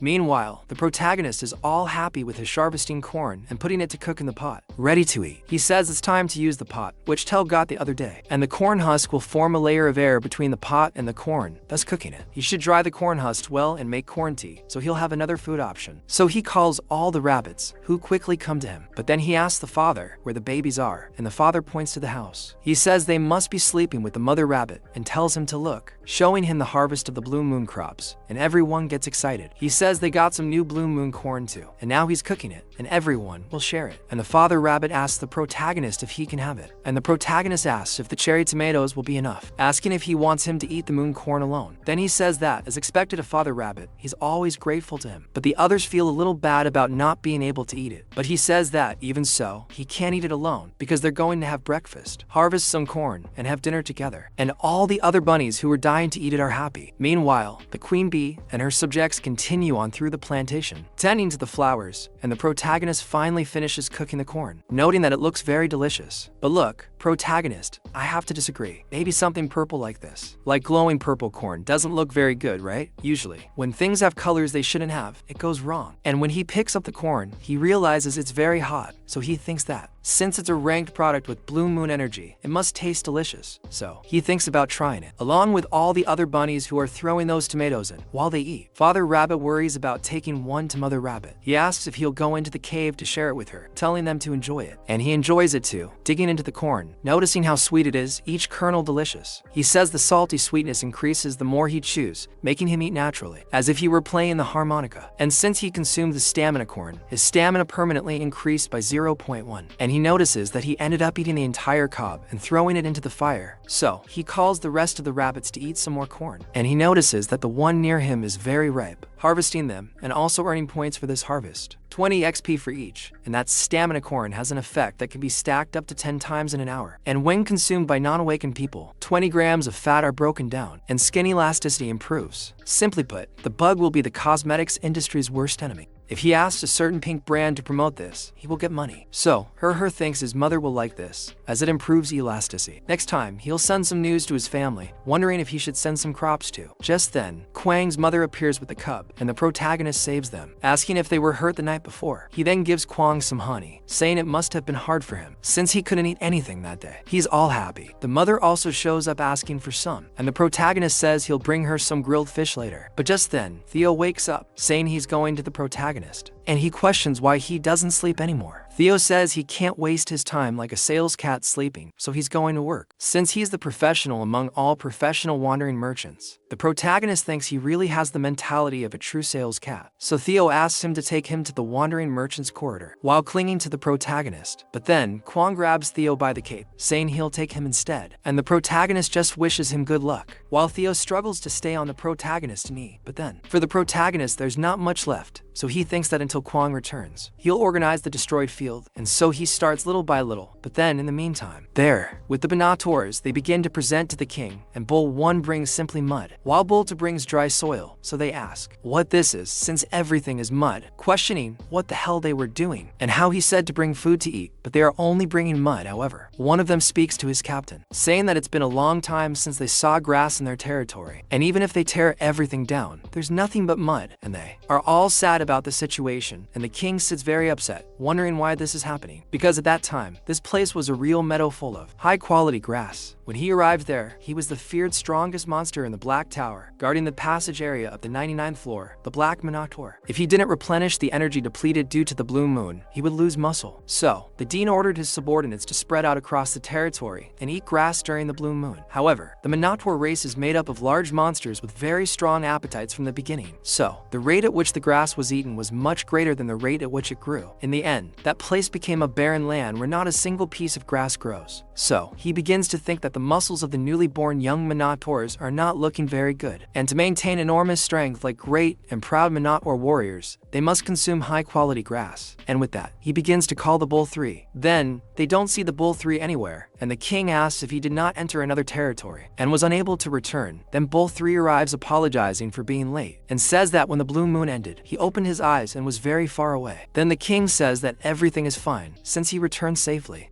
But he is surprised, because he saw something going through the others. He questions what that is, and he asks Bull 3 what that is on his head. What delicious and fragrant root is that on his horn? And Bull 3 didn't even know it was there. And it's one of the protagonist's beads that is stuck there, and the king goes crazy with the smell of it. Meanwhile, Eileen keeps falling in her office, and now she wakes up with a headache, wondering if she lost consciousness, telling herself that she thought she would be fine, but as she moves, she starts hitting the chandelier, and questions why the light is so low. But she also notices that her own desk is much lower down, realizing that it wasn't the light that came down, and she got much higher. And seeing all that size in that place, she sees that it is cramped, and wonders if she grew out of nowhere, and what happened. And she says that the tomatoes and cherries of the blue moon for sure have more than 10 times the magical power of the simple magical tomatoes and cherries, and she ate 5 at once, wondering if this caused a chain reaction in her dragon heart and brought about a change in her stunted growth. But she says it was only temporary, as her dragon heart is no longer reacting now, and she wonders if a permanent treatment isn't possible, but thinks that she's still confirmed that her dragon heart can heal, even if it's just a little, and starts to get messed up with her father, who is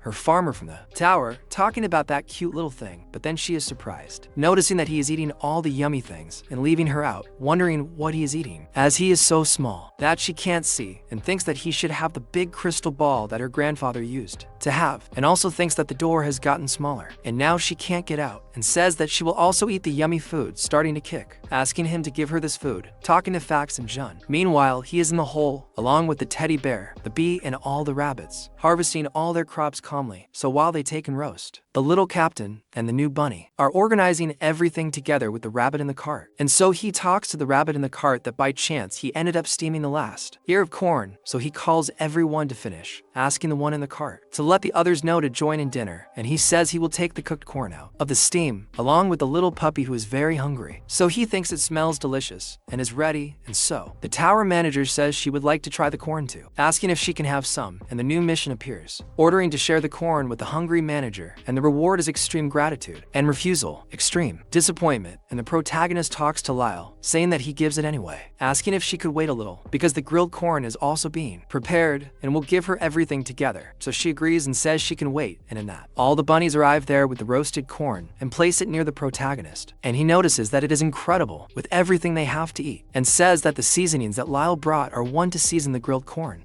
And he says it's a shame he can't make corn original grilled corn with butter, but he's satisfied with that too. So he thinks he should sugar the corn and grill it until golden brown, then sprinkle some Parmesan cheese over the cooked corn and using that cheese. He wonders who thought of bringing cheese to the tower, but to finish, he takes the red pepper powder he found in Theo's bag, and he says he found it while looking through that bag after he returned with the straw hat, because to think he didn't tell him about that precious ingredient is almost a crime. He should be disqualified as a salesman cat, but he'll let it go this time. And when he sprinkles the pepper on the corn, to top it off, he makes a complete grilled corn, which has a taste so addictive it's impossible to resist. He thinks that sweet, salty, and spicy flavor is the taste of his home world that he can feel in the tower. And it was worth watching cooking videos on YouTube every day. And he sends it to Eileen to enjoy too, and she in turn is extremely grateful. The protagonist asks about the rabbits, asking if it's delicious, and everyone is falling in. And as for the two parents, they are feeding the babies first, without trying it. So he thinks that with a spoon it will be easier, taking them all out, helping the babies eat, without the parents having to stop. And he says that with this, he doesn't need to feed them the grains one by one, and the babies will be able to eat on their own. And he asks the two to enjoy their food, and he will take care of the babies if cheese can't be tasted now. But when he is about to send them in, the babies jump on him too, and he wonders what is this? Because they have corn all over their bodies, and he thinks they will drive him crazy because putting corn in your body like that is too much. And he says he will take them all out, asking them to come closer. And he says that working while taking care of the babies is not easy, and he soon remembers Telson, the salesman cat, saying that he misses him. So he starts writing in his diary of being lost in tower, and they harvested corn and enjoyed it with everyone, both the mother and the baby bone also outside. But meanwhile, the rest of the gang is pretty pissed off, wondering why the wandering merchant hasn't arrived yet. And they are at the Phoenix Guild's temporary camp on the 38th floor, and that guy says he's taking longer than usual, wondering if something happened, but asks if they're going to buy all the cherry tomatoes again, asking if he didn't ask his girlfriend to buy them last time. But then the guy asks if he hasn't heard the rumors, because now the rich people outside the tower are buying those magical cherry tomatoes at a huge price, and the only tomato cost more than 500,000 won, and he wonders if they shouldn't act before. More rumors spread, and more people head towards them, and with that Laura asks the leader what they should do, asking if they should prepare to enter the tower because of the scheduled attack. Because if this continues any longer, she thinks they will run out of supplies, and they will have to report to the guild as well, and he says they have no other choice. They will leave the minimum number of people to participate in the auction, and the rest will go to the tower to prepare, and he meets the wandering merchant, saying he will stay there just as a precaution.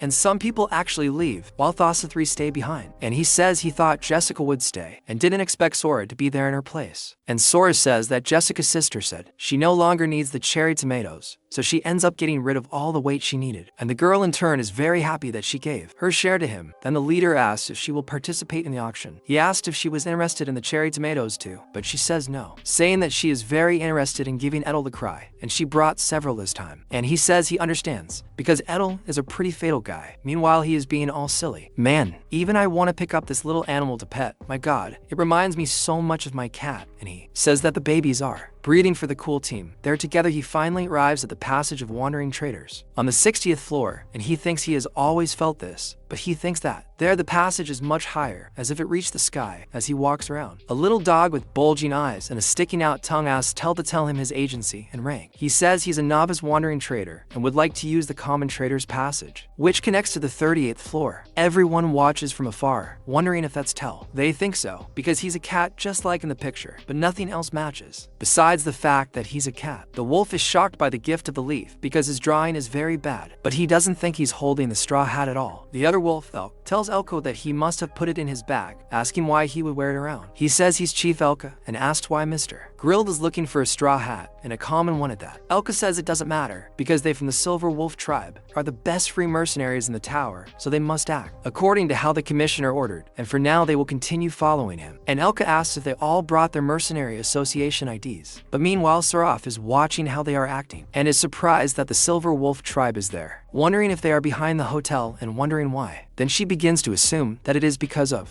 some very problematic people are following the cat, and she thinks about Grilled, wondering how important this hat is for him to form a mercenary group, so she thinks she should follow them, because she does not know what can happen with him being threatened in this way. And Telver, in turn, is walking calmly right in front of a mortal danger. Meanwhile, protagonist is together with all the bunnies, working together to restore all the soils that were damaged during the blue moon. Even with the bears, he says it's amazing, because the piles of dirt that were accumulated like hills disappeared in an instant with the help of the mother bear, so he thinks he's going to plant that in the ground for today. And so he asks what it is, seeds, and they are peanut seeds. He says he harvested all the remaining corn that morning, so he went up 6 levels. He says it was worth increasing his agility to speed up the work. He says he managed to plant all the peanut seeds in just a few hours later. There was a small change in the seed shop. He noticed that among the options were peanuts, along with radishes and cucumbers. He thinks that peanuts are an excellent crop, capable of restoring soil fertility, and they grow well even in difficult environments. So, he buys the peanuts. Since he bought the corn, 5 tower coins were reduced from his bank account, and 50 seed shop points were acquired. He accumulates 106 points in total, and 100 points are reduced in the seed shop. To move up to the next level, he is surprised by this. His level goes up from novice to commoner. At the commoner level, for types of seeds will be randomly displayed. He can buy as many seeds as he wants within the limit of 5 tower coins. Thus, the shop levels up, and he can buy again in 30 days. He thinks he has become a commoner, coming from a novice, and the number of types of seeds he can buy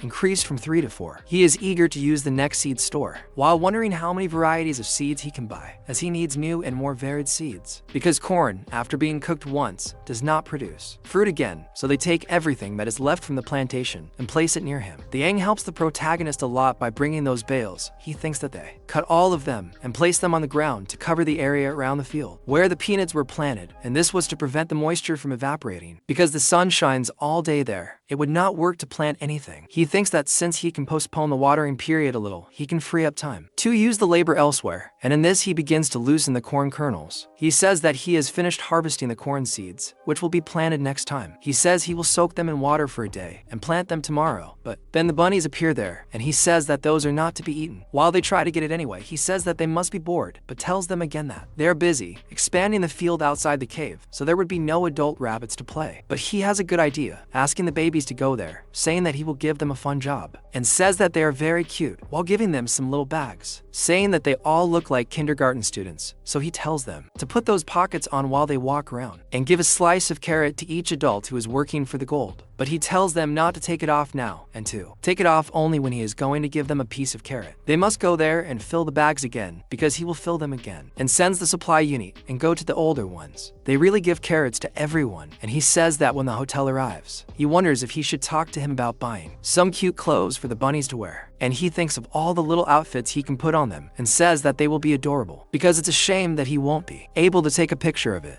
And far away the Minotaurs continue hunting. Right was that they found that route, and that 3 keeps following it everywhere, because his memory was cut because of the Zoom moon. But it must be around there, wondering why the captain ordered him to do this. And he actually spoke to the Bull 3, telling him where he got that grass and that root from, and he says that it seems like it's somewhere near the border of the area. And the Bull asks if he left his territory, but he says no, because he lost his memories because of the Zoom moon, so he has no idea. And so the Bull asks if it's serious, because he's certainly never seen that they're in his territory, and since it smells good, he throws it in. While eating, he starts to move screaming and euphoric, and says that the more he chews, the sweeter and tastier it gets. Then he says that he feels energized and his muscles are being pumped, and he tells the Bull 3, telling him to find the place where that grass was, because the future of the Minotaur race is at risk, and with the honor of a warrior. This is an order he gives to Bull 3, which he, at that very moment, thinks that if he doesn't find the captain, he'll beat him with those giant muscles of his, and he thinks that this is the border point, where the forest meets the wild area, and so, he wonders what makes him find the red bone, saying he doesn't have the confidence to fight. But then he smells that smell, and when he looks to the side, he sees that it's grass, and thinks that besides, the ground is full of grass, which looks extremely delicious. And so he starts to eat, taking the food, and he gets all happy eating it, wondering what kind of grass it is, saying he doesn't know, but it doesn't matter, as long as it tastes good, and says he'll take everything, and the captain goes to handcuff him, taking all the plants that the protagonist left there, so the peanut doesn't dry out because of the sun. But from afar the mother bone feels someone in her territory, releasing her cub, and looking at where that person is, and she already starts to get angry, quite angry indeed. Meanwhile, Eileen is calm, drinking her tomato juice, and says that this is very good, because as her body has gotten bigger, now she can comfortably use the sword and salt, and says that at that time, it was difficult because she was very small. But then she receives a notification, wondering how the giant bear dares to disturb the time of Eileen, Britannia, and the Black Dragon, questioning what happened, and the giant bear calls for her. And when she sees the notification, she asks what the bear said, and already with the protagonist while he sleeps, he begins to be called by Eileen, and it is said that the giant bear detected traces of other monsters in the vicinity of the cave, and the protagonist is surprised with the mother bone up there calling him, and when he comes out of there, he sees that all his peanuts are no longer with leaves on top of him, and he questions what happened there because the corn leaves he placed on the field simply disappeared. Meanwhile, far away, Tell finally reaches the humans on the 38th floor, saying he is back, all excited to start his auction. And in this, they become worried about the protagonist wondering if the crops were stolen, but he didn't hear anything in the passing knot. And Kwang's mother says it was probably those damned horned creatures, and the protagonist questions this, but soon remembers the monster that dug the holes during the blue moon, thinking this is problematic, as it's lucky they only took the leaves that were on top and didn't destroy the field. But the black rabbit remains sad. However, the protagonist says he thinks they can bring back the blue tomato leaves from the cave and cover them again. And Kwang's mother says she will expand her territory and patrol from now on, and the protagonist says he would be grateful if she did, but still she shouldn't overexert herself, as the most important thing is to be safe and healthy, and they will just be satisfied that no one was hurt. But they still have to prepare, and as he imagined, he needs the power to protect himself. And a while later, he goes down to the cave. Meanwhile, the rabbits are taking great care of that queen bee's cocoon, and he thanks them for helping, wishing them even more. And the protagonist says that this is the day the venomous queen bee's cocoon will hatch. He has left farming to the rabbits, and according to the system's explanation, he will have to watch her hatch. The description of the venomous queen bee's cocoon stated that the first person seen would be considered the master. Currently, the number of bees in the cave is rapidly increasing to about 200, and if the second queen bee that is hatching now emerges and develops a force outside the cave, it will certainly be a sufficient threat to protect that area. So he wonders if she'll hatch now, because getting a shot and a break for the first time in a while is making him sleepy. He says he'll give her flowers, so they'll get along when they first meet, wondering if she likes flowers or tomatoes, or sweet potato flowers. So he just thanks her for being born, but ends up falling asleep. Meanwhile, the egg begins to move, and she emerges, hatching like a Pokemon. And when she hatches, she's all fluffy, almost a carbon copy of the current queen bee. And here she is, the second generation of the venomous queen bee, and she looks back, noticing she has wings, flapping them and managing to fly. And so, she goes to the protagonist, looking at his face and being frightened by what she sees. But the system tells her that the newly hatched venomous queen bee now considers the farmer of Sejin Park Tower her master. So, she gets all excited about him and sees the flowers around and is happy about it. And the original queen bee comes out from inside and goes to find her daughter and tells her everything she needs to know about the protagonist, and the two quickly get together and start getting along well, flying around, and they introduce themselves. And so she returns to the protagonist again, petting him while he sleeps. And with that, he finally wakes up, and as she runs away, the protagonist questions what happened, with a bunch of messages in his face, wondering where the poisonous queen bee is, even thinking she's gone. But meanwhile, the rector receives the leaves that the thief stole from the protagonist, and he tells the captain that he found them on the abandoned land bordering his territory, and he notices that it's a different type of grass than they've seen before.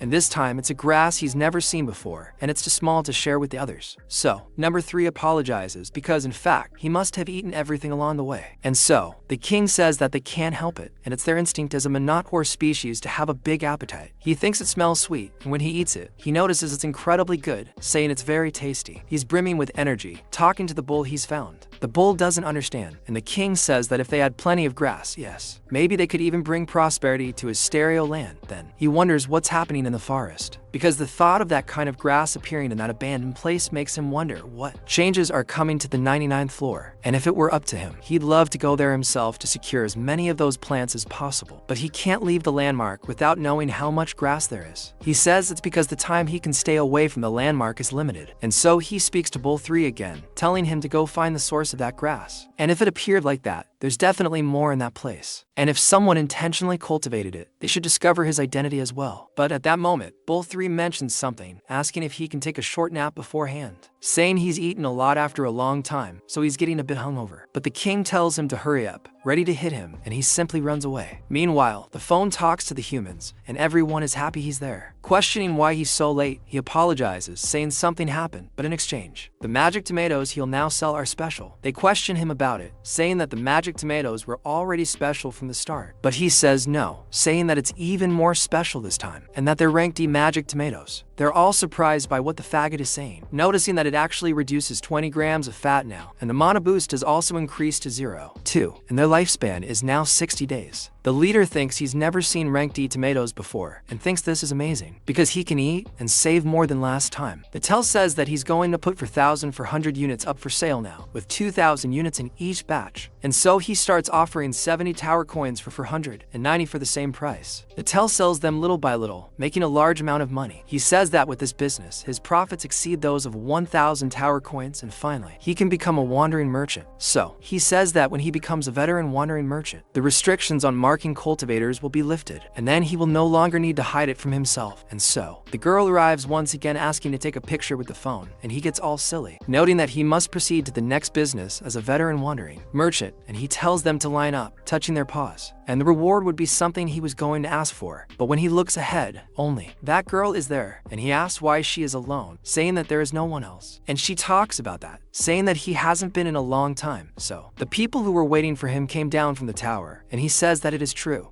because it seemed there were fewer people than before, and she tells him not to be disappointed, saying that he will deal with it a little, and he cried. But still, the phone gets very sad, saying that this is a problem for his pride, and says that he wanted to get a lot of cat sales authority this time, but he starts asking if this front paw is no longer the lucky paw, and so, some more people show up, and they end up going there to see the cat and ask if he, by chance, is the wandering merchant cat that they can take a picture with, and the phone asks how she knew, and she says that they saw it on his Instagram, and says that they want to take pictures with him too. And so, the phone asks about this Instagram and sees an opportunity because somehow he smells money, and says that if they want to take pictures, they should give him a reward. Well, the phone is silly, but not that much. So, the girl shows him an Instagram she made for the phone with several pictures of him, 23,000 followers. He questions if these humans saw the photos that he posted it, and they came wanting to take pictures with him, and she says yes, apologizing for not telling him before. And he watches the girl closely, finds it strange, wondering if he, by chance, is mad because she posted it without telling him, and he says that of course she should apologize, questioning why she didn't tell him something like this existed before, and she finds it strange. So Tell asks what she's doing, telling her to take another picture of herself so she can post it, making several cute poses for the girl to photograph, like a cat really does spontaneously. But he's pretending to be cute, and the girl starts taking picture after picture, telling him to do some more poses and teaching him other poses so he can do them, and she starts telling Tell that he's very cute, and he questions if she succeeded, and says that if anyone wants to meet the cute and cool wandering merchant cat, Tell should tell them to go to the 38th floor, and many rewards will make Tell dance. And he makes his own slogan, and it was the moment when the best cat star in history was born there. So, a while later, he moves away from the humans thinking that this was too hard, because the photos should turn out well next time too, and he will return after getting ready, starting to lick himself to give himself a bath. And he says he can hear the sounds of the reward increasing, and he can even aspire to the position of master, and he starts to get all silly and greedy. But then a wind hovers over his ears, and he questions what is this, because he worked hard to fix his fur, but now it is all ruined. But when he looks back, they are huge, hooded wolves that were behind him, surrounding the poor thing, and Tell gets all defensive, full of fear of those wolves, and so, their leader comes from behind, completely surrounding Tell. He gets scared, then one of them puts its paw at the cat, and its paw alone is about 3 times the size of Tell. And he asks if he is the wandering merchant who bought the straw hat at a smithy in the merchant district. He questions what he said, completely scared, and the wolf yells at him, asking if he bought that straw hat at the smithy, and says that if he doesn't answer him right, he will tear him apart, and the Tell is scared to death without being able to say anything, while the wolf continues to put pressure,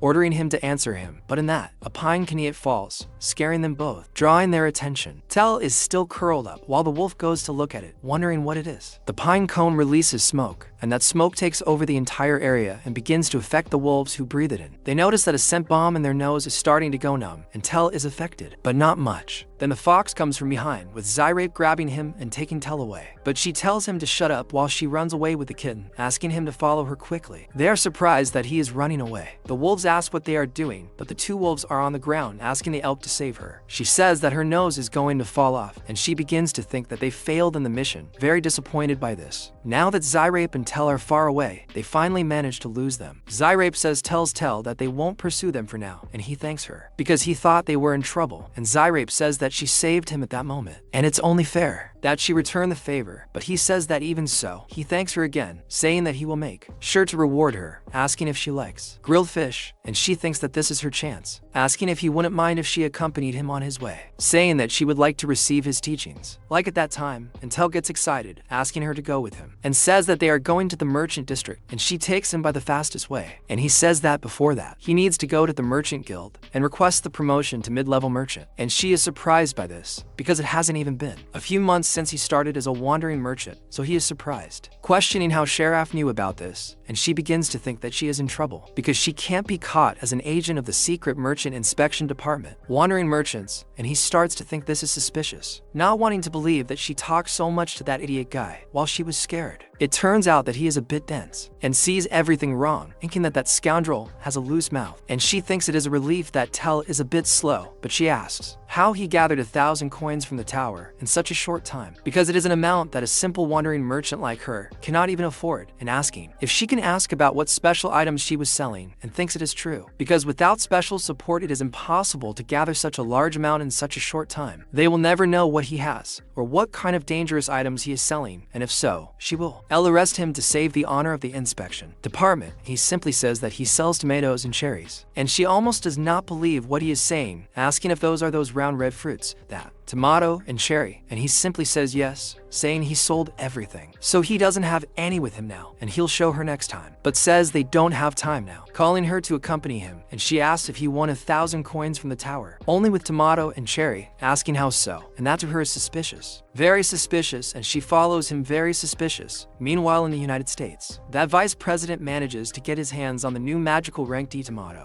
and he is surprised that he now reduces 20 grams of fat, and the performance doubled since Ranky, and the flavor is also stronger than Ranky. This is shocking. So he asks Jenny if there were any results. They will plant the magic tomatoes in the ground there, and she says that as he can see, it grew into the typical tomato and cherry that they know, and he realizes that it is because it is an item of the tower after all. So he asks if the results of planting them in the tower, and she questions what he thinks she is, and says it is Easter Jenny. They planted 100 magic tomatoes Ranky on the first floor of the tower, and 10 of them germinated successfully, and are ready to be harvested soon. And he questions if it is really, telling Jenny that she worked hard, but she says it is all thanks to him, saying that it was an expected result with his technology and Gaggle's methods. Then she says that soon they will be able to increase the germination rate to 50%. He sees that things are going well, but then she says that the budget for the farm project in the tower has already been used up. The council has approved the project, and they're hiring the smart ones to create a farm and ward off the surrounding monsters. He notices that the tower project is finally moving forward, and his long-awaited business, which had been stalled, is back in operation thanks to the magical cherry tomatoes. Meanwhile, the protagonist is living very peacefully with the new queen bee, the black rabbit, and his entire plantation. At the Merchants Association, Theo actually gets his title, being promoted to mid-level merchant, and he's very happy. The sheriff congratulates him and says that with this boost, they'll go into the trading business to buy the necessary items. The sheriff is already thinking about it, because the trading market is a market in the mid-level merchant area, where wandering merchants can show off their skills as much as they want, starting with the auction house, where you can get good items from farmers or craft workshops on each floor at the best prices. And depending on how you trade, you can buy a large number of items and obtain maximum profit with minimum loss. His skill as a merchant is evaluated there, and Sheriff thinks that that place is like a fierce battlefield, which does not tolerate any moment of hesitation, and these places are on a different level from the nobody store, which would come from the other day. So she wonders what technique he will use, and he simply says that he will buy from that somewhat strange place, and she thinks about it, because it is a sundry goods store, and when they enter there, they start looking at everything there, and he says he will take to kitchen utensils and a set of thread and needle, asking how much it will be for that hyena, and Sheriff asks if he wasn't there to sell on another floor, and he says that he said he sells tomatoes and cherries, and she gets a headache again just thinking about this madness, because she was wondering if finally you could see your skill, and the hyena says that that will be worth 2 for tower coins, and Sheriff is very surprised that pans are cheap,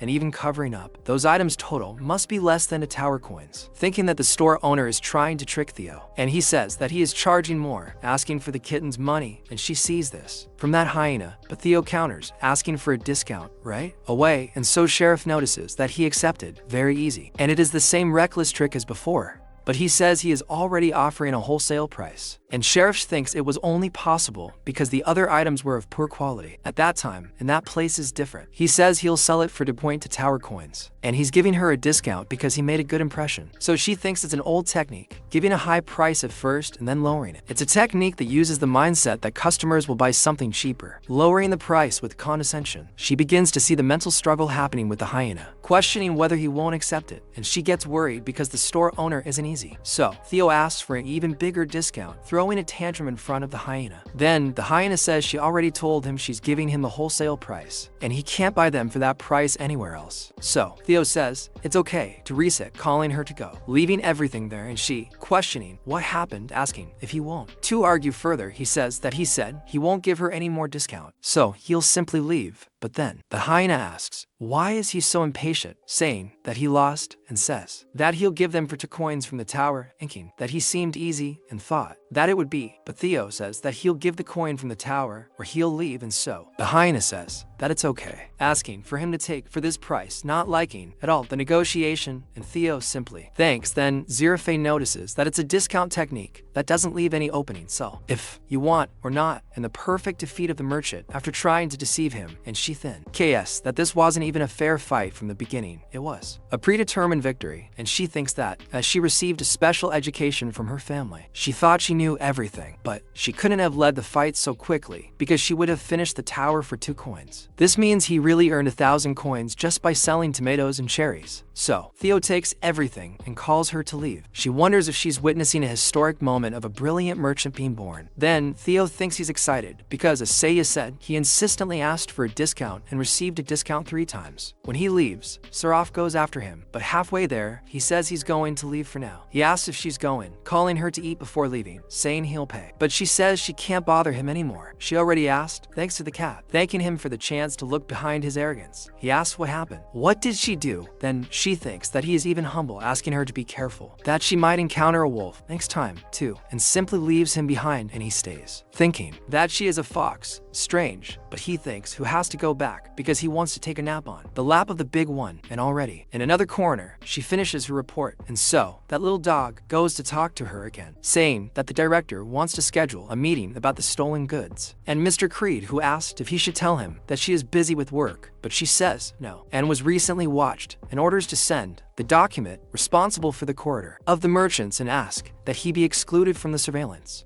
The little dog noticed that it is the merchant from that occasion and asks about him being a bargaining genius according to that assessment. And Sheriff says that for the first time in ages, she has found a real merchant. My God, it is very misunderstood. Tell her real merchant is a business, a little impressive, and goes back to making his way on top of those peanuts and thinks that the rabbit's mother is on patrol. So there shouldn't be any thieves for now. He thinks that they planted corn and cherry tomatoes there that day. And finally, it seems that they put their field out of the cave now while they continue watering, along with the rabbit from the watering can. He notices that the water is not coming out, and the rabbit also finds it strange. After all, that water in the watering can should be infinite. Then the black rabbit runs up to the 2 of them and starts calling him, along with the chubby rabbit, and so he questions what is happening until he goes down into the cave and goes to look at the lake. When he gets there, he sees something that impresses everyone. When they look inside, there are a lot of lobsters. He notices that there are a lot of them and asks if they ended up in the hole, wondering what kind of ecosystem this hole is. He thinks about the lobsters and what he can do with them. He really likes it. He says that they were so praised on YouTube that they are really delicious. He asks the black rabbit to catch them soon, but he doesn't like the idea very much. He says that they may look like that, but they are extremely tasty. He takes out his dagger and says that he will definitely like them more than anything else. This is enough to make the black rabbit start to get excited. The protagonist says that they can't miss the opportunity to obtain a new protein, and so the 2 prepare to catch those lobsters and begin hunting them, with some even jumping on top of the protagonist. He actually enters the water to catch those lobsters, and they start looking at him, coming out of the water, wanting to go after the boy. But then he manages to make a triple kill, and almost a block, going after all of them, defeating the lobster, acquiring 30 XP. He talks to the black rabbit so he can catch and throw them all to land. And so, the rabbits are put in the cart to take them to the rabbit with the scythe, who starts trying to chop them up. but realizes that his scythe is not penetrating their hard shells. But the protagonist arrives there, saying that since their shells are hard, it will be difficult to cut them unless they are cooked. They will wrap them in green onions and grill them, and so the rabbit with the scythe is even sad, but accepts, and the protagonist makes a cocoon, placing them near the fire and thinks that it smells very good, and the salty aroma of the crustacean is spreading through the cave. And everyone, he stands there with his mouth watering, waiting. Then he opens one to see if it's ready, and notices that it's red and well cooked.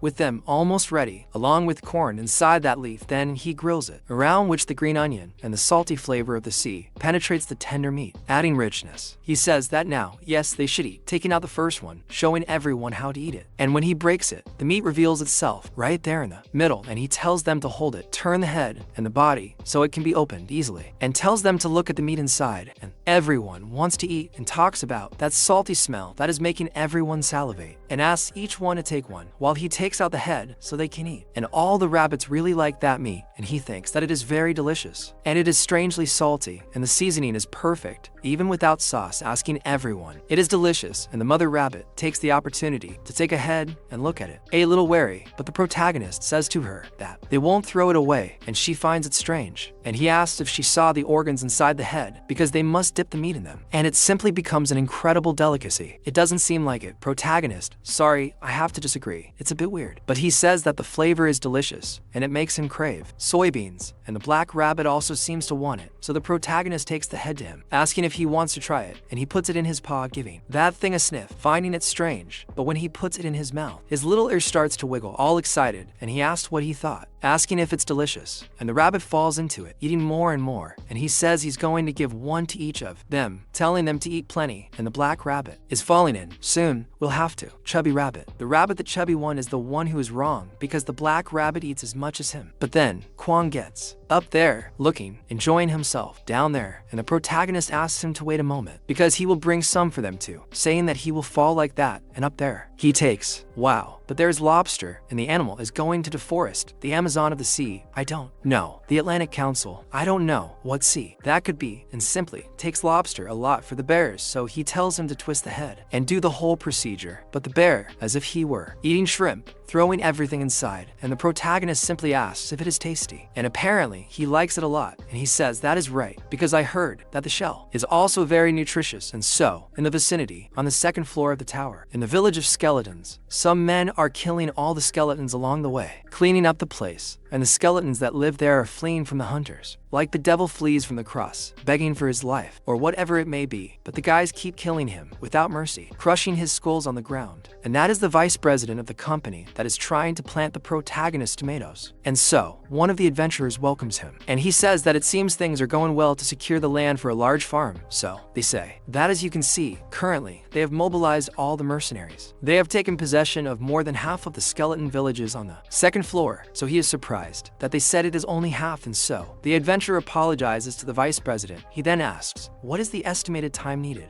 And they say that considering how vast is the area and the level of the new mercenaries, it seems will take a few more months. So the vice president tweaks his menu a bit and sends it to the hunter, and he asks, what is this? Then the vice president says that they assume the debts of those who took out private loans, and awaken them with a note, making them sign a lifelong contract with them. They don't need to leave the tower, so that should be enough, he said, giving him a week, telling him to focus on securing the land for agriculture. Then, for his part, he says that the growth of cherry tomatoes has just peaked, asking if he would like to try it. Then he gets excited that he finally managed to harvest that one, but thinks as expected, it's not an item, and so he also thinks about checking the flavor, and when he eats it, he notices that it is horrible, spitting that thing out of his mouth, and everyone asks, what happened? He questions, what is happening there? But the researcher asks, what's the problem? He says that it has no taste at all, and she asks, what is he talking about? Saying that there's no way, but when he eats it, it really tastes horrible, and says that they added all the nutritional supplements of the highest quality, but it has no taste at all. They think that all the components of those fruits are below the standard level. They are at the lowest commercial level, and he gets pissed off with everything they've achieved so far, throwing those tomatoes on the ground and stepping on them. But then, when he does that, he also realizes that there are no seeds. Meanwhile, he's living his life happily up there at the top of the tower, sleeping on the ground,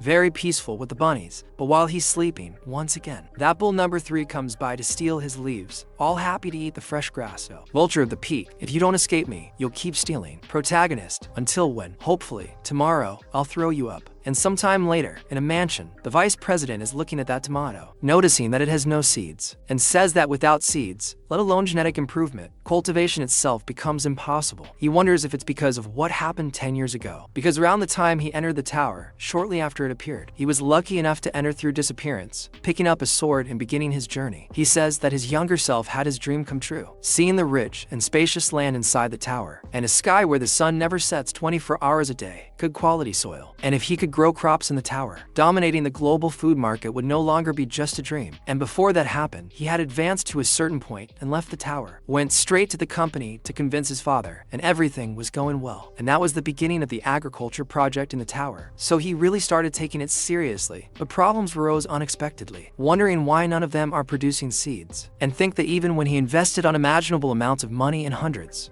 of different fashions throughout the year to create the best environment in the tower, he still keeps wondering why none of them are producing seeds. And so the results of the research show that the awakened lose their reproductive abilities the moment they enter the tower. What's up? Man, wow, that's complicated. And since the temporary side effect of adapting their bodies suddenly subsides, and most reproductive abilities are restored when the awaken's level exceeds 10, okay, not bad, not bad. You can play that game from 1 to 9. You've passed 10, then it's time to start a family. So he thinks there's no way this news won't be shocking, and everyone was horrified by it. And the loss of fertility also applies to plants, and there's no way to evolve seeds from outside, and he had to find another way. And that's when he thought of using the crops that were born and grew inside the tower, because they're sold as edible crops and food, just like on Earth. And then the merchant talked to him about seeds, and he says he can't sell them because they are all monopolized by a greedy guy named Griggs from the 55th floor. And at that time, he had only gone up to the 10th floor of the tower, and he spent a lot of money and was treated like an incompetent son by his father, the board of directors, and his youthful spirit was the only excuse he could come up with. In front of the tower's high wall, his dream of developing agriculture there fell apart, crumbling in vain just like that. But even so, he thinks it can't exist, ordering them to bring all the hunters from the 38th floor immediately, and everyone there is surprised. He takes a huge amount of money, saying he doesn't care how much they spend, ordering them to buy all the D-grade magic tomatoes from the wandering merchant anyway.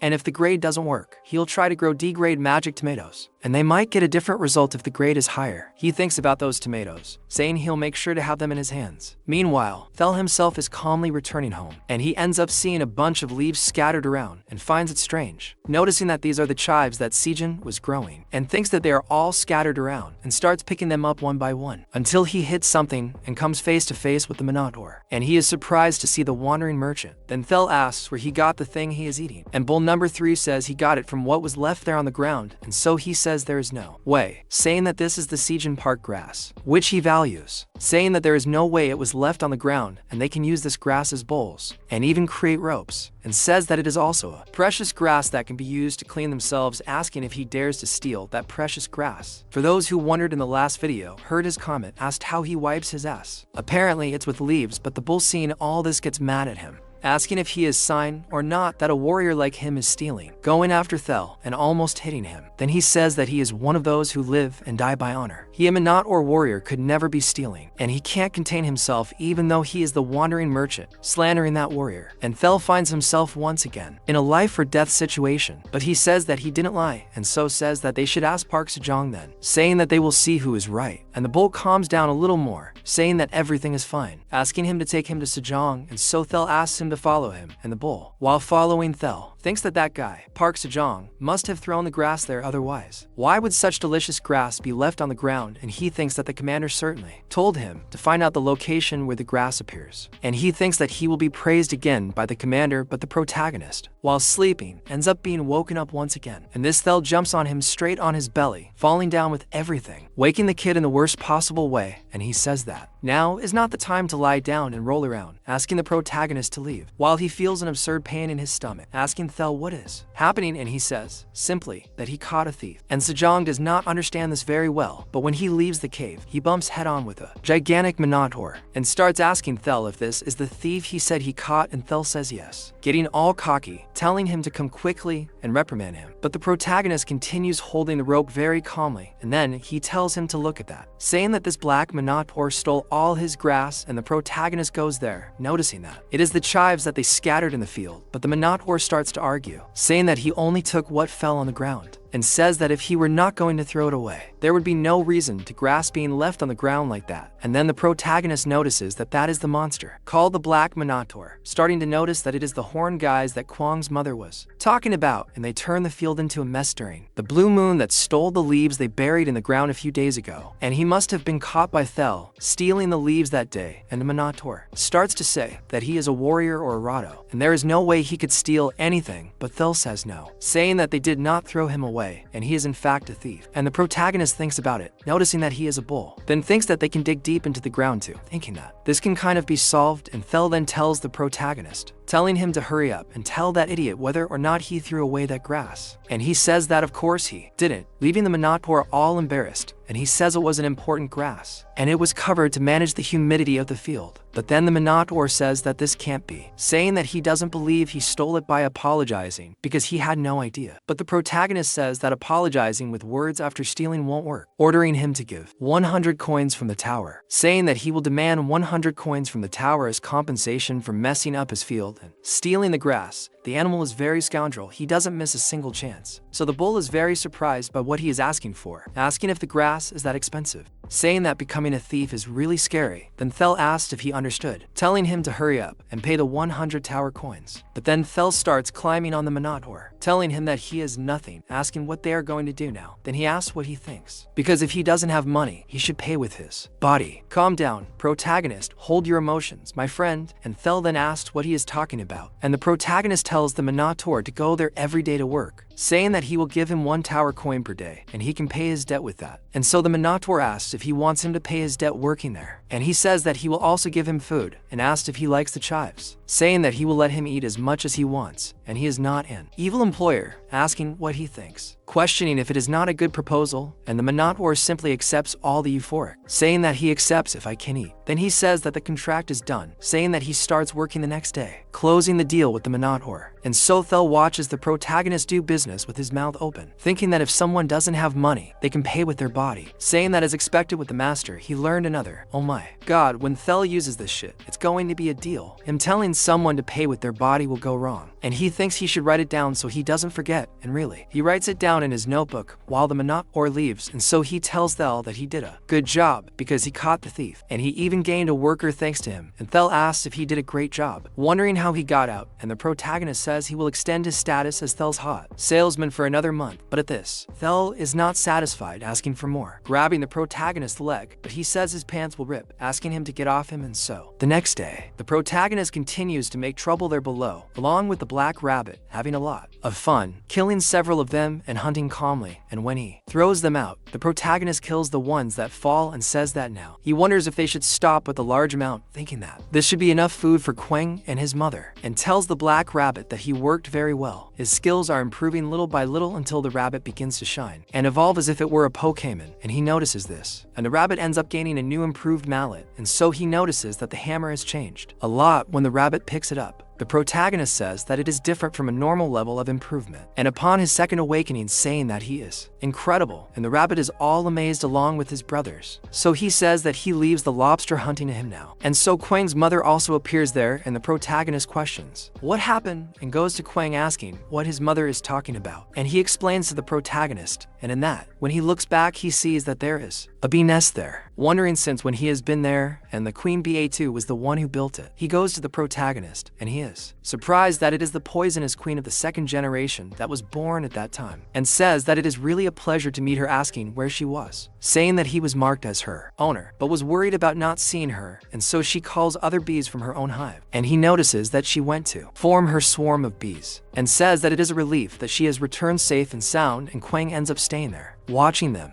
And the protagonist takes the opportunity to introduce him to the queen, saying that she hatched recently, and he says that Kwang must protect her home well, and so the queen will work hard to make the honey he likes so much, and the two begin to get along, and so everyone is in that happy mood. But then the Minotaur appears there saying that he is there to work, and the protagonist welcomes him, but the mother bone gets angry and goes after that Minotaur without any fight in which he knew, and then the Minotaur is scared to death of the bone, and thinks that he never imagined that he would find her there too, preparing for a fight. But at that the protagonist asks Kwang's mother to wait, telling him not to fight, asking him to listen to her. But the mother bone gets them all out of the way, and Theo appears there while the protagonist is down, saying that he heard the noise downstairs, and the protagonist asks Theo to try to stop them, saying that he couldn't say anything, and they will hurt each other if they fight, and Kwang's mother and the Minotaur have to stop. And so he yells at them not to fight because the Minotaur is there to work, and he says that he is not the enemy. And so Kwang's mother even says something, and Theo translates for him, saying that she wants him to go back to his cave, saying that she will not tolerate the Minotaur invading her territory. But he talks to the Minotaur this time, but in this he says, that as a Minotaur warrior avoiding a battle is not honorable. And so Kwang appears there to try to help, and the protagonist wonders what he should do. And Theo translates what Kwang is saying, because he wants to cry again, asking the protagonist to reprimand him, and Eileen appears in the middle of all this, sending a message, saying that she is begging for something to eat because she is bored, and he says that they are not very busy now because the Minotaur and Kwang's mother are fighting. But what she really asks is why there is a Minotaur there, because she wants him to solve this soon, because she is hungry. And he says that if it were that simple, he would have already solved it, because the two are not listening to him. And then Kwang starts to take the protagonist's clothes, and Theo continues saying that Kwang is saying he's hungry, but in that the fight heats up between the two. And Theo starts to ask to go back to the cave, and also says he's hungry, and the protagonist finds himself in the middle of that whole mess and starts to get angry and yells at everyone, because if no one listens to him, he will not give food to any of them. He actually manages to stop the fight at the time, because both the mother and the Minotaur and everyone there is not happy with this threat, and everyone, when they know they will not be able to eat, becomes very calm. Even Eileen herself is scared of it, and Theo also saying that it is wrong, clinging to the protagonist, crying, asking him not to do this. And when the protagonist gets angry, he finally manages to put order in that whole mess, and with that he asks everyone to sit down, and the Minotaur, Kwang's mother, Kwang, and everyone there sit around him, and even Eileen sits down ready to listen to him. And he tells the two brawlers that if they go out causing trouble like this, not only the field and the crops, even those around them will be harmed too, and says that first they need to make a meal to ease the misunderstanding between the two, asking the rabbits to help, calling them so they can eat. And with that they prepare the food quickly and serve it to everyone to fill their taste. And the Minotaur and Kwang's mother become friends and eat side by side, and he tells them not to rush to eat. And he also asks Eileen to take advantage of that corn that he sends to her. And so the Minotaur says that it is very good and tries to take some corn. But Kwang's mother doesn't let him, because his mother only kills him. And the two start to get weird, and so the protagonist tells them to stop listening now while they eat. And he says that Kwang's mother is the one who protects his fields and the cave along with Kwang himself, and that one over there is the Minotaur, whose name he doesn't know. But the Minotaur introduces himself, saying that he is Bull 3, good Minotaur warrior. And the protagonist just accepts this strange name and says that he will help with the work in the fields. And so Kwang's mother understands, and the protagonist asks if they understood, saying that they can't fight there, because if they fight he won't let them eat anything. So the two are shocked that they can't fight, and they end up making their parts, closing a deal, becoming best friends. And the protagonist says that this is well, and so Theo translates what Kwang's mother is saying that she wants him to focus on the fact that they are shaking hands. But at this point the Minotaur questions what kind of work he has to do, and the protagonist then asks if it isn't obvious what he will need to do while making a face at the hotel, just to make it clear. So he goes to those desolate lands, saying that he dug the ground during the blue moon, and he only needs to turn the soft soil inside the ground before lunch. He asks if that's all he has to do, and he will give him lunch too. And he says of course, saying that he is not a cruel boss. And so the Bull 3 makes his horn grow a lot and goes up above the ground, lifting everything there, thinking that he will work hard to be able to eat a lot. And the protagonist thinks that they will be able to open the ground easily now, and says that they will plant chives, because it is a hassle to go down to the cave and take them one by one. And for some reason he feels he needs to increase their production, and he thinks it's not difficult to increase the production of spring onions, since all they have to do is harvest and cut moderately grown onions, leaving only the roots, and over time the roots of the spring onions will divide and grow from the cut side, and so they only need to replant the divided roots. And he notices that the roots are strong and begins to plant them, creating a field of spring onions of 200 peon, gain to 100 XP, and he notices that the plantation is complete there, and the spring onions grow very fast inside the tower. So from now on the field will grow several times in a short time if they divide the plants every time the stems grow. And they only need to solve one more problem, which is the problem of irrigation. He says that there is a limit limit to the amount of water in the watering can. So it is not possible to water all the crops, and this is a problem even if the field expands. But at this point, the daddy rabbit begins to shine in front of the protagonist, and then his watering can changes, turning golden, and he is surprised by this because the watering can has changed, and he notices that a second one has woken up just like the black rabbit, congratulating the father rabbit, and he notices that it was at the right time, asking if it is because he dared several times until he reached his limit. And so he asks what he thinks if the amount of water has increased, and he says that it is twice the amount he had. Then he says that they will expand the field with sewer. Meanwhile, the Bull King notices that Bull 3 is taking too long because he doesn't come back. And that's the first day that the baby rabbits leave the cave for the first time, and when they step outside, everyone is excited, and the protagonist introduces the babies to Kyung, and when he gets close, he starts licking them all, and they run away in fear. But they end up noticing that Kyung is very friendly, jumping back on top of him. So he asks if Kyung can take good care of the babies, and he agrees to it. And Tell says that it's the uncle getting all cocky and calls them because the uncle is going to take them on an adventure outside the cave, but they don't want to go after Tell, staying stuck to the Kyung who is all soft. And Tell doesn't like this at all, making a drama, asking if they forgot about his uncle. And so the protagonist says that children grow up really fast, and Tell is all shocked because after all the things he passed to raise them, they abandon him. But the protagonist tells him not to be sad, to stay calm, telling him to sit there and have a little cry, and so he becomes a little calmer. And the protagonist talks to the cat salesman Tell, asking if it isn't almost time for him to go down to the lower floors and negotiate, and he says he wants to go down, but he doesn't think he can, and the protagonist asks how so. Then he finally talks about what happened to the wolves, and the protagonist is surprised that a pack of wolves was looking for him and for that straw hat, and he says yes, and that's why he can't go down, saying that things have become quite problematic. But the protagonist wonders why that straw hat, because the artifacts and effects are very good, but even so it is very unnecessary unless he is a farmer, and questions it. There are farmers from the tower on other floors too, and thinks that if that is the case, Tell shouldn't worry because he has an idea to be able to solve this.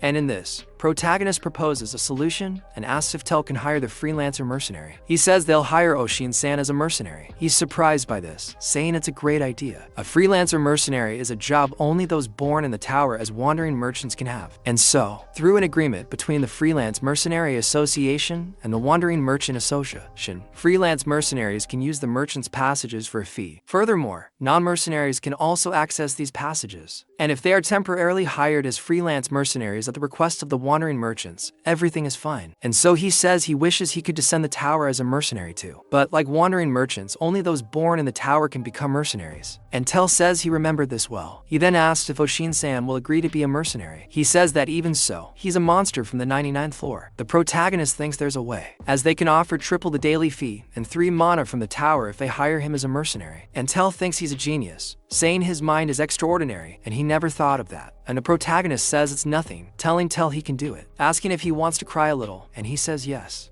And he thinks that with this, he will learn how to do it to anything like that too and dare one day. And after that, Bull number 3 continues hiding near his house until he tries to leave that way. But someone comes asking where he's going. And Bull number 3 is Anshin-san, who changed his name, so they must be translating it literally. But I'll stick with Bull number 3. And a bull woman arrives, saying he's been looking for her for 3 days. And he's surprised to see her there, saying it's nothing, telling her to go away. But she says her face is all shiny, and asks if he's been secretly eating something, asking what it is, asking him to take her with him. But he says it's nothing, and it's a conspiracy. But she says she can report him, because her boss is looking for him, and he's definitely up to something. And he's completely at a loss for what to do, and ends up accepting what she's saying. And she's all happy, and he says he'll take her with him. But she has to keep quiet, because it's a secret, and she agrees. And so, they go near the protagonist's house, and when he comes out, they're both surprised. For the number of Minotauros has doubled, and he wonders what this is all about. If he brought a friend, then she introduces herself as Anshin-san, and he wonders who's been saying they'd give her food if she turned the earth upside down. And Bull number 3 asks if he can let his friend work there too. Otherwise, it'll be a problem. And the protagonist thinks they don't need to gently create fields right now, so they don't need any extra help. But he says he'll let her work there, asking if he can ask a favor. And she says, of course, asking what it is. And he tells her that his important wandering merchant, Tell, is being threatened by wolves. And he says that's problematic, and the protagonist says that if he escorts Tell as a freelance mercenary, he'll give him triple the daily tower fee. He also gives her food, asking her what she thinks. She says she doesn't like it, and he asks why, since she just said she'd work, and she says she can't eat coins from the tower, and the protagonist understands what she means. Then he asks, what about 3 meals a day and a snack in between? And she quickly agrees, accepting immediately. But Bull 3 says he wants it too, and the protagonist notices that they are driven by hunger, and he says it's great because it will be safer with both of them, and he says he'll prepare food for them to eat on the way. And so, they are both happy, and she jumps on top of Bull 3, thanking him for showing her such an incredible place. And he talks to Zhang Sao, saying he's happy she's happy too. And so, the protagonist watches everything that's happening there, and understands the mood that's going on. And so, he goes to harvest some chives, and notices that there are quite a few, wondering if it's enough. And with that, Theo wonders if he needs to take them, and he asks if he'll take it, since he has a lot. He asks if he thinks he has enough space to carry it all, but Theo tells him not to worry, throwing his little bag over and sucking up all the onions. And he notices that it holds more than usual, and Theo says yes, saying that he is now a senior wandering merchant. And when he was promoted to senior wandering merchant, his bag's capacity increased as well. And the protagonist thinks about it, because thinking about it, the color of the badge on his chest has also changed.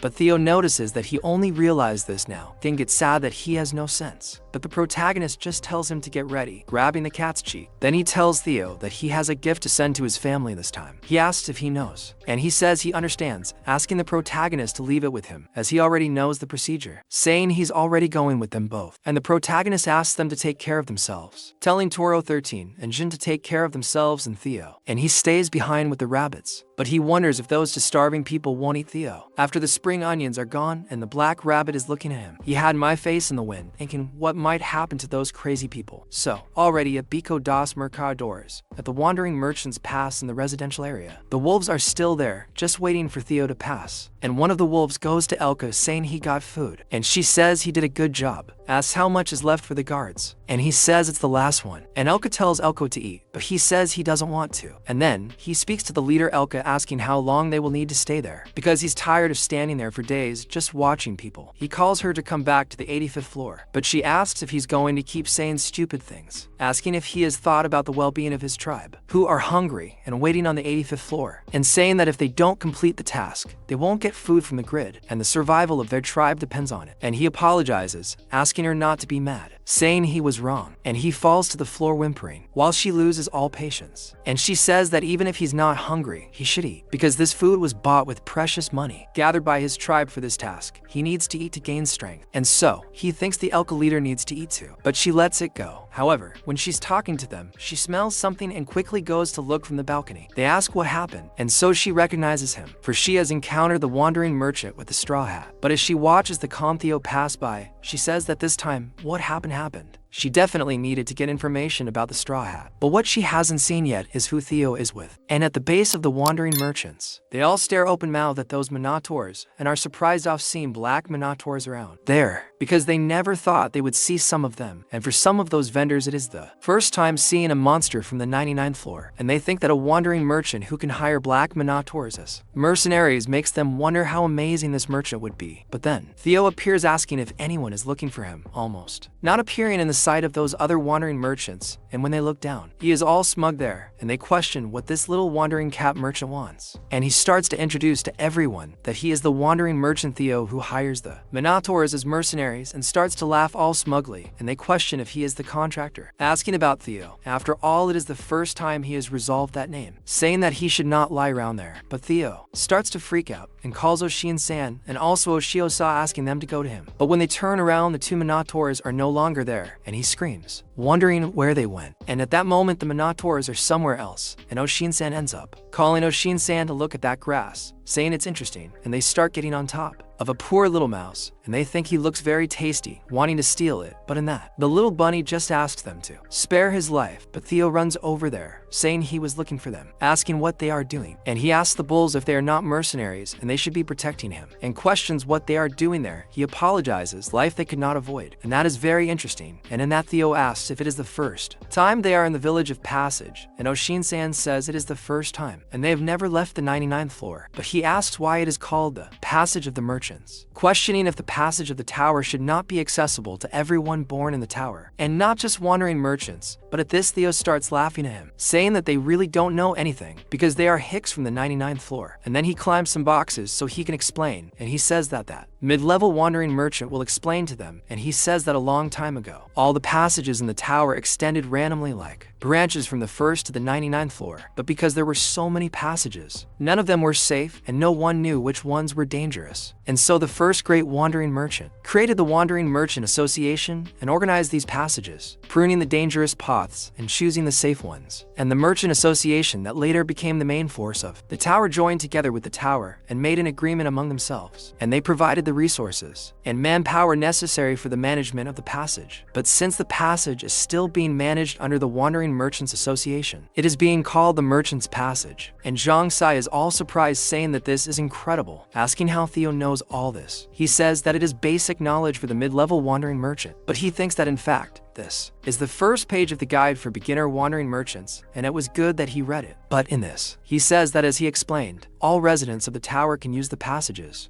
But there is a paid passage that only wandering merchants can use, something with Asher cut. And so Zhang Sai keeps asking about it, and Theo says that they can only use this paid passage because he is a wandering merchant, and if they went by the regular passage, it would take much longer. And this passage village is the center of a large branch, where such paid passages are concentrated. They must go to the 38th floor, and then they will use the paid passage to go down to the 40th floor from there, and then they will transfer to a regular passage. And so Zhang Sai notes that it is a very complicated path, but Theo says that it is true. So before that, they go to eat, and they both like him very much, deciding this, and they start following Theo. And he says that the one he is taking is his favorite fish restaurant. But while he is going along the path, the wolves fall on him, and Theo almost gets caught. But when he looks to the side, he already jumps all bristly when that huge gray wolf comes, who finally finds Theo, full of hatred. And Theo starts to shrink all bristling in the corner. My god, it looks like my cat when he gets scared by my little robot vacuum cleaner. I turn on the robot and he stays like that, all scared. Then he starts to sound cold, seeing the wolf that time, and at that the wolf starts to order Theo to answer him, asking where he got that straw hat. But Shin-san prepares a punch, almost hitting that wolf, sinking the ground with his hand. But the wolf moves out of the way and is not hit, and looks to the side, wondering if there is a Minotaur there. Then Shin-san asks who that is, and Theo immediately says it is that one, the bastard who has been chasing him, and so Shin-san thinks they will get rid of him. But the other two wolves go after their boss, wanting to get Shin-san together to help her. But then Shin-san steps in front, hitting both of them, sending the wolves flying, and he already falls kissing the ground, and Elka calls Elko and Elk, and Shin-san asks if there were two more cute puppies around there after laying hands on those monsters. So she talks to Shin-san, telling him to protect Theo, and she'll take care of it, and he says it's okay. Then Theo asks if Shin-san will be okay alone, but Shin-san asks him what he thinks they are, because they are monsters from the highest floor, the 99th, and those types of dogs are no match for them. And Shin-san is stronger than himself, and he gets all silly talking about it, and Theo realizes something, so he says to Shin-san, I was switching, San is her, Sa is he, you know, I was making a mistake. It's difficult, right? Okay, what type is she? But the name is the same, just one letter changes, and Theo tells her that she can't kill them, and she looks back in disbelief, but says she doesn't know if she'll be able to do it, going after those wolves. And the two fallen are helped by Elka, and ask them if they are okay, and they say yes, and ask what they will do, and Elka says they can't retreat. After all, they won't have a chance if they lose that merchant cat there. And the three of them get into position to face Shin-san, so she tells them to get ready, because they're going all out. Shin-san just waits for them to go for it, looking all convinced, and meanwhile, there in the protagonist hole, the chubby rabbit is having a beautiful day, even in his trimmed fur, and the scythe rabbit is all happy for helping his brother. And the protagonist says that the beauty care skills of the scythe rabbit are amazing, and the protagonist says that he did very well, leaving both the black rabbit and the chubby rabbit beautiful. And then the protagonist says that he is uncomfortable because his hair is too long and it bothers his eyes, and he says that he just needs him to adjust the length, and says that it will be under his care. But while he is messing with the scythe, Kung ends up puffing on the rabbit's ear, making him uncomfortable, and because of that, he ends up with an itchy nose and sneezes. And when he sneezes, he makes a huge cut in the protagonist's hair, a huge hole, and to look at it desperately. And the protagonist thinks that he is looking forward to it, little knowing that now he has invented a new way to go bald. And so after preparing themselves, the three of them go after Xiang Sa, and one of them jumps on top, but she has already prepares the punch, waiting to be able to defend the blow. But then another one appears under that wolf, and ends up serving as a ladder, and the two jump on her arm, while the third goes for her leg, and the one that was still in the air brings his paw to the Minotaur's horn, and prepares to bite her jugular, and thus grabs her teeth. But they wonder what is happening, because his skin is so resistant that her teeth can't even pierce it, and Xiang Sa asks if they are surprised, saying that there is no way a Minotaur's skin can be pierced so easily, and so she simply contracts her muscles, throwing them away, and one of them starts bleeding from the nose with the pressure, and so she grabs him by the collar and throws that wolf away. And Elka's all beaten up, and her brother is worried and ends up being kicked away along with the other, and the only one left is Elka in the jugular, and she is shocked that the Minotaur knocked Elka out with a single blow, and at least she will guarantee that she won't release. But then the Minotaur flips her over on the ground, attacking her with everything, making her stand on her paws, ready to throw another punch. And just as the mount gets close enough to kill, Elka remembers the past, remembering her father who was explaining something to her, saying that they are from the tribe of pureblood silver wolves, and when they die they become spirits. They become the guardian spirits that protect their tribe. They are much stronger than any other tribe, and can increase their ability to track and hunt prey by inheriting the protection and will of their ancestors. And she says that her pride is from her ancestors too, and they must behave and live with pride so as not to tarnish the honor of their ancestors that they guided, and they will all receive an answer one day. And then she agrees with her grandfather, saying that she will live for the honor of her ancestors. And so she asks if she should be able to find her right answer after a while, with the whole place already going through an absurd famine and there being no more food anywhere. And the tribe says that because of the Great Golden Famine, there is nothing left to eat, and the western tribes have plundered and massacred each other, and so their tribe begins to be attacked by foxes.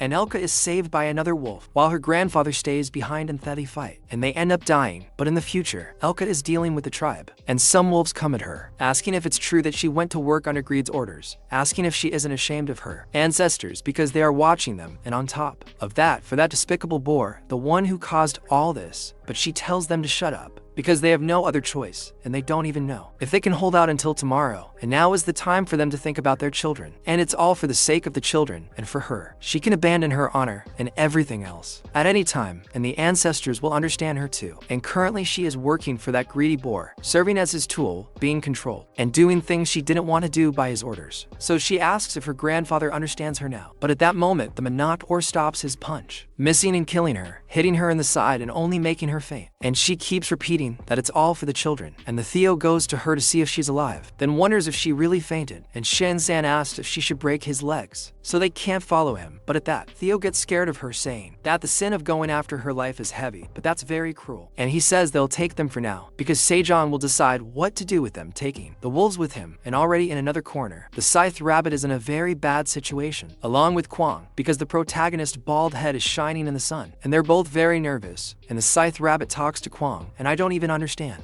but I know what he means, because they must be thinking about what to do. And the protagonist asks what happened, wondering if it's over, and they're both shocked. And he asks what that is, because he has a bald spot on his head, and he's in disbelief. And so he shows the little baby, asking what there was, because if he knew that, he would have asked Theo to bring him a mirror. And so the Scythe Rabbit starts to apologize, but the protagonist says that it's okay, saying that everyone makes mistakes, questioning who will see anyway, because there's only one person there, and they're all monsters, and if he wears the straw hat, no one will see that bald guy of his, and that's okay. But he sits very sad in the corner, crying about his hair, and they are both shocked until Mother Rabbit arrives there. And the Scythe Rabbit explains to her, and she gets very angry with him. But he tells Mother Rabbit that he said he's fine, while she takes him and the Scythe Rabbit somewhere. And so he sits down while putting on his hair-cutting clothes, and she prepares to do something and takes a pair of scissors out of her pocket, all convinced. Meanwhile, the little dragon is reading the content of something while eating some fruit, and says that as expected, reading is fun, but notices that she is already out of cherry tomatoes, and says that since she got bigger, the amount of food she used to receive is too little to satisfy her hunger. And even so, if she asks for more, it is obvious that he will misinterpret her like the last time, and calling himself a wing pig, and she already gets angry just imagining it, and thinks that it will not be possible, and she needs some snacks and talks to Park Seon, but she realizes what is happening,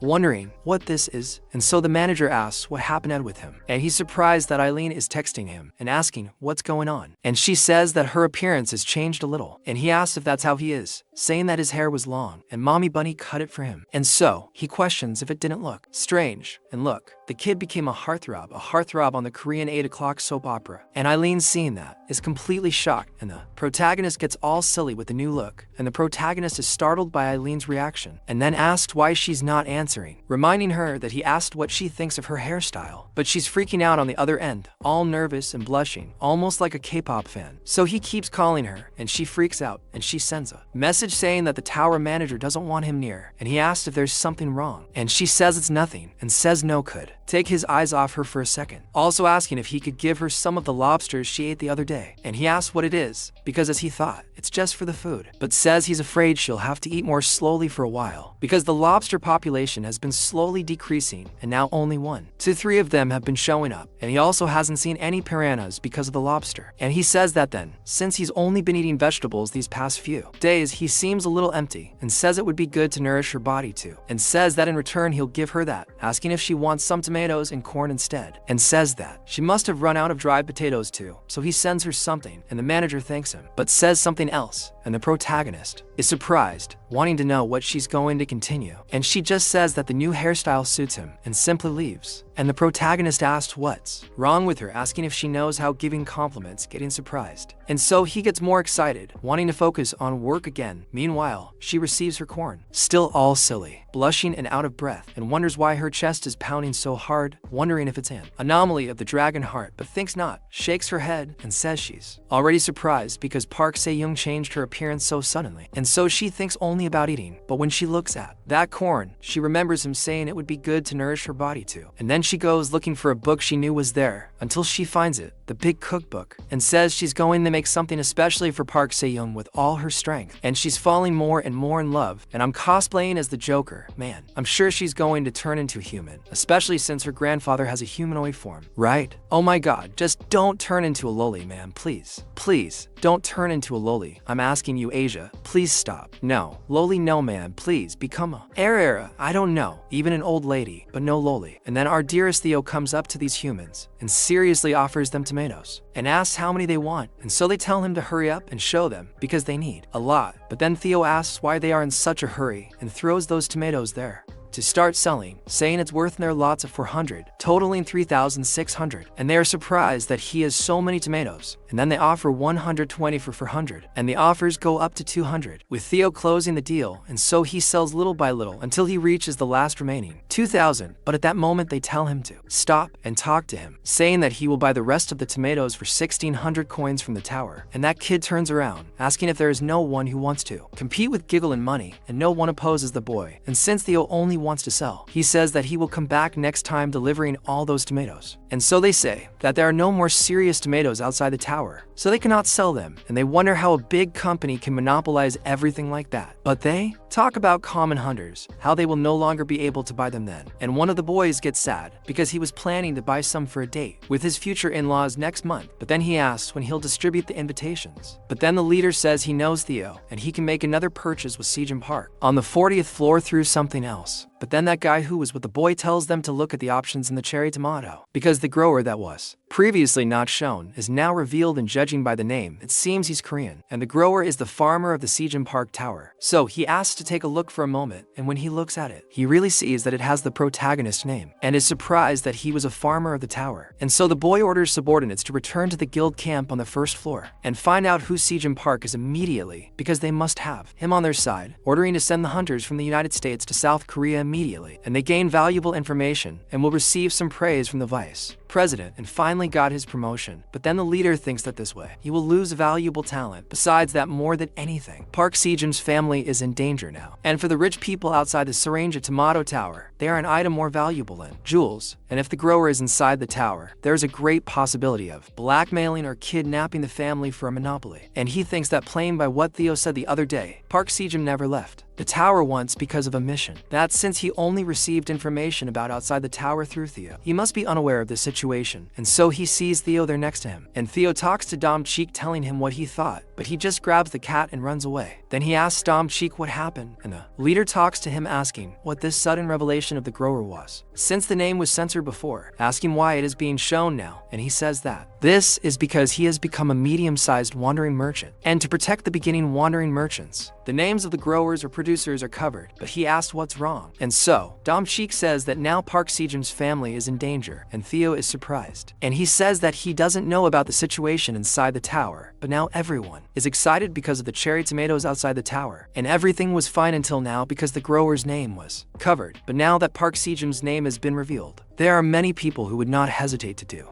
bad things to monopolize the cherry tomatoes, and everyone will aim in the protagonist's family. Then Theo becomes desperate, asking if it's because of him, because he's become a mid-sized wandering merchant, and questions what they should do, as they're in trouble, thinking he'll be reprimanded by the master. But Dom Cheek tells Theo no, telling him not to worry, as he'll protect the family from siege and park, even if he has to put the honor of the Phoenix Guild at stake. And Theo starts to thank him. Then he thinks he should hurry and return to the lower floors of the tower. But Theo takes something from his bag, saying he has a favor to ask first, saying that this is a gift from Sejum to his family, delivering corn and carrots, and says that the conditions are the same. 200 cherry tomatoes as the price, and he's surprised as there are carrots of agility and corn of stamina, and so he thinks it's incredible, because if the world found out, it would be alarming, and Theo asks if it's dangerous, but Dom Cheek tells him not to worry, telling Sejum that he will take it to them, and Theo just agrees as he leaves, and Dom Cheek looks at it, saying that it was worth it, and he has to tell this to the guild master. Meanwhile, at the entrance of the passage on the 38th floor, the Minotaurs continue eating shit while they are escorting the Lottos, and Elka is very pissed off at being trapped there and starts talking to them, calling them cattle heads, and so the other to remain very quiet while she kicks. And she asks the Minotaurs if their arrogance has been destroyed in their simple minds, asking how they can work under that wandering merchant, questioning if they are so naive since they are taking orders from a cat like Lacheus, questioning if the legends of the 99th floor were all lies, and so Theo just asks if she should hit him on the head one more time, but he tells her that she will die if she does that. And so Theo returns to the two, saying it's urgent, they must go quickly. He's surprised by this, that Theo came back quickly, asking if it's urgent and what's going on. Theo then says that the Sejum Park family is in danger, but he'll explain more on the way. The wolves are caught by the two, who are already preparing to take them, but then Theo tells them to wait, saying he'll stop by that vendor for a moment. He asks how much that necklace is, and the vendor says it's to tower coins. But when he sees the Minotaurs behind Theo, he's terrified, while Theo asks for a discount. We can't deny that Theo's discounting technique is becoming increasingly effective, especially with those huge poles behind him. While all this is happening, Dom Cheek is talking to his guild leader, who wants to know about 26-year-old Sejum Park. Dom Cheek, in turn, is wearing a coat like someone at the North Pole, shivering from the cold. And the leader continues reading the report, saying that he is expected to have entered the tower due to the disappearance phenomenon, surpassed the 40th floor in a short period of time. His exact location is unknown. And recently, it was revealed that he is the producer of magical cherry tomatoes, distributed through a wandering cat merchant. He's the tower farmer, and he tells Dom Cheek that this is interesting. He says this while standing on top of a giant ice boulder,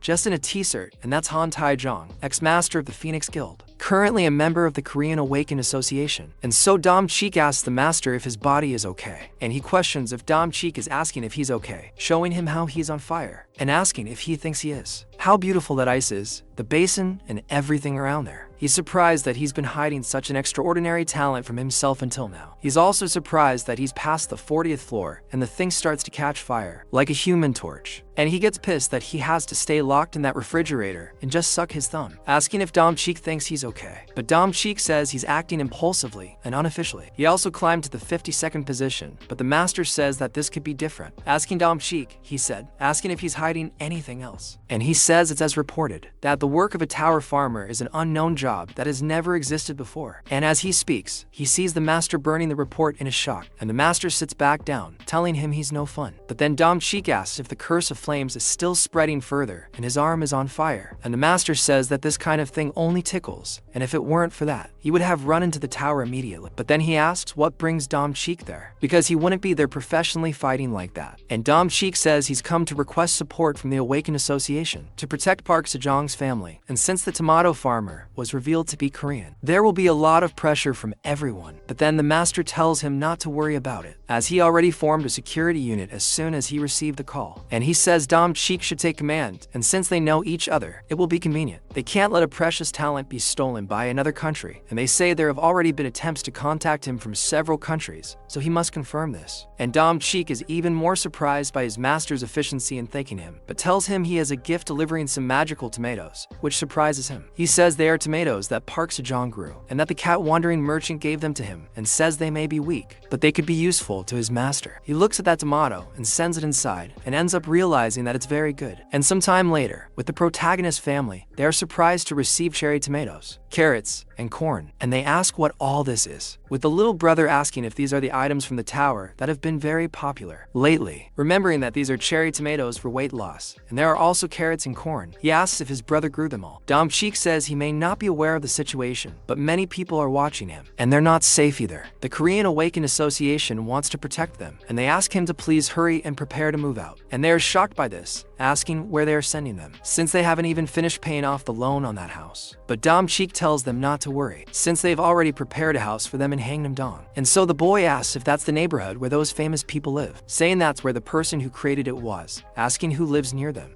And he says that his family and Hell live there. But then the boy says he thought a group of girls lived nearby, something like that. And so, he asks Seedle if he likes a group of girls, saying that maybe he knows LJSN, and the boy says of course he does, because every citizen of South Korea knows this group of girls. He wonders if Dom Cheek knew what he said, and he starts showing a photo on his phone, saying that his daughter is Sarah, a member of the group LJSN, saying that his son is a fan and would like to invite him to his house. He's shocked that she's the leader and lead singer of his favorite band, almost freaking out, and says that she's a genius among the geniuses who compose, write lyrics, and produce within the group, saying that she even looks like a genius. And he remembers that on the album cover she says that her father was a hunter, and he's surprised that it was the team leader Dom Cheek asked him to adopt, calling him dad, saying that he loves him. But then they ask why he's calling him dad like that. The boy's own father asked her husband what's going on, but she says she's worried about Sejong, because he says he'd be a dutiful son earning money in the tower. But who would have thought he'd be farming inside the tower, and he's working too hard, wondering if anyone is taking care of him. Meanwhile, Elaine is even thinking about taking care of him, saying she put some mushrooms with wonderful effects in that soup she's making, and she added a hungry demon from an ancient dimension, and if she seasoned it with who knows what she sprinkles on her hand, it would start to glow. When she looks at it, she says it's finally ready, all excited. Meanwhile, the protagonist is planting chives, and he says he collected chive flower seeds 2 weeks ago, and notices that chives grow well from the flower seeds, and so he says they can harvest now like the black rabbit, and he says he planted it outside the cave in hopes of getting an item, and when he picks off just one of the leaves, nothing appears, and there's no status window, wondering if it's because it's not a fruit. But the black rabbit points to the whole stem, so the protagonist is surprised that it is, pulling it all out at once and harvesting the detoxifying green onion. And so he receives several notifications, getting 36 XP, and that chive detoxifies poisons of rank C or lower for an R when ingested. And upon consumption, the liver's detoxification function becomes active for 24 hours. And that is simply absurd if not more. He says that as expected, an item has appeared and appears when he plants fruits or seeds, thinking that it should have he harvested the seeds and planted them much longer ago. And the black rabbit gets excited along with him. He wonders what that detoxifying chive tastes like, and when he eats it, it's just normal. And he notices that it's very different from the ones he normally eats. Besides, he doesn't know about the poison detoxification feature, and he thinks that activating the detoxification function would probably be of great help to those who drink alcohol. And he thinks that chives grow fast, so as soon as there are a lot, he'll sell them. Then the chubby rabbit goes to him calling, and the protagonist asks if it's time to eat yet.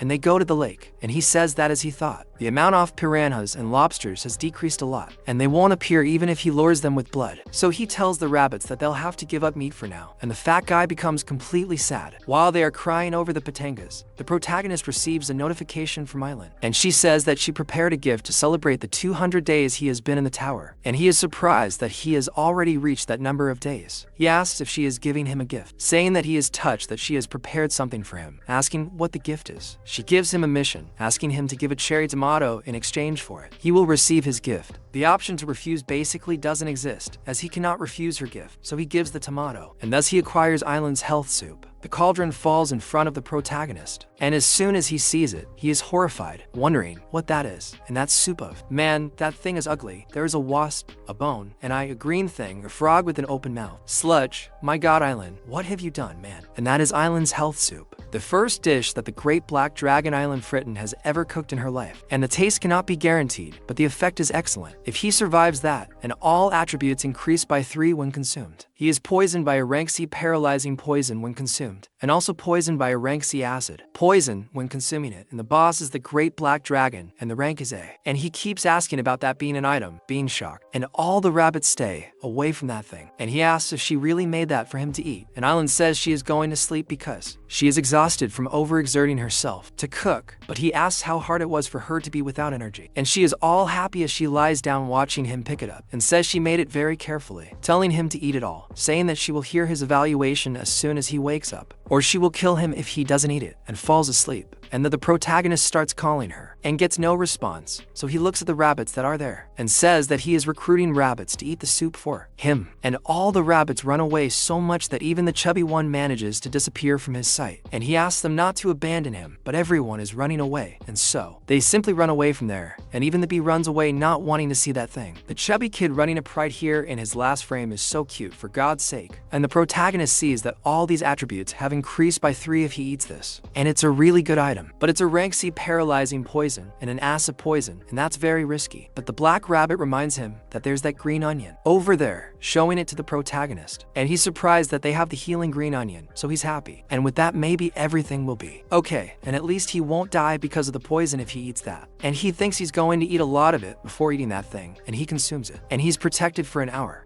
And so the preparations are made, and he takes a spoon so he can eat it. And he wonders what it will taste like, because it doesn't look that good. But it might taste better than he thinks. And so he takes a spoonful and throws it in, and almost dies eating that thing, throwing it all up and spitting it all over everyone who was there. And the bee and the fat guy run away, mad that he did that. And the bee gets really mad at him, and the protagonist starts vomiting, and the fat guy doesn't like the situation at all, and he thinks it's really bad. But the system understands that he consumed Eileen's health soup, and this starts to poison him. But the healing onion heals the protagonist. And he says that they say that the worse medicines taste, the better they are. But that one is the worst of all, and he keeps thinking that Eileen is really a winged pig. And in his imagination, he is thinking that she no longer needs the farmer from the tower, wanting to kill him, and that the protagonist is shocked, wondering if she really wants to kill him. However, he ends up freaking out, thinking he should eat it all at once, turning the cauldron over. The rabbits below are shocked. He thinks he can do it. He's almost there, eating everything in. But at the end of the soup, he sees that ridiculously ugly fish that exist in real life and also exists there, and almost throws it all out. He ends up dropping the fish along with the cauldron, but the cauldron goes down and falls into the river, poisoning the entire water. He realizes he threw it out in shock. However, the system ends up telling him he consumed all the soup, and his attributes increase by 3. He's surprised to see those notifications. He consumes all the soup, but also kills a piranha out of nowhere. He thinks it's a relief that he managed to drink it, but when he sees that he killed a bunch of things coming from that water, he's surprised. He also ends up killing a giant electric eel, getting 5,000 XP, and he almost freaks out, seeing that notification, and he notices that the lake has been poisoned with that thing, and the rabbit gets mad at him because all the food they could eat is dying unintentionally, and he apologizes, saying he was so distressed that he couldn't help it. They won't be able to eat things from the lake for now, and they can solve that drinking water problem with water from the rabbit's watering cans. But he's worried about the hole in that lake, where the poison is leaking, because many piranhas and lobsters died after being poisoned, and even a giant electric eel. And this means that there's a larger ecosystem inside the hole, and the amount of piranhas and lobsters flowing into the lake has decreased recently. So he was worried, and if he finds a way, they can get several sources of protein in the future. And the black rabbit likes this deduction, getting all excited, and gives the option to his protagonist to swim through the hole. And he asks if he wants to try it, and the rabbit remains very excited, but the protagonist says no, saying that the lake water is still poison, and even if he eats the detoxifying green onion, the hole is too small, and if something goes wrong and he gets stuck in the hole, he won't be able to get back out and might even die, and says that he understands his feelings, but he is so precious that he can't send him to such a dangerous place. And the little rabbit is sad about this, but the protagonist says that at least they will think about it after the lake water is diluted to a certain point, and says that everything is fine, saying that they still have food stored.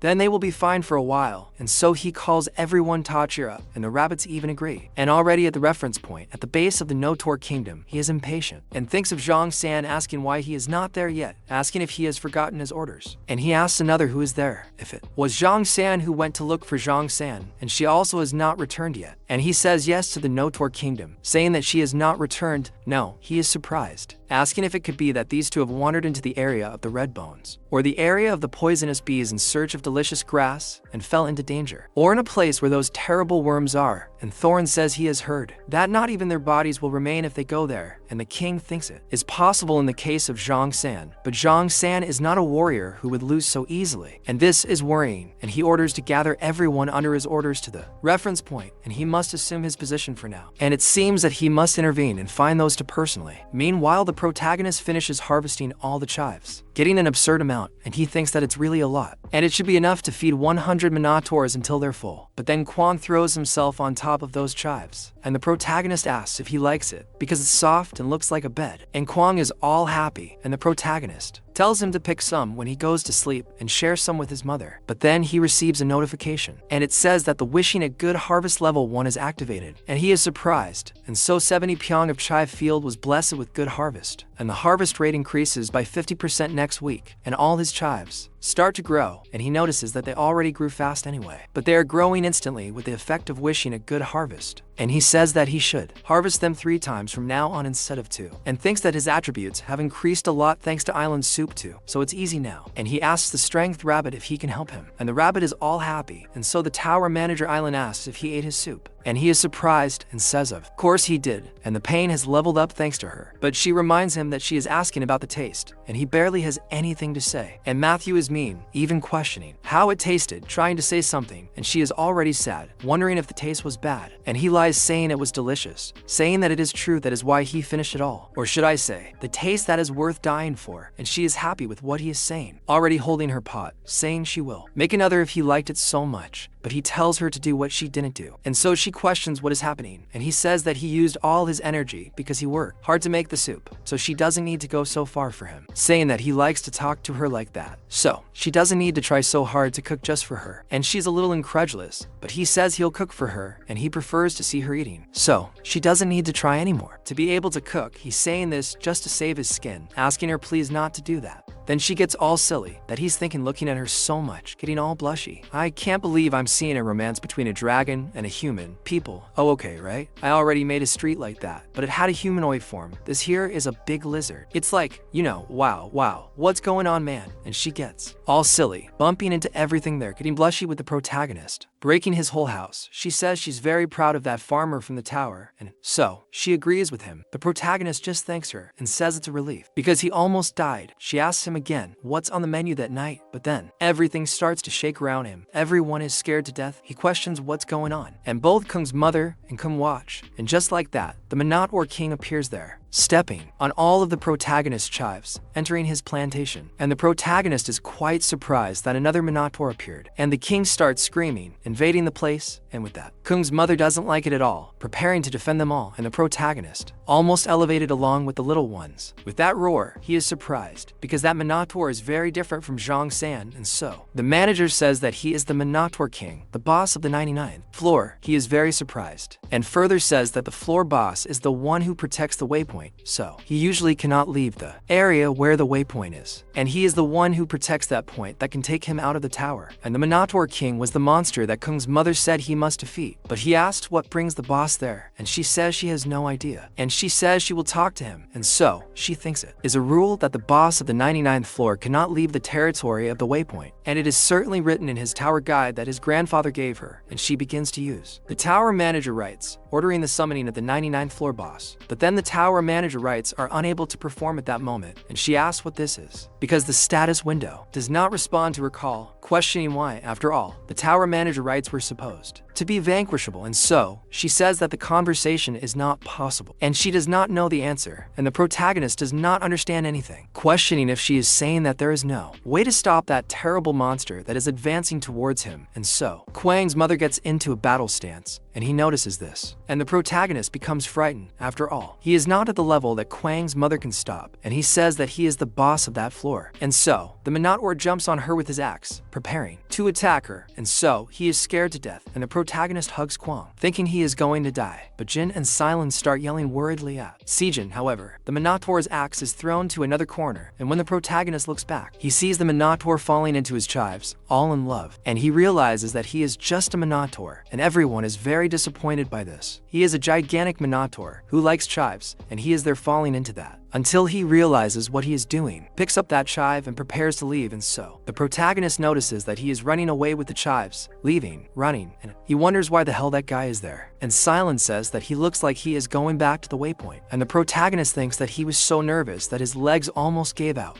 asking everyone around if they were scared too, and he talks to Kwang's mother, thanking her for trying to protect them, and she's all happy too. But he notices that the field has been completely destroyed, and several green onions are gone because of that, and he says it's a mess, and he ate a lot. and Silence says it's a relief that the tower farmer is safe, but she's sorry the field ended up like this, and he thanks her, telling her not to worry, saying he's really happy and he should have gone to visit the chief a little earlier, but he didn't think he would come in person, however. Then he asks what he means by that, and the protagonist reminds her that the Black Minotaur is a tribe that gives importance to the honor of a warrior, and even more so if it's the Minotaur king. Things will end up like this, and she understands what he means, wondering if he's being tricky. He says that thinking that they would devour his field and make a snack on top of it is something that with it will certainly stain his honor, and he wonders how many times he must make him pay for this debt. And so, a while later, he sets up the food and tells them that they must eat soon and reorganize the field, which the Minotaur king ruined yesterday. And so, the cubs begin to mirror because there is no food, and the protagonist notes this, with them throwing a tantrum, and the protagonist says that they decided to help their mother and father beyond the field. So they must sit up straight and eat, and he tells them to look at the Quang because he is eating, not saying anything. And they will soon be adults when the blue moon arrives, asking if they don't want to grow up. And so, they agree and go get the food, and the protagonist is happy that now they are eating, and he says that this is what makes them the nice white rabbit children, and he talks to the Quang too, telling him that he is behaving well and not being a picky eater, and the Quang is all happy. And the protagonist says that, thinking about it, he asks why he isn't growing any more these days, saying that he should be even bigger if he considered his growth rate so far. But then, the Quang falls to the ground with him tickling, and the protagonist asks if there isn't a lack of food, asking if he's sick. But then, the Tell arrives there, calling the protagonist, returning with the Minotaurs and the wolves, and he welcomes the Tell, but asks the Minotaurs who those are, and they say that they are from the Silver Wolf tribe, and the protagonist is even more surprised. Then the Tell climbs all over him, saying that they are the ones who were after him, and Jinsa took care of them all, and doesn't know what to do with him, so he brought them, so he can make the decision. And so, the protagonist says that first they will hear why they were after his Tell salesman, but asks if they are sleeping, and so, Jinsa says that they were very noisy, so she gave them a good blow, putting them to sleep, and the protagonist just asks to know if they will wake up again. But the Tell also questions why the fields are so messy, and the protagonist talks about it, saying that the Minotaur king came and went, and everyone is surprised, asking how he knew they were there, and so Jinsa thinks it's over. But the protagonist says that they will talk about the details another time, saying that they worked a lot, so they should eat, but they were stuck to start, and all the Minotaurs are happy with the food,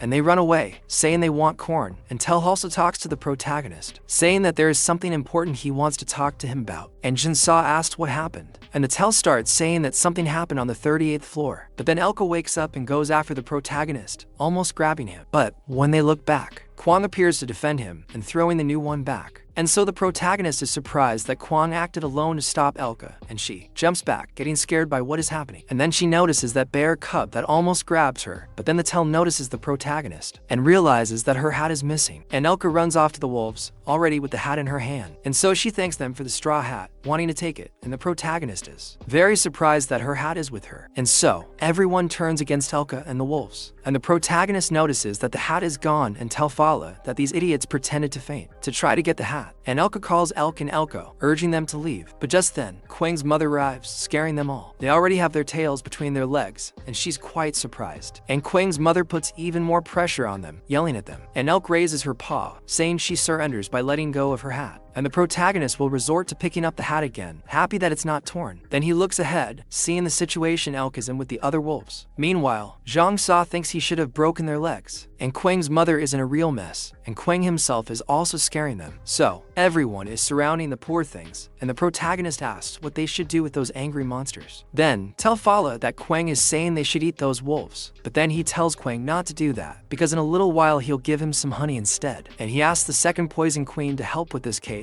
and calm that crazy guy down. And he also speaks to the other giants, asking them to stop agitating, asking them to come over and sit down. And so, they actually end up listening to what the protagonist is saying. And Elka wonders why those red bear minotaurs, who are known for being incredibly strong, are listening to that man. But then the other wolves talk to their boss, saying that the wandering merchant called him master before, and he asks if it's some kind of nickname used only on the 99th floor. However, the other wolf starts saying that the protagonist is the Black Dragon, and he would be the Black Dragon. Otherwise, it's not like all the monsters on the 99th floor will listen to him. And he starts talking about how the Black Dragon really exists, and Master is how they refer to this dragon. And Elka remembers the great Black Dragon that reigns over the 99th floor, and she wonders if it's that weak-looking guy, and she wonders if he did this to make them lower their guard. And now you understand, saying that this is the Black Dragon's test, and you're sure that this is the answer your ancestors mentioned, and this is is your chance. Then the protagonist goes to speak to Elka, asking why they were after Tell and that straw hat. And so, she kneels before him, apologizing to the great black dragon, saying that the inferior beings didn't know and disrespected him,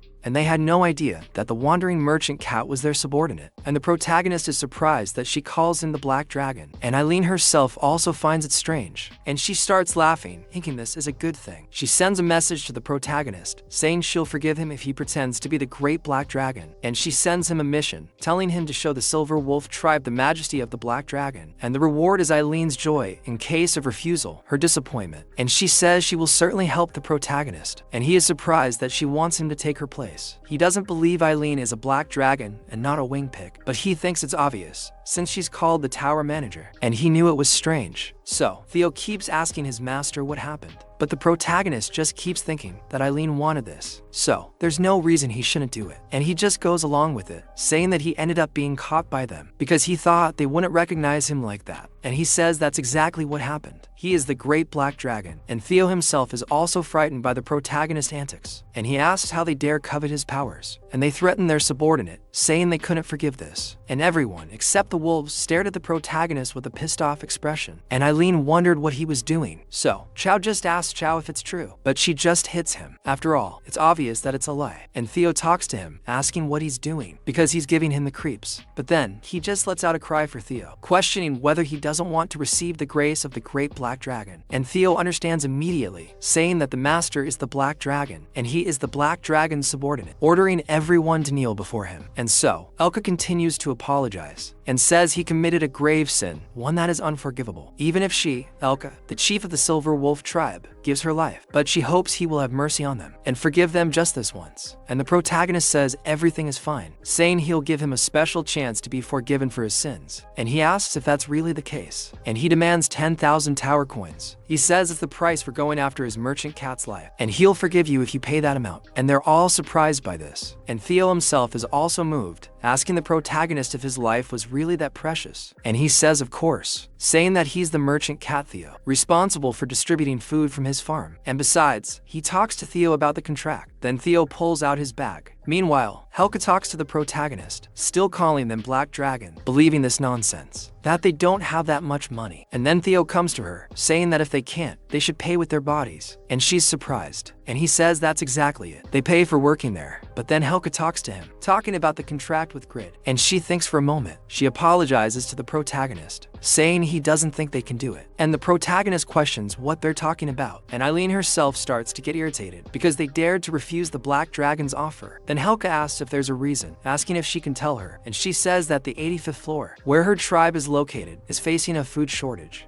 due to about long term, so strong guys like them. They became mercenaries, and they were hired by the major owner Grid to provide food for the 85th floor, and the commission they received from Grid this time, it was to find the stolen straw hat. And now they've discovered it, that it's the possession of the great black dragon. They would fail their commission. Then, the food being supplied to the 85th floor would be cut off, and while they work on the great black dragon, the young wolves of his tribe would starve to death. So Helka asks him, please, have mercy on them, and let them pay with their lives. However, the protagonist changes the course of this conversation, asking what her name is. She introduces herself as Helka. Then, the protagonist asks what she thinks of that place, and she asks if that's where he cultivates the fields and the crops, and so she thinks for a moment, and the protagonist says he'll add a condition to the contract, that his entire tribe must pay the tower's 10,000 coins. In exchange, for as long as they work there, he will provide food for his entire tribe. Then he asks her what she thinks. They are both surprised, that they don't need to listen to that damn pig anymore, that they will survive. And Helka begins to thank the protagonist, telling them they'll do their best at work, thanking them repeatedly. And just like that, everything ends well, and Eileen herself is pleased with the outcome. She's happy with what the protagonist has accomplished, and the mission is complete, and the system says she's radiant by the great black dragon. She's being praised, and so Helka signs that contract, and the protagonist says everything is fine. And just like the contract says, the merchant cat Tell is supervising them in the future. They will be subordinate to the merchant cat, and he tells them to listen to everything. From then on, Tell starts giving orders, as if he were introducing the newcomers to the company, introducing Zhang San and Zhang Sa to everyone, and telling them that they are his superiors, ordering them to treat them with respect. Man, look at the size of Tell, next to the Minotaur and the wolves. My god, he looks like Flea. And so, Helka begins to apologize to the Minotaur. And the protagonist continues thinking about the great owner, Grid, and he's one of the ones who rules inside that tower. And he notes that there may be other threats in the future, and he tells those wolves to protect Tell whenever he descends the tower. Then Zhang San and Zhang Sa can plow the field comfortably. And so, Tell returns to speak with him, saying he's hungry, asking him to give him some fish, so he can eat them with the wolves. But he talks to Tell, telling him that the fish are gone, and he is shocked, throwing a tantrum that there's no fish. Totally sad, saying his master is a fraud, but he asks if Tell is still complaining. He says he's trying to do everything he can, but he says he won't work if there are no fish. And the protagonist simply agrees. He puts his hand in the water, noticing that the poison has already diluted considerably, asking the black rabbit if he's ready. And after eating some chives, he prepares to enter the water. And the protagonist says they're going to explore their new hunting grounds. And so the rabbit grabs his mallet and starts smashing rocks around there, opening up more space. And everything collapses, and the water begins to flow more strongly. And the protagonist says he did a good job, because the entrance is much bigger, and now he can come and go with ease. And the rabbit really throws himself in there.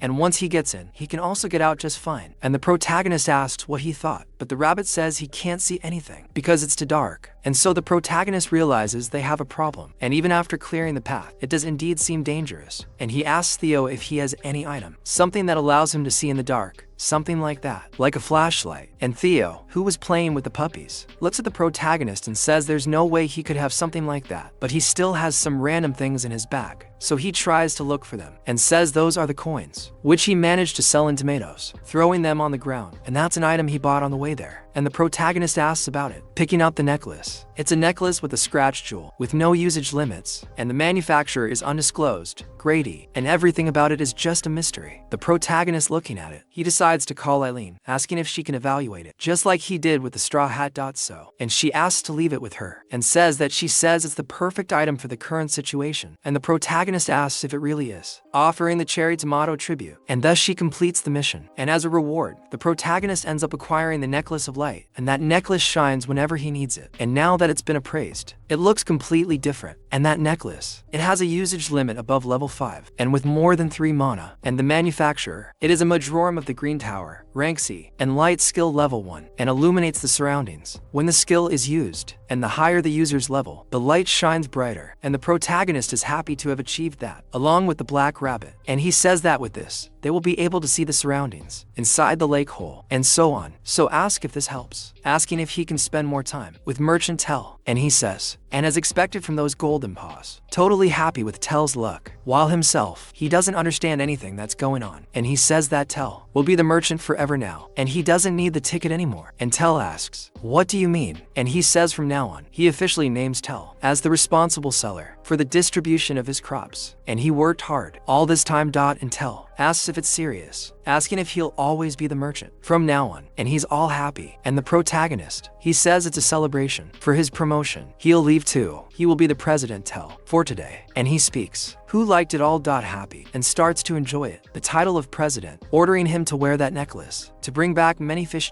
And so he tells the black rabbit that they will try again, and they begin their mission to get their protein. And some time later, the protagonist, he's testing that necklace, and it's a soft light, brilliant, very pretty, and it is said the higher the user's level, the stronger the light shines. And so he begins to experiment with the rabbit, and when the rabbit puts that on, the light is very strong. And the protagonist, you end up noticing that's because your mana is smaller than the black rabbit's, but still, that way, come in the hole, it won't be a problem. So, just in case, he should eat some green onions. Besides, the protagonist asks him to make sure, holding that rope, for safety, telling him what if he can't breathe, or something like that. He must pull the rope. Twice, and after that, he will pull you. He must also take a dagger and a bag, since it looks like using the hammer underwater, it's going to be difficult, and he's got everything prepared, so he can use it down there. And the protagonist asks him to take care of himself, while the rabbit, go inside, take a deep breath, and throw yourself into the lake. Falling in and seeking what he needs. Then he sees a light far down, descending rapidly, and looking around, down there, and in that place. It has several routes, like other types of underground life. There. And also, he sees too, a gigantic whale, and several schools, with fish. Turtles. Sharks, and everything else. He sees it too, a gigantic whale, high above. He notices it too, some piranhas, lobsters, and some monsters, over there. And he ends up noticing that they are dead. And remember, that cauldron that the protagonist threw, realizing that everything there. Died. And so, he goes to that eel, cutting it in half, opening up the flesh, and seeing what's inside. That thing inside the eel, it starts to glow, and the black rabbit, he's curious about that. But in this, he just takes the inside of the electric eel, and realizing that it could be something that the protagonist will use. He's already starting to imagine the protagonist paying more attention. For him than Frotel, and he's all happy with that, putting it in the bag to take with you. So he ties that thing too, but while he's finishing the knot to take that eel with him, he notices something in the water, and when he looks back, he sees a shark. It almost bites him, and he gets out of the way by a hair's breadth, but the shark still manages to catch it, the eel's tail, and it starts pulling the rabbit. Down, being taken deeper, and he loses his breath because of fear.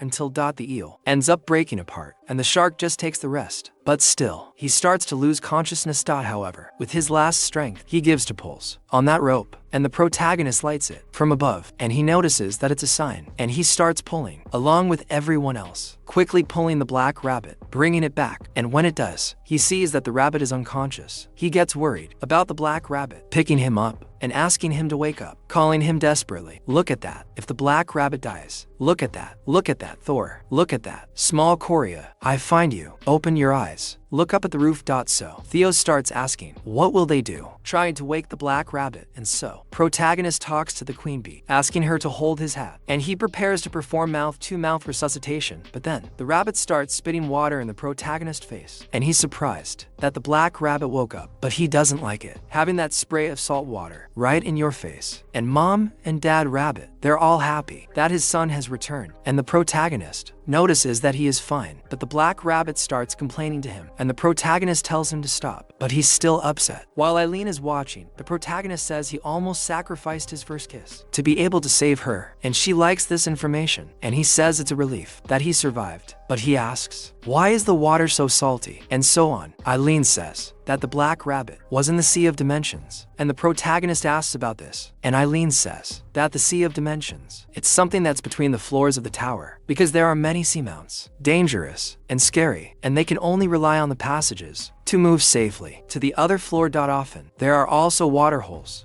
that lead to the dimensional sea, like the hole in that lake, and several seamounts. They live in the Sea of Dimensions, and among them, some are quite tasty too. And the protagonist remembers the lobster.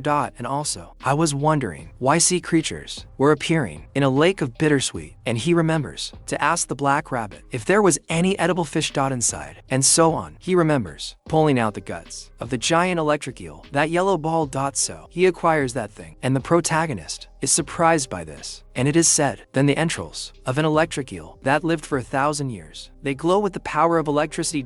And that makes him capable of learning the skill of rain and thunder when consuming, and the limit of daring. It's mana. Above 10. Who defeated the giant electric eel, which is Sejin Park, and he's surprised that he found that thing. And the black rabbit, also, he gets all excited, and so. Teo asks if it's a tasty fish. But then, the black rabbit, remember, pulling that thing, and keeps pulling the spring onion string, and bring what's left of the eel for them.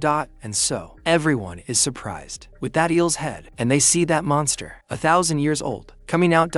And so, the rest of the monsters, they also jump out with several piranhas and lobsters appearing, and he's surprised by this. No way that they were attracted by the eel's head. And so, the black rabbit once again gets his protein, and the protagonist begins to congratulate him, making the rabbit's dream come true. And he tells everyone to prepare the fire because they're going to have a lot of meat. And now, a while later, the soup is on the stove. And so, the protagonist asks, what is Theo talking about? Wondering about his family being in danger. And he speaks, which is, as I said, saying that Kingdom Sheik said he would protect the protagonist family. But in this, the protagonist begins to notice that cherry tomatoes, they became more popular in the land than he could have imagined. And who would have thought that even your family would be in danger? And he thinks about his mother and his father and Sadu, wondering if they'll be okay. But he starts to think positively, saying that next time that he should go down the tower, Theo must find out how he's protecting his family and getting more detailed information, and he says that it's understood. But the protagonist thinks that kingdom sheet from the Phoenix Guild, he's grateful to him. So you must return the favor. And Theo speaks with what it looks like of a chic, so much in taste, of cherry tomatoes. And the protagonist asks if it really is, saying this is perfect and it will give it to him. Other crops too, and that's it. Theo simply asks for more churro for now, and he says that everything is fine and he'll give you 2 for today. But for now, he puts his hand in his pocket to get the churro. It turns out to be that little ball. The eel falls, and Theo remembers that it's food that the black rabbit gave him earlier, and he speaks that was blinking. Then he forgot about it, and he thinks which was called then, and he can obtain an ability by consuming it. And Theo then asks, what skill is that? Because that smells really delicious. And the protagonist speaks. He talks about rain and thunder, and it must be an electrical ability. But in that, Theo asks if it's like static electricity. Man, I hated that because your fur will become hard and damaged. And the protagonist says he liked it, saying that after entering the tower, he only learned the farming skill. But now he can learn other skills too. And finally, he'll look like an adventurer. But Theo asks about him being an adventurer. After all, he barely left the cave now. But he asks, won't the protagonist eat this? Because he might get a skill. Then it would be better he eats soon. And the protagonist says that he can't eat no. And Theo asks why, and he says that's because he doesn't have the mana for that. After all, his current mana, it's at 8.05, and that mana he needs it's 10, and that's it. Theo starts laughing because he has no mana, and he's very weak, and he burst out laughing, mocking the protagonist. So the protagonist simply asks, how much is Theo's sister? And he tells her that's not worth counting, simply getting up and turning around. But the protagonist doesn't accept this and prepares to grab Theo, and he ends up catching the cap. But as soon as he analyzes it, he falls to the ground, all sad, because everyone there has more mana than him. And Theo, he's all silly, saying he's going to protect the master from now on. And Kwang also comes close to the protagonist, and the protagonist asks if he does too, it will make him sad, saying that he can't eat that.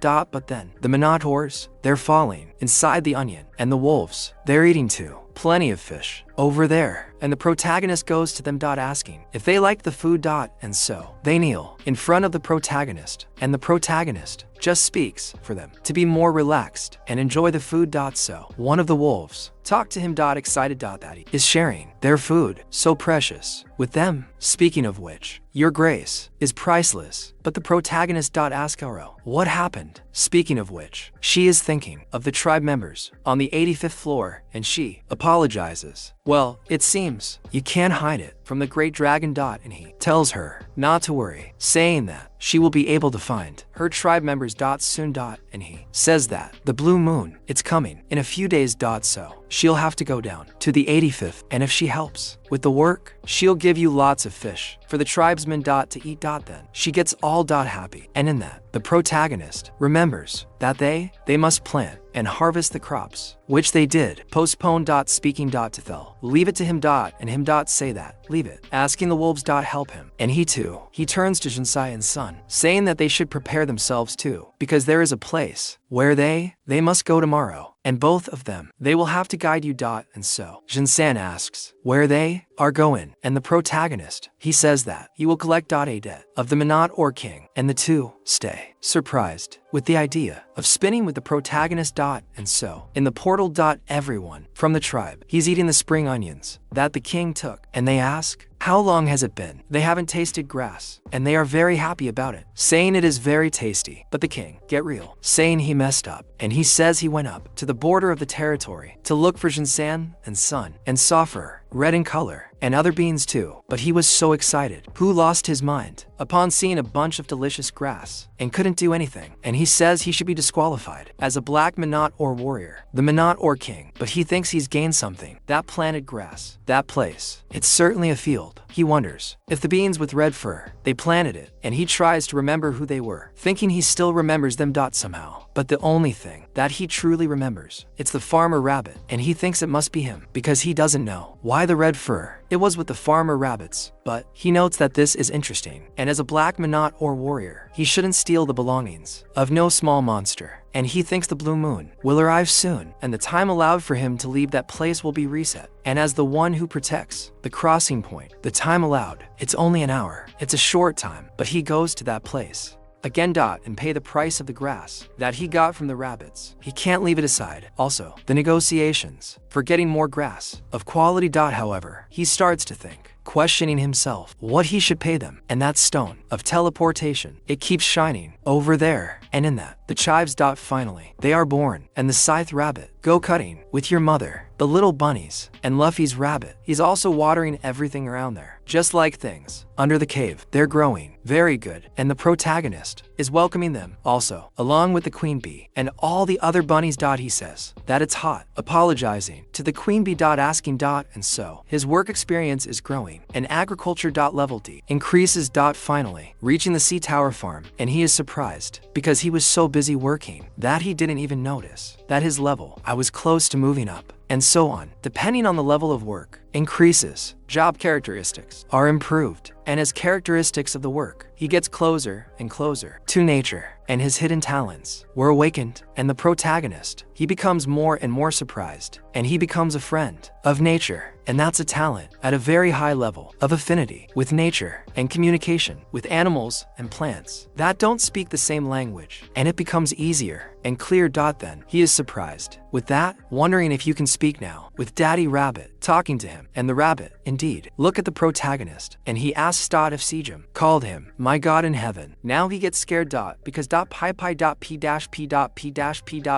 p. So far, the rabbit is starting to talk. It's just like my cat. Sometimes I talk to him. The day he answers me, I jump out the window. And look, I live on the 4th floor, and the protagonist is over there, surprised with that, falling back. And he asks if the rabbit could say it one more time. And so, the rabbit with the scythe, he asked what went wrong, asking if something went wrong with his uncle. So, he asks the rabbit to say it again, asking what he called him. And the rabbit doesn't understand anything. And so, he asks him to let go. He'll let go, or he'll cut you. And he says he shouldn't cut you, wondering if he's going to do it. Another hole in his hair. Again, and he is surprised. And the two rabbits, they are too, because he understood his words, and he says he succeeded. A new skill. Finally, and the to look at each other, calling everyone else. They are surprised, more than they are. Finally, they understand. So, the mother rabbit, approach your husband. Ask him to be honest, asking if he was sick. Didn't he eat something strange again? And the husband says no, and the protagonist says he didn't catch it. He didn't even eat anything strange. He asked if the mother rabbit, he didn't trust him, and she's shocked that it's true. So, the black rabbit jumps on him, calling him uncle, asking if he understands, saying he would talk about so many things with him. And the protagonist talks to all the rabbits, saying that everyone, I was frustrated. I called everyone to talk about everything that they couldn't before. And so, the queen bee, he also appears there, asking if he, by chance, he knows the bees. And of course, saying he can hear. Very good. And she is all happy, throwing himself at this duo, along with all the other bees. And he speaks that he also likes them, and he says that he's going to tell this news for the people outside the cave. And then Luffy's rabbit, he hands him the hat too, and that's how the protagonist thanks him. He puts the hat on his head. The system sends him a message, and it says it's been confirmed that relic, straw hat of St. Patrick of the Earth, increases level advancement, and the farmer, level C, it is confirmed. And so, the straw hat, St. Patrick's, he goes to level C, and he notices that he has raised the level quite a bit from that thing, and limitation of degree C, they were freed, and the protection of Mother Earth, level 4, she is released, along with the farmer's body, level 3, and also the good harvest, level 2, and the growth promoter, level 1, and he questions himself about this new ability, growth promoter, wondering what it does. It's an active skill that accelerates growth. He plants of 10 harvests for a week, no side effects. And the prosecutor, he's just surprised by this because he's going to do it. 10 harvests, that they should be a whole week with 10 days in between. So he thinks, who had a great idea, going outside and planning everything he can.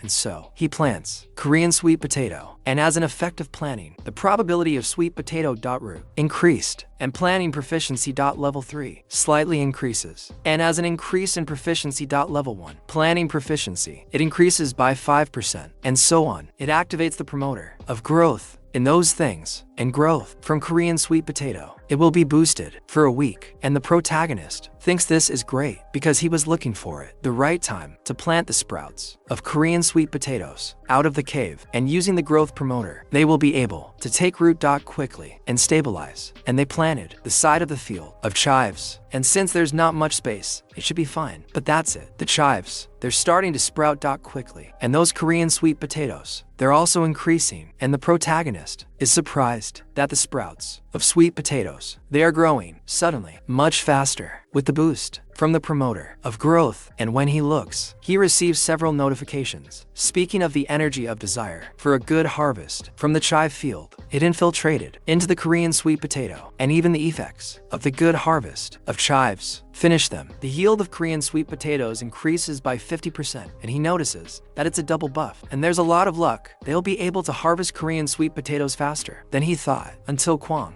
get there, talking to the protagonist, calling him daddy, throwing himself on top of the protagonist with all that weight, crushing the boy over there, and so on. He talks to daddy, saying he heard about the black rabbit hume, that he really can understand them, and the protagonist, he's surprised that he's calling him daddy. He can't believe it. He is surprised that Kwang is calling him daddy since he didn't even date once in life, asking Kwang's mother if this is right, and she is even more surprised that he really is understanding her, but she says that actually she liked him being her daddy, and she's calm. If it's Sejong and you're Kwang, trust me, and she likes them, and once again, she thanks him for accepting him and his son over there. So he thinks, what if she says it's alright and he'll just accept it, that he's getting the son. Really cute. And Kwang, he keeps calling him daddy, saying he's hungry, saying he wants to eat honey and chives, and he wants to eat sweet potatoes and fish too, and he wants to say that it's been a while. And the protagonist asks to be serious, telling Kwang that he wants a lot of food. So they're going to eat something special, and everyone is surprised, and he says it happens that he reaped some new harvests that day, harvesting potatoes, and the potatoes, they come out of the ground, already the mountains, and he finally gets the strong potato because how they were grown by a farmer very familiar with agriculture. Flavor and efficiency have improved, and when consumed, 30 grams of fat in the body, it is broken, and the strength increases by 0.5 for 10 minutes, and the effects can be stacked up to 10 times within 1 hour.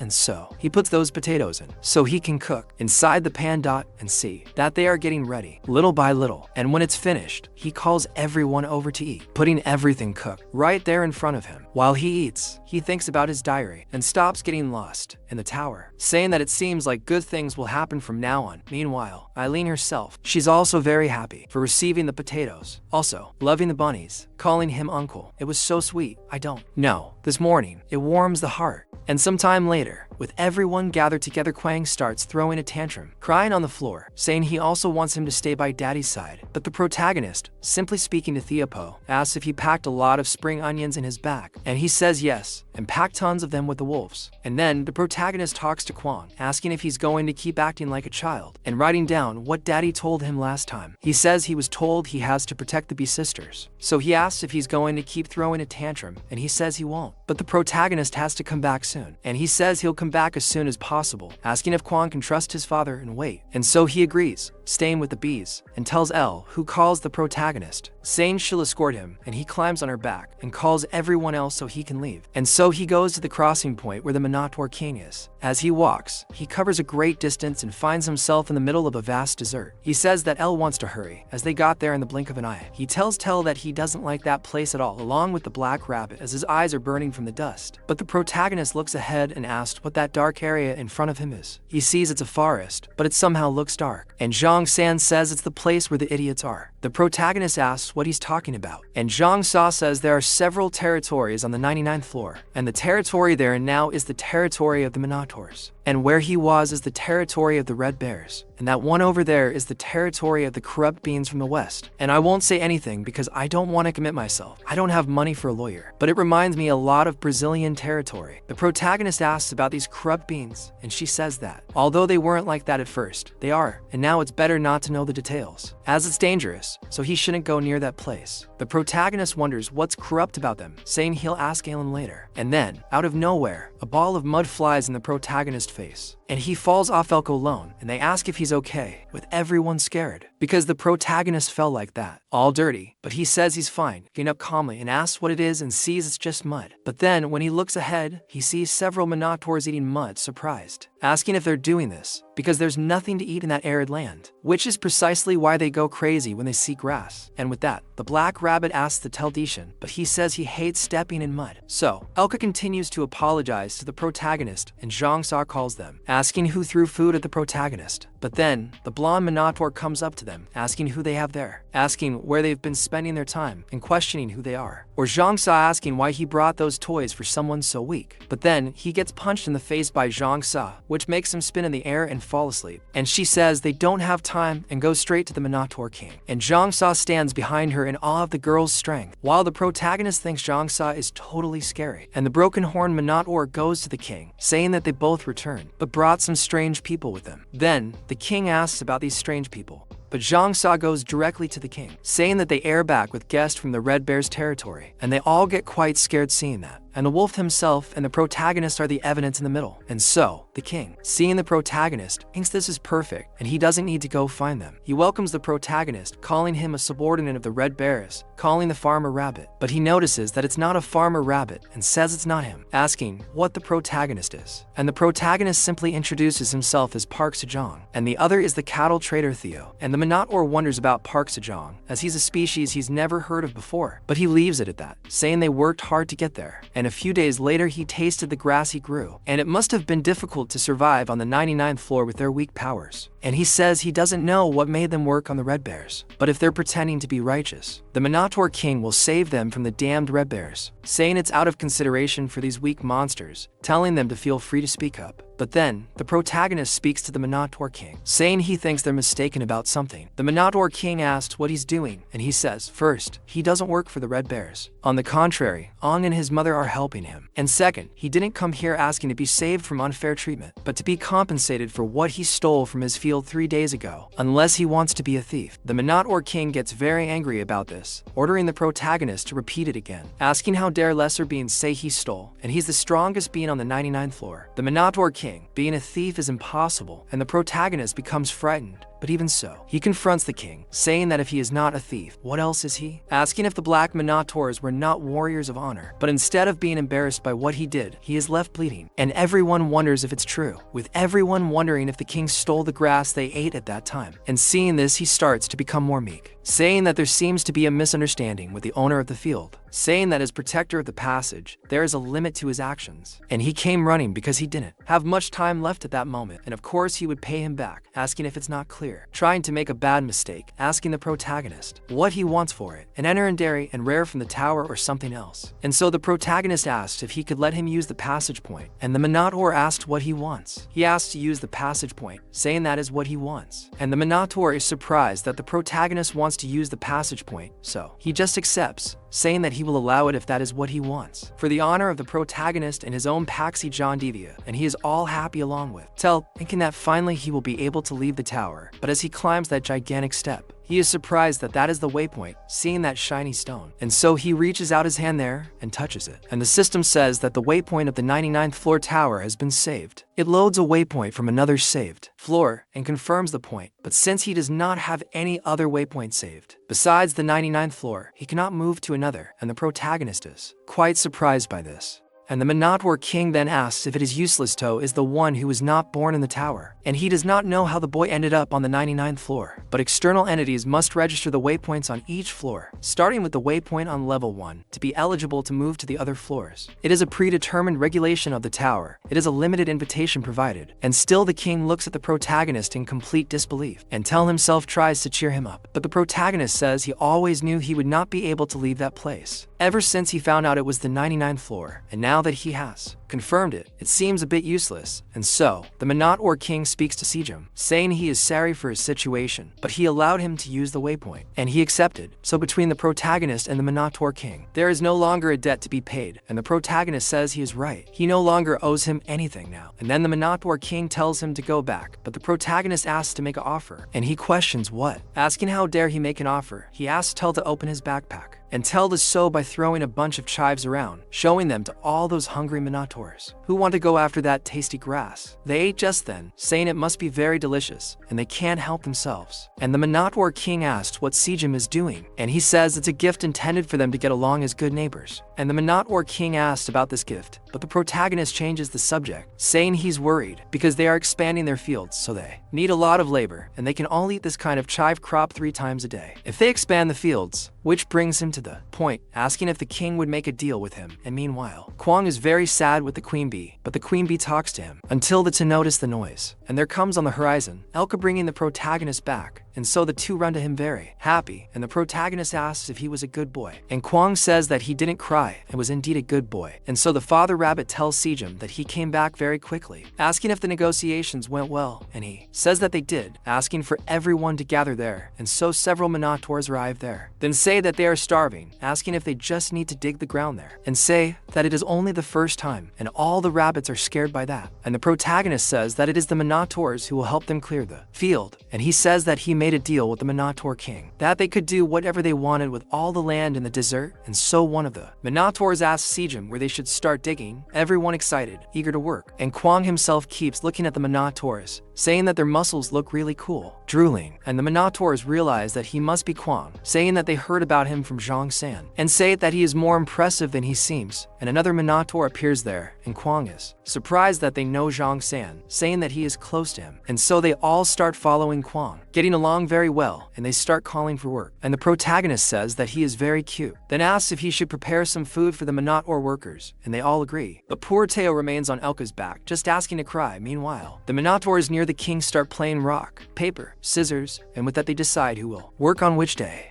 And after they decide, Zhang San asks them follow him. And so the Minotaur with the broken head talks to the king, saying that it's been a long time since he's seen them so excited. And he says that if they clear the field, their area would be a prairie full of grass and not mud. And the king starts to think so, being surprised about being good neighbors with them, saying that the 90th floor will be noisy. Meanwhile, everyone is working nearby, and the bees continue making honey, and the protagonist is surprised that they've already gathered so much honey with the bottles that Teo bought, saying that he thought the bees wouldn't gather much, since they must be preparing for the blue moon. And he asks if it's because she increased her strength recently, and the Villa Queen agrees with him, and he talks to Kwang, saying that he has some honey for him, asking him to eat properly, and he gets all happy, and he talks to Kwang's mother, asking if she's going to the back of the forest, and she says yes, because tomorrow is the blue moon. And he then says he will prepare many things for them to eat, ordering to get some extra bottles of honey, and Kwang says he is excited. But in that, Elka talks to the black dragon, saying that she thinks they should go down to face the blue moon too, and then asks to be able to leave. But the protagonist tells her not to worry, because he prepared rations for her too. And the black rabbit went through a lot collecting seafood in the dimension, and they are shocked by that amount of food, asking about all of it. And once again, they prostrate themselves in front of him, thanking him. And the black rabbit says that it was not at all conceited, but he asks how they will carry all of that. However, Elka tells him that it is not as big as the merchant's package, but they also carry simple packages, and so they all put it in their little bags and get ready to go down. Then they say that they will see each other after the blue moon is over, and they say goodbye, going down and leaving the protagonist behind. And he wonders if he should prepare for the blue moon too. But then Eileen talks to him, asking what's wrong with his face, and if he's worried about the field again, and he says yes. He's a little restless now that the blue moon is approaching. And then the black rabbit says he'll help his father and mother, leaving him alone. And the protagonist continues talking to Eileen. She questions if he forgot when she asked him to trust her, saying that she proudly asked if he hadn't seen her face and subdue the monsters during the blue moon, and he says he did, because when the blue moon appears, the monsters become violent. And a month ago, during the blue moon, he often thought about it when Zhang San ruined the field, and everyone is trying to minimize the damage by hiding from the blue moon or staying away from the fields. But the fields in the open air are unprotected, and he shared these concerns with Eileen, so she said she would protect them, and says she doesn't know how she will protect them. But the big black dragon he saw during the first blue moon was Eileen herself, and says it's okay, saying he will believe her. And she just asks him to believe in that big black dragon, telling him to plant many crops. And after finishing talking to him, she thinks she should prepare for the blue moon too, opening a door. And with that, she starts climbing a dungeon, and when she gets up there, she sees a huge crystal at the top of that tower, and from the top of that tower, she is on the 99th floor, and says it's been a while since she left, and the wind is refreshing. And she thinks, then,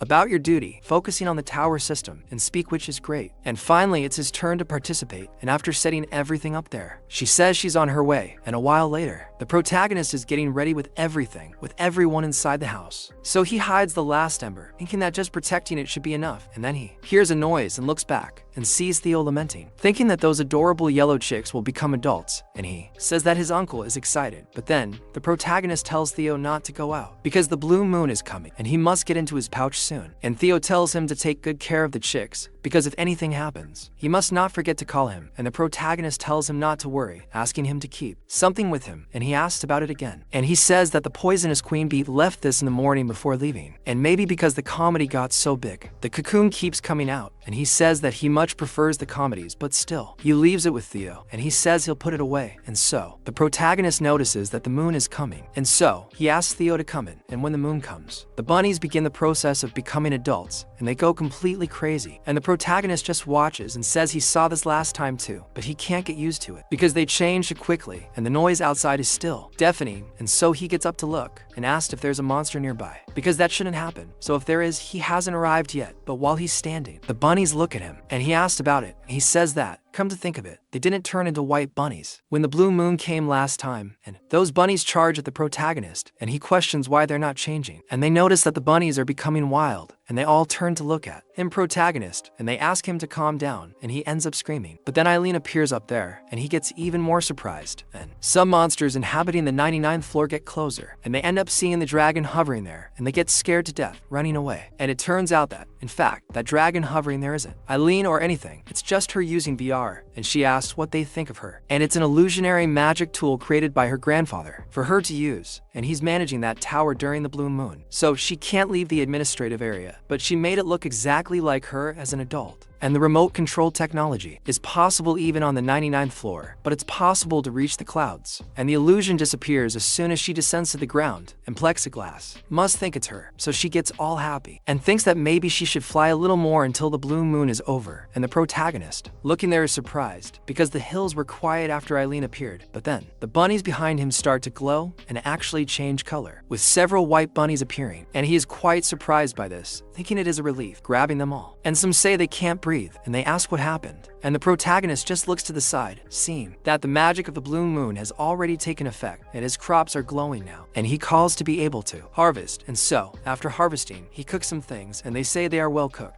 And he gets the Korean sweet potato, containing the energy from the blue moon, some normal potatoes, and magical cherry tomatoes too. And he says they harvested 13 cherry tomatoes, 3 potatoes, and 7 sweet potatoes. And he tells Eileen that she worked hard, telling her to get the blue moon crops, stew for her that the sweet potatoes are hot, so she should eat them before they get cold. And so she thanks him, and shouts out loud to leave the blue moon with her in the future too. And so, after that, she lies down to rest, saying she is tired, but still she says it was worth it, wondering if she should try it, because it is the medicine to cure her dragon heart. And when she throws it in, she feels that her heart is sinking, and unlike last time, she can feel a stable flow of mana. But then a notification arrives, saying that she has achieved an achievement of reproducing the forgotten dish, sweet potatoes with honey. And she wonders if that is what the protagonist just did when he put the honey in that sweet potato. So she is shocked by Seiya, asking how he only gives her sweet potatoes when she is eating that delicious thing alone. But then she receives another notification, which says that she can reward whoever achieved the forgotten dish achievement with a special class skill, so she can choose the skill, and she is all happy, thinking that that reward is perfect for the tower farmer, and the potato with honey makes the mana increase permanently by 0.3. She is happy with that potato finally completed, and says that it is good to eat potatoes with salt, but it is also delicious to eat them sweet. And so he asks the bunnies to eat first, but then one of them tells his brothers, asking if they don't remember what daddy said, saying that he said they must deliver all the blue moon crops to their uncle, and everyone there asked why. And the oldest says it is because he is weak, and so he apologizes for being weak, crying about it. They say that he should eat it soon to become stronger, and they can eat the sweet potatoes normally, and the protagonist he thinks it's delicious, and the soft texture and flavor of the potatoes, with honey mix at once, and as he consumes that potato containing the blue moon, his mana increases, and so he receives the achievement notification for having managed to reproduce the forgotten dish sweet potato with honey, and he is surprised by this, asking why putting honey on a cooked sweet potato would be so important, and the manager shakes her head while looking at the protagonist, for he has achieved a wonderful achievement and receives a new mission, ordering to offer a sweet potato with honey to the manager, which rewards a class skill, and if he refuses she will be disappointed, but she will refuse to tell him this, and he asks if all this is just because he put some honey on a potato, but he says that since he is curious about the skill, he will accept the mission, and he wonders if he can make it with a normal potato by pouring honey on it and offering it to Eileen, and as a reward, he obtains level 1 cooking, and the flavor and effectiveness of the dishes, made using ingredients grown in the tower, are slightly improved, and he becomes more and more surprised by this, because the registered recipe, the first of them, is the potato with honey containing the energy of the blue moon, and within the characteristics, it is said that the mana increased by the effect of level 1 cooking is too small to be displayed, so it doesn't even increase that much, and he notices that he can collect recipes, and he is no longer surprised.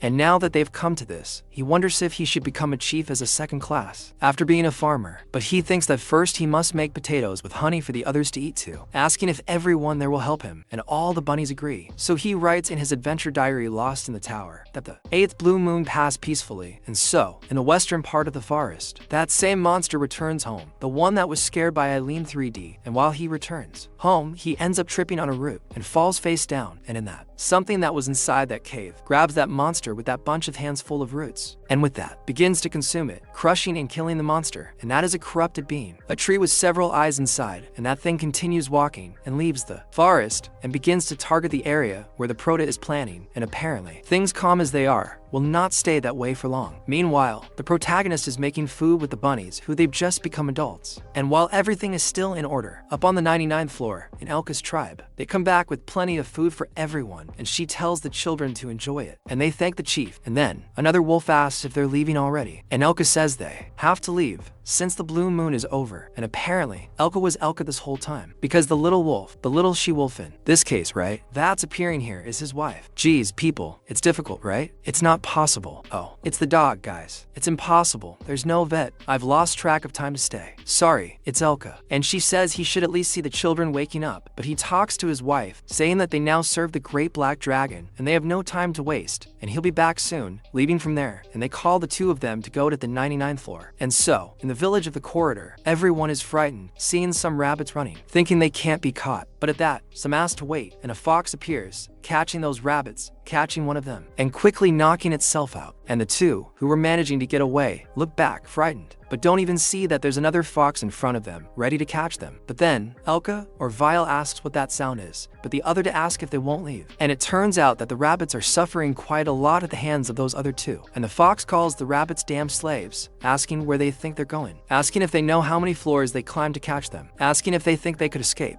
and saying they'll have rabbit meat that day, and they won't find out if it's just one rabbit. But then, Elka appears, knocking out that stupid fox, and saving his rabbit. And then, he notices Elka there, saying they're Grid subordinates, and asks why they're attacking them, because they're hunters trying to capture runaway slaves. And if Grid finds out about this, he won't be happy, but Elka says he doesn't care if they rat out those wild boars or not, and tells them to get out of there before he rips their necks out. And so, those animals are left with their tails between their legs, and they simply put it to the foot, and one of them carries the other knocked out, while Elka helps the bunnies. And Elka tells him that he intervened, and Elka is left speechless, because he couldn't let this happen. They question what they're doing, because if they leave them there, they'll be captured by those guys again. And so, the bunnies tremble in front of the wolves, and Elka decides to take the bunnies with him for now, but they could be roots to the great black magician. Meanwhile, the supposed black magician says he has a big announcement to make, saying that his mana has reached 10 after eating the blue moon crops. But no one there is very excited about it, as to them it's very normal. And Tell asks if it will be a reason to be able to brag, and the protagonist gets mad at him, disdaining this, telling them to listen, saying that now he can eat the inside of the giant eel, and that means he can obtain a new ability. But Tell doesn't give a damn about them, questioning if he can sleep, but the protagonist gets pissed, saying he can't. He'll only sleep after seeing his new ability. And he throws that thing inside, and he thinks it's delicious. It tastes like orange soda, and the system says he consumed that inside and learned a new ability, Rain and Thunder. And he is surprised that he learned it and didn't acquire it, and lacks a significant amount of mana to use it properly. And for the user's safety, making Rain has been sealed. And also casting Thunder is also sealed, and he can create dark clouds and use Rain and Thunder and create clouds. Creates dark clouds with mana, and the more mana, the bigger and denser the clouds will be created. And if the environment is right, there is a low chance of rain. But the 2 utilities he would have are sealed. He needs 30 mana, and is surprised that he needs even more mana, because this was not the case before, and he wonders how he will create dark clouds if the abilities are sealed. So he tries to make the clouds appear, and some things do appear, but the little cloud that appears is so tiny that it covers the feather on his head, and he gets very angry because he used a third of his magical power, and that was the size he managed. And so all the rabbits decide to go back to work, leaving him there feeling embarrassed because they do not want to follow that. But then Thelma tells him not to be discouraged because he may be weak, but he is the master. And the protagonist asks if this is to comfort him, asking if he is comforting him. But the rabbit says he found it incredible because it even covers the sun and will get bigger later, saying that his father is the best. And the rabbit is the only one who is cheering him up.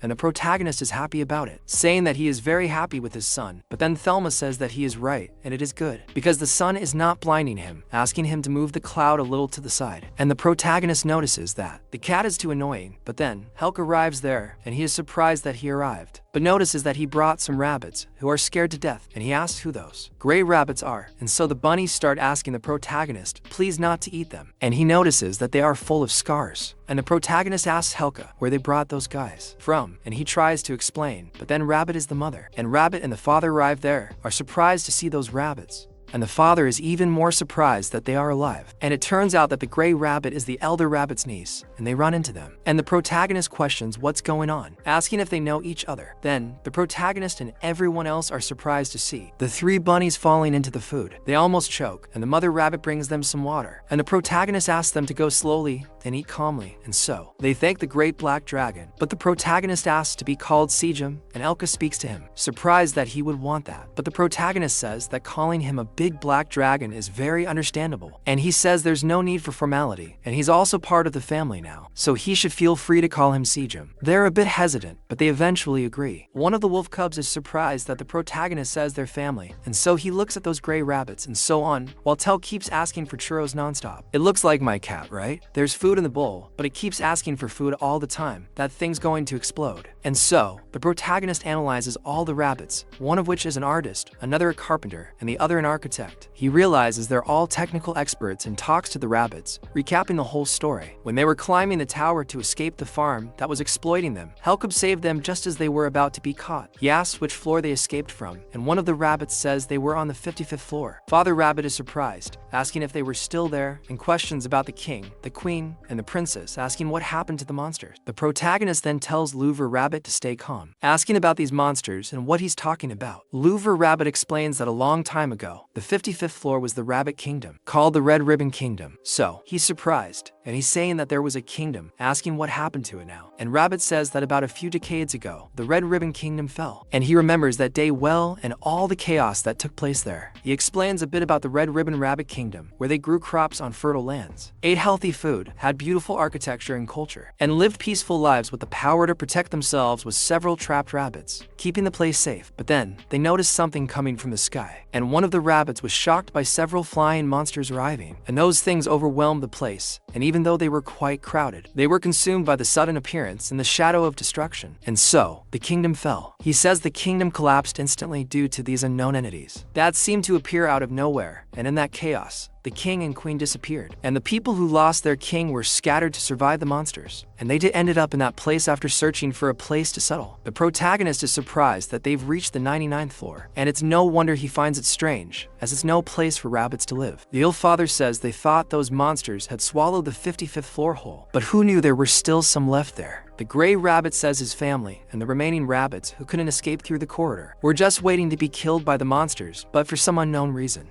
the monsters suddenly disappeared, and the one who was despairing in the devastated land was Greed himself. And Elka is already starting to get suspicious, and the protagonist asks about this Greed. And Elka says that he's that wild boar that the rabbit agrees with everything he says. He commanded a large tribe of boars, called himself Grand Siorio, and took control of the 55th floor, and lost his master, and he began to exploit the rabbits, and turn the land. That was the kingdom of the Red Ribbon into a large farm of his that only produced food, and they simply couldn't take it anymore, and left. There, but then the protagonist asks him to calm down, telling them to get some rest first. And they've been through a lot, and asks the black rabbit if he would lend him his bed in the cave. And so the rabbit asks him, then Lysigan to take the three of them inside. And the protagonist says that thinking about it, Greed was also the guy who was looking for that straw hat there. And Elka says that's right. He's a rich man who exerts considerable influence over the tower through food, and he's a damn disgusting boar. And exploiting the residents by aiming for a beer as if it were intentional is too much. And he says he's ashamed of having worked on him for the short time he did. But then Tell says he knew, because most of the food is distributed throughout the tower through the Merchant Association, and he heard that most of it came from Mr. Greed's farm. And then the protagonist talks to Elka asking if there's a possibility of this guy named Greed coming to the 99th floor, but Elka says he wouldn't be able to, because no matter how much money he spends, no mercenary would try to come to that floor, and most mercenaries are cowards. So the protagonist thinks he can rest easy for now, handing the hats to Tell, and he says he can rest easy, because he won't be able to chase the rabbits, but in Greed's castle on the 55th floor, former kingdom of Red Life, he is surprised by the report of those caramel mutts, and they say that vermin from the wolf tribe Silvers, named Elka, extracted him, and even took away the rabbits they were chasing, and he attacked them, telling them to look at the wound. And one of those pigs next to Greed says that idiot was never trustworthy from the beginning, so Greed tells him to leave them, because when their food runs out, they will come crying and begging to save him. But before that, he asks if the preparations are going well, and his advisor says that they are currently suppressing the maximum possible distribution, sending away those who wander for food. And some complaints have been made by the Magic Tower and the Merchant Union, but it is still within his control, and he begins to think that this is very good, because another opportunity is coming. And just like when he took over the 55th floor several decades ago, this time he will not end just one, but that entire tower will be in his hands, and he starts laughing like the greedy pig he is. Meanwhile, our protagonist is calm there on his floor, together with his kitten sleeping with its paw on his face. He grabs Tell, telling him to wake up, saying that it's already morning, and Tell keeps wanting to sleep more. But then the protagonist notices something there, asking about that pool, because it's a washing pool, and there's even a shell there, and he wonders if the gray rabbits built that, and says that washing his hair will be too easy, and you can even reach his back. And so Tell tells him to go there,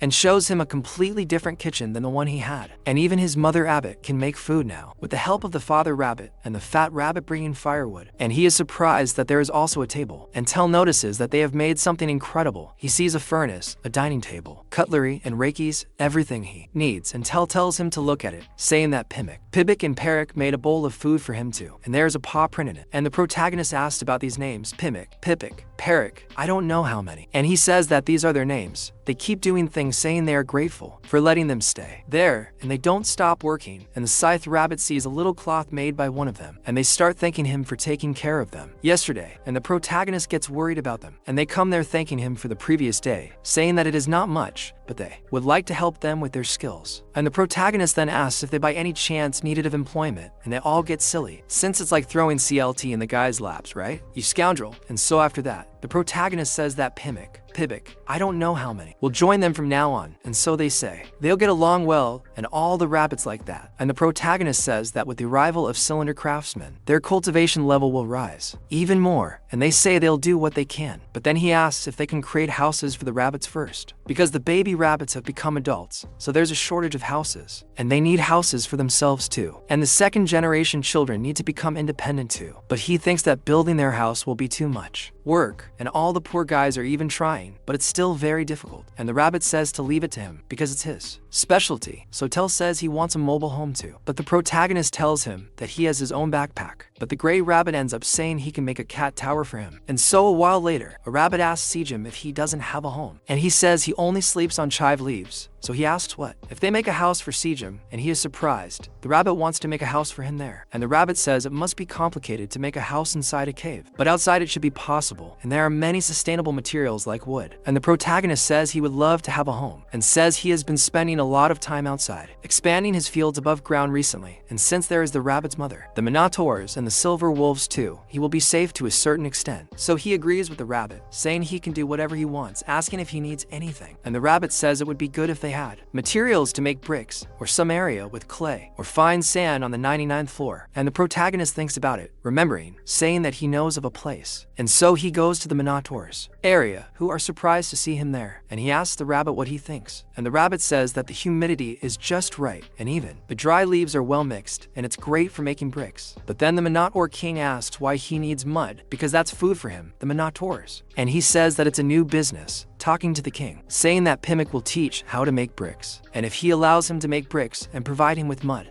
he will receive chives in return. But then the king asks if they should start, not even wanting to hear everything, telling them to stop eating mud, because they won't have enough to make bricks. And they are all in disbelief at what the king is saying, and the protagonist already thinks they will be a little busy. Meanwhile, Quang is taking down a tree in the greatest tranquility, and his mother also starts helping. While the Minotaurs are plowing the land, the rabbits are planting, and others are watering, and everyone is working. And it turns out that Quang also plays Latina with elk, while the protagonist is all happy watching, and they go on with the good life. While one of the wolves watches Quang drinking honey, and the protagonist writes this down, offering it to him too. And a while later he goes to harvest, and ends up harvesting 15 solar pumpkins, and the XP from his work continues to increase. And as an effect of the level 1 proficiency increase, the level for harvesting proficiency has an additional 5% increase, with him being able to for 150 XP, he levels up, acquiring a bonus stat, which he can use on whatever he wants. And then he notices that he has a bunch of those solar pumpkin potatoes, and so he prepares to do something with it, but notices that it is very hot. And then he creates some black clouds above him, because his face won't burn if he has that there. And the black cloud's proficiency starts to increase. And the protagonist thinks that while they are building the houses, they will have to set up a store on the ground too. And he talks to Tell, asking when he will go down. And Tell says he is thinking about going down anyway, saying that he packed a bunch of cherry tomatoes from the cave just now, and that the protagonist asks him if he still has space in his backpack, asking how about he sell green onions, detox this time, saying that maybe there are hunters who need them, and he just divided the plants he harvested, and he harvested a lot. And Tell then thinks about this green onion, saying that he will only take 100 for now to test, and the protagonist agrees to this, inviting him to have a snack. And he questions whether it will sell a lot, but he thinks that since they are AKR he will take it. But when he tastes it, for him it is horrible, and he thinks that for a cat like him it doesn't smell so good. But at that the protagonist tells Tell not to take too long to come back, and he starts throwing it inside his bag, and tells him not to eat his fish, but he ends up pulling the thing too much, and takes some other sun potatoes with it. And so the Minotaur is asked to wait while they eat, and already on the 67th floor of the tower, a frog is walking around calmly until he receives an arrow right in the head, and another bipedal frog prepares to eat him, and that is a lizard man who jumps up to that frog wanting to catch him. But when he gets close to that thing, an insect appears and starts eating the flesh of that frog, but the lizard man grabs the insect and eats it too, throwing it inside. But he notices that other insects are coming that way, aiming for their prey, and when he looks up, several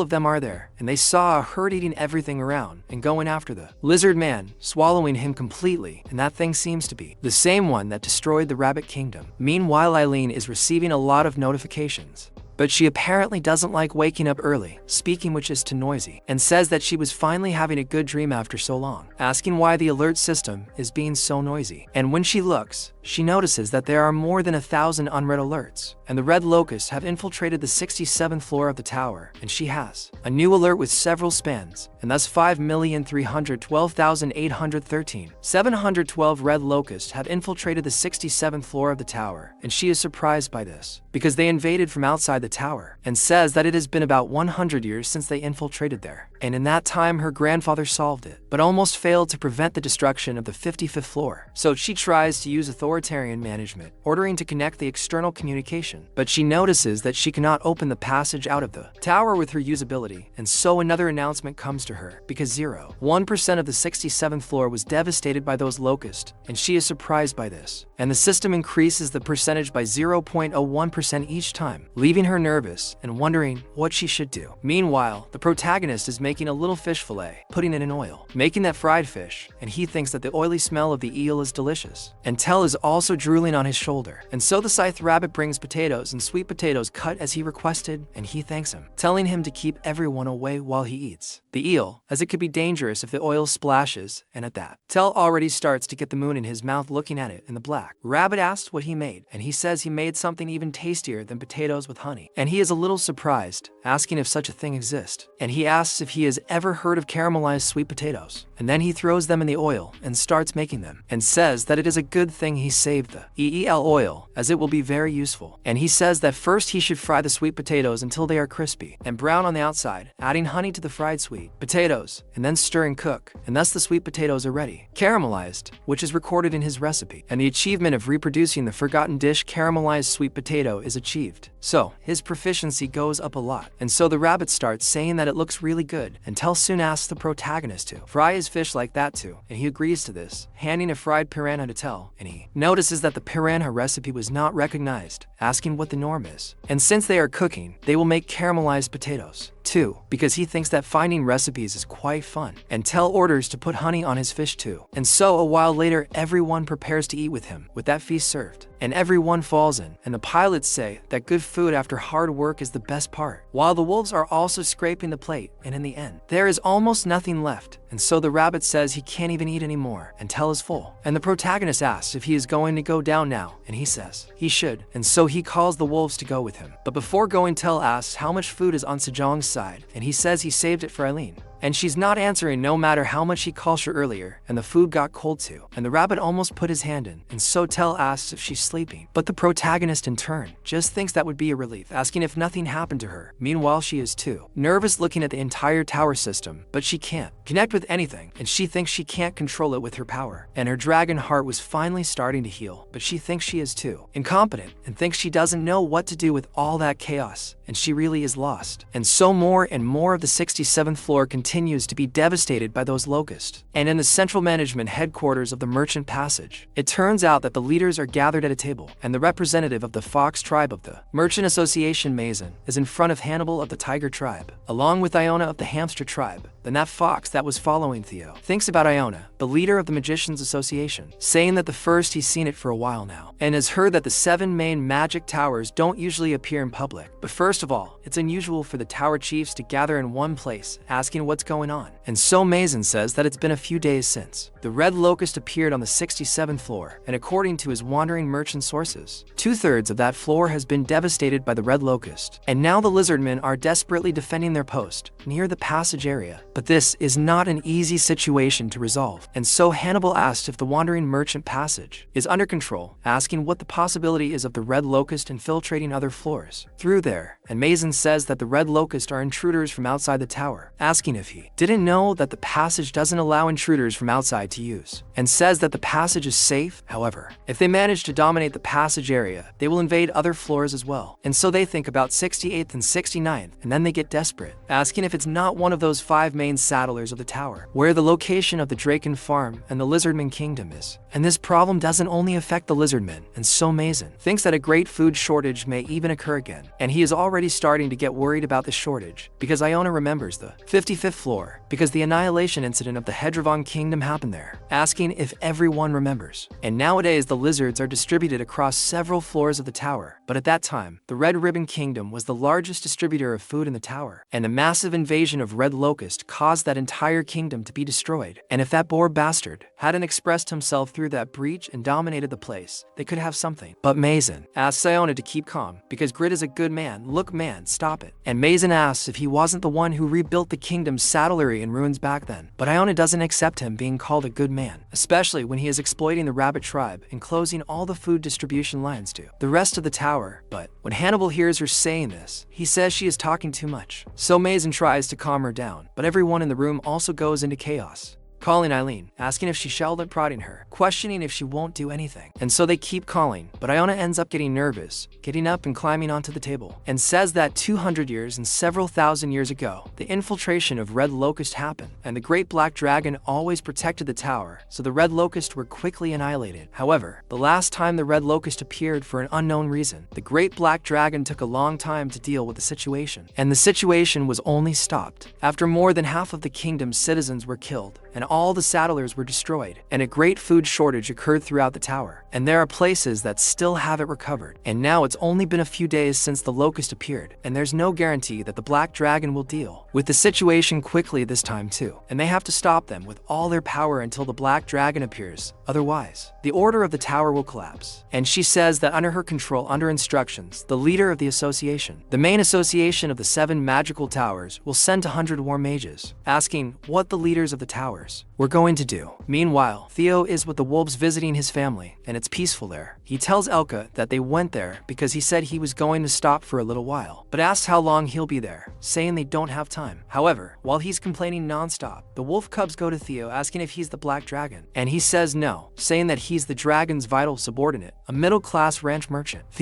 They're all surprised that he's the black dragon's vital subordinate, marveling at that. Theo likes to hear this, asking what they said. They keep pestering Theo, who happily gives them his paws as a reward. He starts to enjoy the situation, but he realizes that he's caught something wrong when he pulled things out of his hands. Bag, seeing that he took a pumpkin from the protagonist's son and asking why it's there. Then Elka arrives there asking Theo what happened, and he gets so scared that he jumps, but says it's nothing and there's no problem at all. Elka asks if it really is, but says it's fine, and Theo tells him to go at full speed. So Elka tells him to hold on, because he's going to pick up the pace. But Theo, in his head, as he runs, thinks they're screwed, wondering if he accidentally switched things while putting the green onions in the backpack, and he thinks he has to destroy the evidence and wants to run to the 38th floor, telling Elka to go as fast as possible. Man, Theo is one of a kind, I can only say that. Meanwhile, the protagonist at home is freaking out because there is nothing there. He doesn't find it inside the green onions, saying that he has to plant the new potatoes, but he doesn't find it. And he sees that the some pumpkin potato that was there while he was harvesting the green onions has disappeared, and he soon thinks of the hotel and thinks that it is a relief because he must have put the some pumpkin potato in another place during the harvest. But he wanted to try one of them, saying that he will punish that brat as soon as he returns. And at that moment, the seed store opens for him, and he didn't even remember what day it was at that moment, and says that he completely forgot. So he wants to see what is selling, and so his ranking remains as it was, and his level allows him to buy as many seeds as he wants, spending only 5 coins from the tower. And the seeds are flaming beans for 5 coins, 20,000 carrot seeds for 4 coins, 5 shuiong pepper seeds for 0, 5 coins, and 100 strawberry seeds for 0, 5 coins. And he keeps wondering about the bean seeds flaming, questioning what this is, because just one seed cost an incredible 5 tower coins, and he says he has enough money, but because of the condition that only buys with 5 tower coins, he won't be able to buy the rest of them if he buys the bean seeds, and the risk is too high. And that's right, he doesn't like adventures too much. Besides that, familiar tastes remind him of home, and since they have more and more rabbits, he needs more carrots, so he says he's going to buy carrots, strawberry, and pepper seeds. And he buys all of that with 5 coins being removed from him, and 50 mileage points are accumulated. He has a total of 56 so far, and so the store disappears, and he thinks he's got enough stuff to plant, and says that just imagining himself eating strawberries and shuiong peppers already revitalizes him. So he goes to the father rabbit saying that he bought more carrot seeds. He gets all excited, and the protagonist calls him to be able to plant them soon, asking if he can leave these with the rabbit so he can plant them, and he gets all excited saying that he can. Then they say that they expanded their fields above ground, and they will cheer up. And the protagonist farm is getting bigger and bigger. Meanwhile in Gangnam, the weather is beautiful on top of a building, and the guild leader goes out there to take a look. He says that it's been a while since he left the refrigerator, and the view from the tower is very beautiful, asking Shiryuki if he doesn't agree. But Shiryuki says that he doesn't know anything else, besides that he's not in any condition to be out there, and says that if he lets his guard down, the curse of the timeless can spread, asking him to go back inside. But at that, the master says that anyway he got much better at ruining his teacher's mood, asking if he likes doing this, and taking advantage of it, he will ask if they will to have a deal with the merchant soon, asking if Dongsik is on the 37th floor now, and so Shiryuki agrees, and says that he said he's having trouble conquering the boss monster on the 38th floor, the deadly tarantula, because it built its nest in the passageway, and the monster is releasing poison everywhere, and the poisonous gas emitted by the tarantulas is difficult to neutralize even with healing magic, and they said it's impossible to approach without an antidote made from the blood of the poisonous spider, the deer that guards the nest. But even with that, it's difficult to find an alchemist who can prepare the antidotes, and they all refuse. And then the master notices that they haven't made any progress there, asking if he's protecting Sejin's family instead of Dongsik, who went to the tower, asking him to tell him the situation, asking if anything else happened. And he says yes, because Sejin's family moved to Han and Dong, since they move around a lot. And due to their desire to live a normal life as before, they are being escorted and monitored with minimal exposure to security. And recently, there was an attempt by a foreign association to get in touch with Sejin through his younger brother, Seidu. Yeah, those guys played dirty, you know. They played dirty. Look who went after the kid, so it's a joke, okay. But the boys ended up denying those girls, and he resolved them there more calmly. And so the master starts to laugh. But as he laughs, he ends up coughing uncontrollably. If he laughed here, he gets a little worried. But then the master takes a cherry tomato out of his pocket while eating it. He asks if this is the cherry tomato, and the master says yes, because after eating it and overcoming the curse of the flames, he felt very calm, and it is a very useful item. It also tastes good and will help many people in the future, and besides, he believes that Park Sejin is a talent they cannot lose from the Republic of Korea, and so he says that his senior made the promise. But he asks Sae-ryuk to tell him to bring Sejin to his office first when they leave the tower, and so he says he will go. But at this, Sae-ryuk says that there must definitely be a cure for the curse of the flames, and if it is Don Sheik, he will be able to find the cure, no matter what the cost. Meanwhile, Don Sheik is killing the spider there on the 38th floor. Then he notices that they don't stop coming, and when he looks ahead, his subordinates are also having a lot of difficulty. He shouts for everyone to retreat, saying that they will reorganize and try again. But then they shout to Don Sheik to be careful, because there is something threatening his life, and when he manages to look, he looks too late, and the monster almost hits him. But then a girl pulls him, getting in front, stopping that monster, placing her sword right in front of that thing. But the spider manages to make a cut on her cheek. So the girl continues fighting until she kills the spider once and for all, finishing it and making the monster fall. And everyone goes to her asking if he is okay. But in that, Don Sheik says that Suha had contact with the spider's venom, asking for healing magic, and the girl is already on her last legs. While they manage to put the magic on her, she improves a little, but they say that they only managed to stop the progress of the venom, so if they stop the spell, the poison will spread, and so Don Sheik gets mad about it, because I've used up all the antidotes, and it'll be too late if they go to the alchemist asking what they should do. But then Theo shows up, completely calm, asking if he's Don Sheik, and asks him why he's there, asking if he shouldn't be at the trading point. Don Sheik is surprised to see Theo there, and remembers that was the day he was supposed to come, and is surprised, saying he was so busy he didn't even remember. But then Theo asks what they're doing, but then he goes over to Suha, asking why she's sleeping on the floor, saying he has to take her pictures, telling her to wake up. But then the girl starts to feel heavy hair in the middle of her chest, and then Don Sheik says that Suha was afflicted by the spider's venom. And then Theo is surprised, saying that it must hurt a lot, asking if she's okay, asking her to stay lying down. But Don Sheik says that at this rate she's going to lose her life, asking if he happens to know of any place that sells it, antidotes, and he says there's no alchemist around. But he ends up remembering something, taking something from that little bag, saying that he has that there, pulling out a chive, the detoxifying green chive, and so they are surprised by this. And when Don Sheik looks at that thing closely, he sees all the effects that thing has, and notices that it can detoxify the spider venom, asking Suha to eat it. And as soon as the girl takes a bite and throws it inside, she wakes up immediately, completely fine, then says that her body is unbelievably lighter, and Theo is all relieved. And she runs to hug Theo, thanking him, saying that she's alive, thanks to him, as expected. He's the best cat. He feels bad, saying it was nothing, but then tells her to give him 5 coins from the tower, because since she's his subordinate, he'll make it cheaper for her, and she begins to realize that he really is a villainous merchant. But at that, Don Sheik asks Theo where he got the detoxifying green onion, and he says it's a new crop he's selling, and they're all surprised, with Don Sheik thinking that the tarantula's deadly venom is E, and if he has the detoxifying green onion, and invades the 38th floor of the tower, it might be possible, and he gets very excited about this possibility, saying that as expected, Theo is the best golden cat, and Theo himself wonders why they're looking at him like that. Is my friend Theo, you are simply best thing there is? Oh man, it's so cute. What an absurdly cute cat. And if you want the continuation, leave a like and subscribe, because I'll bring more, depending on how much you like it, because I'm really enjoying it. But if you're not enjoying it, it's going to be difficult, and don't worry, there will still be more continuation next week, and I'll see you there. Bye.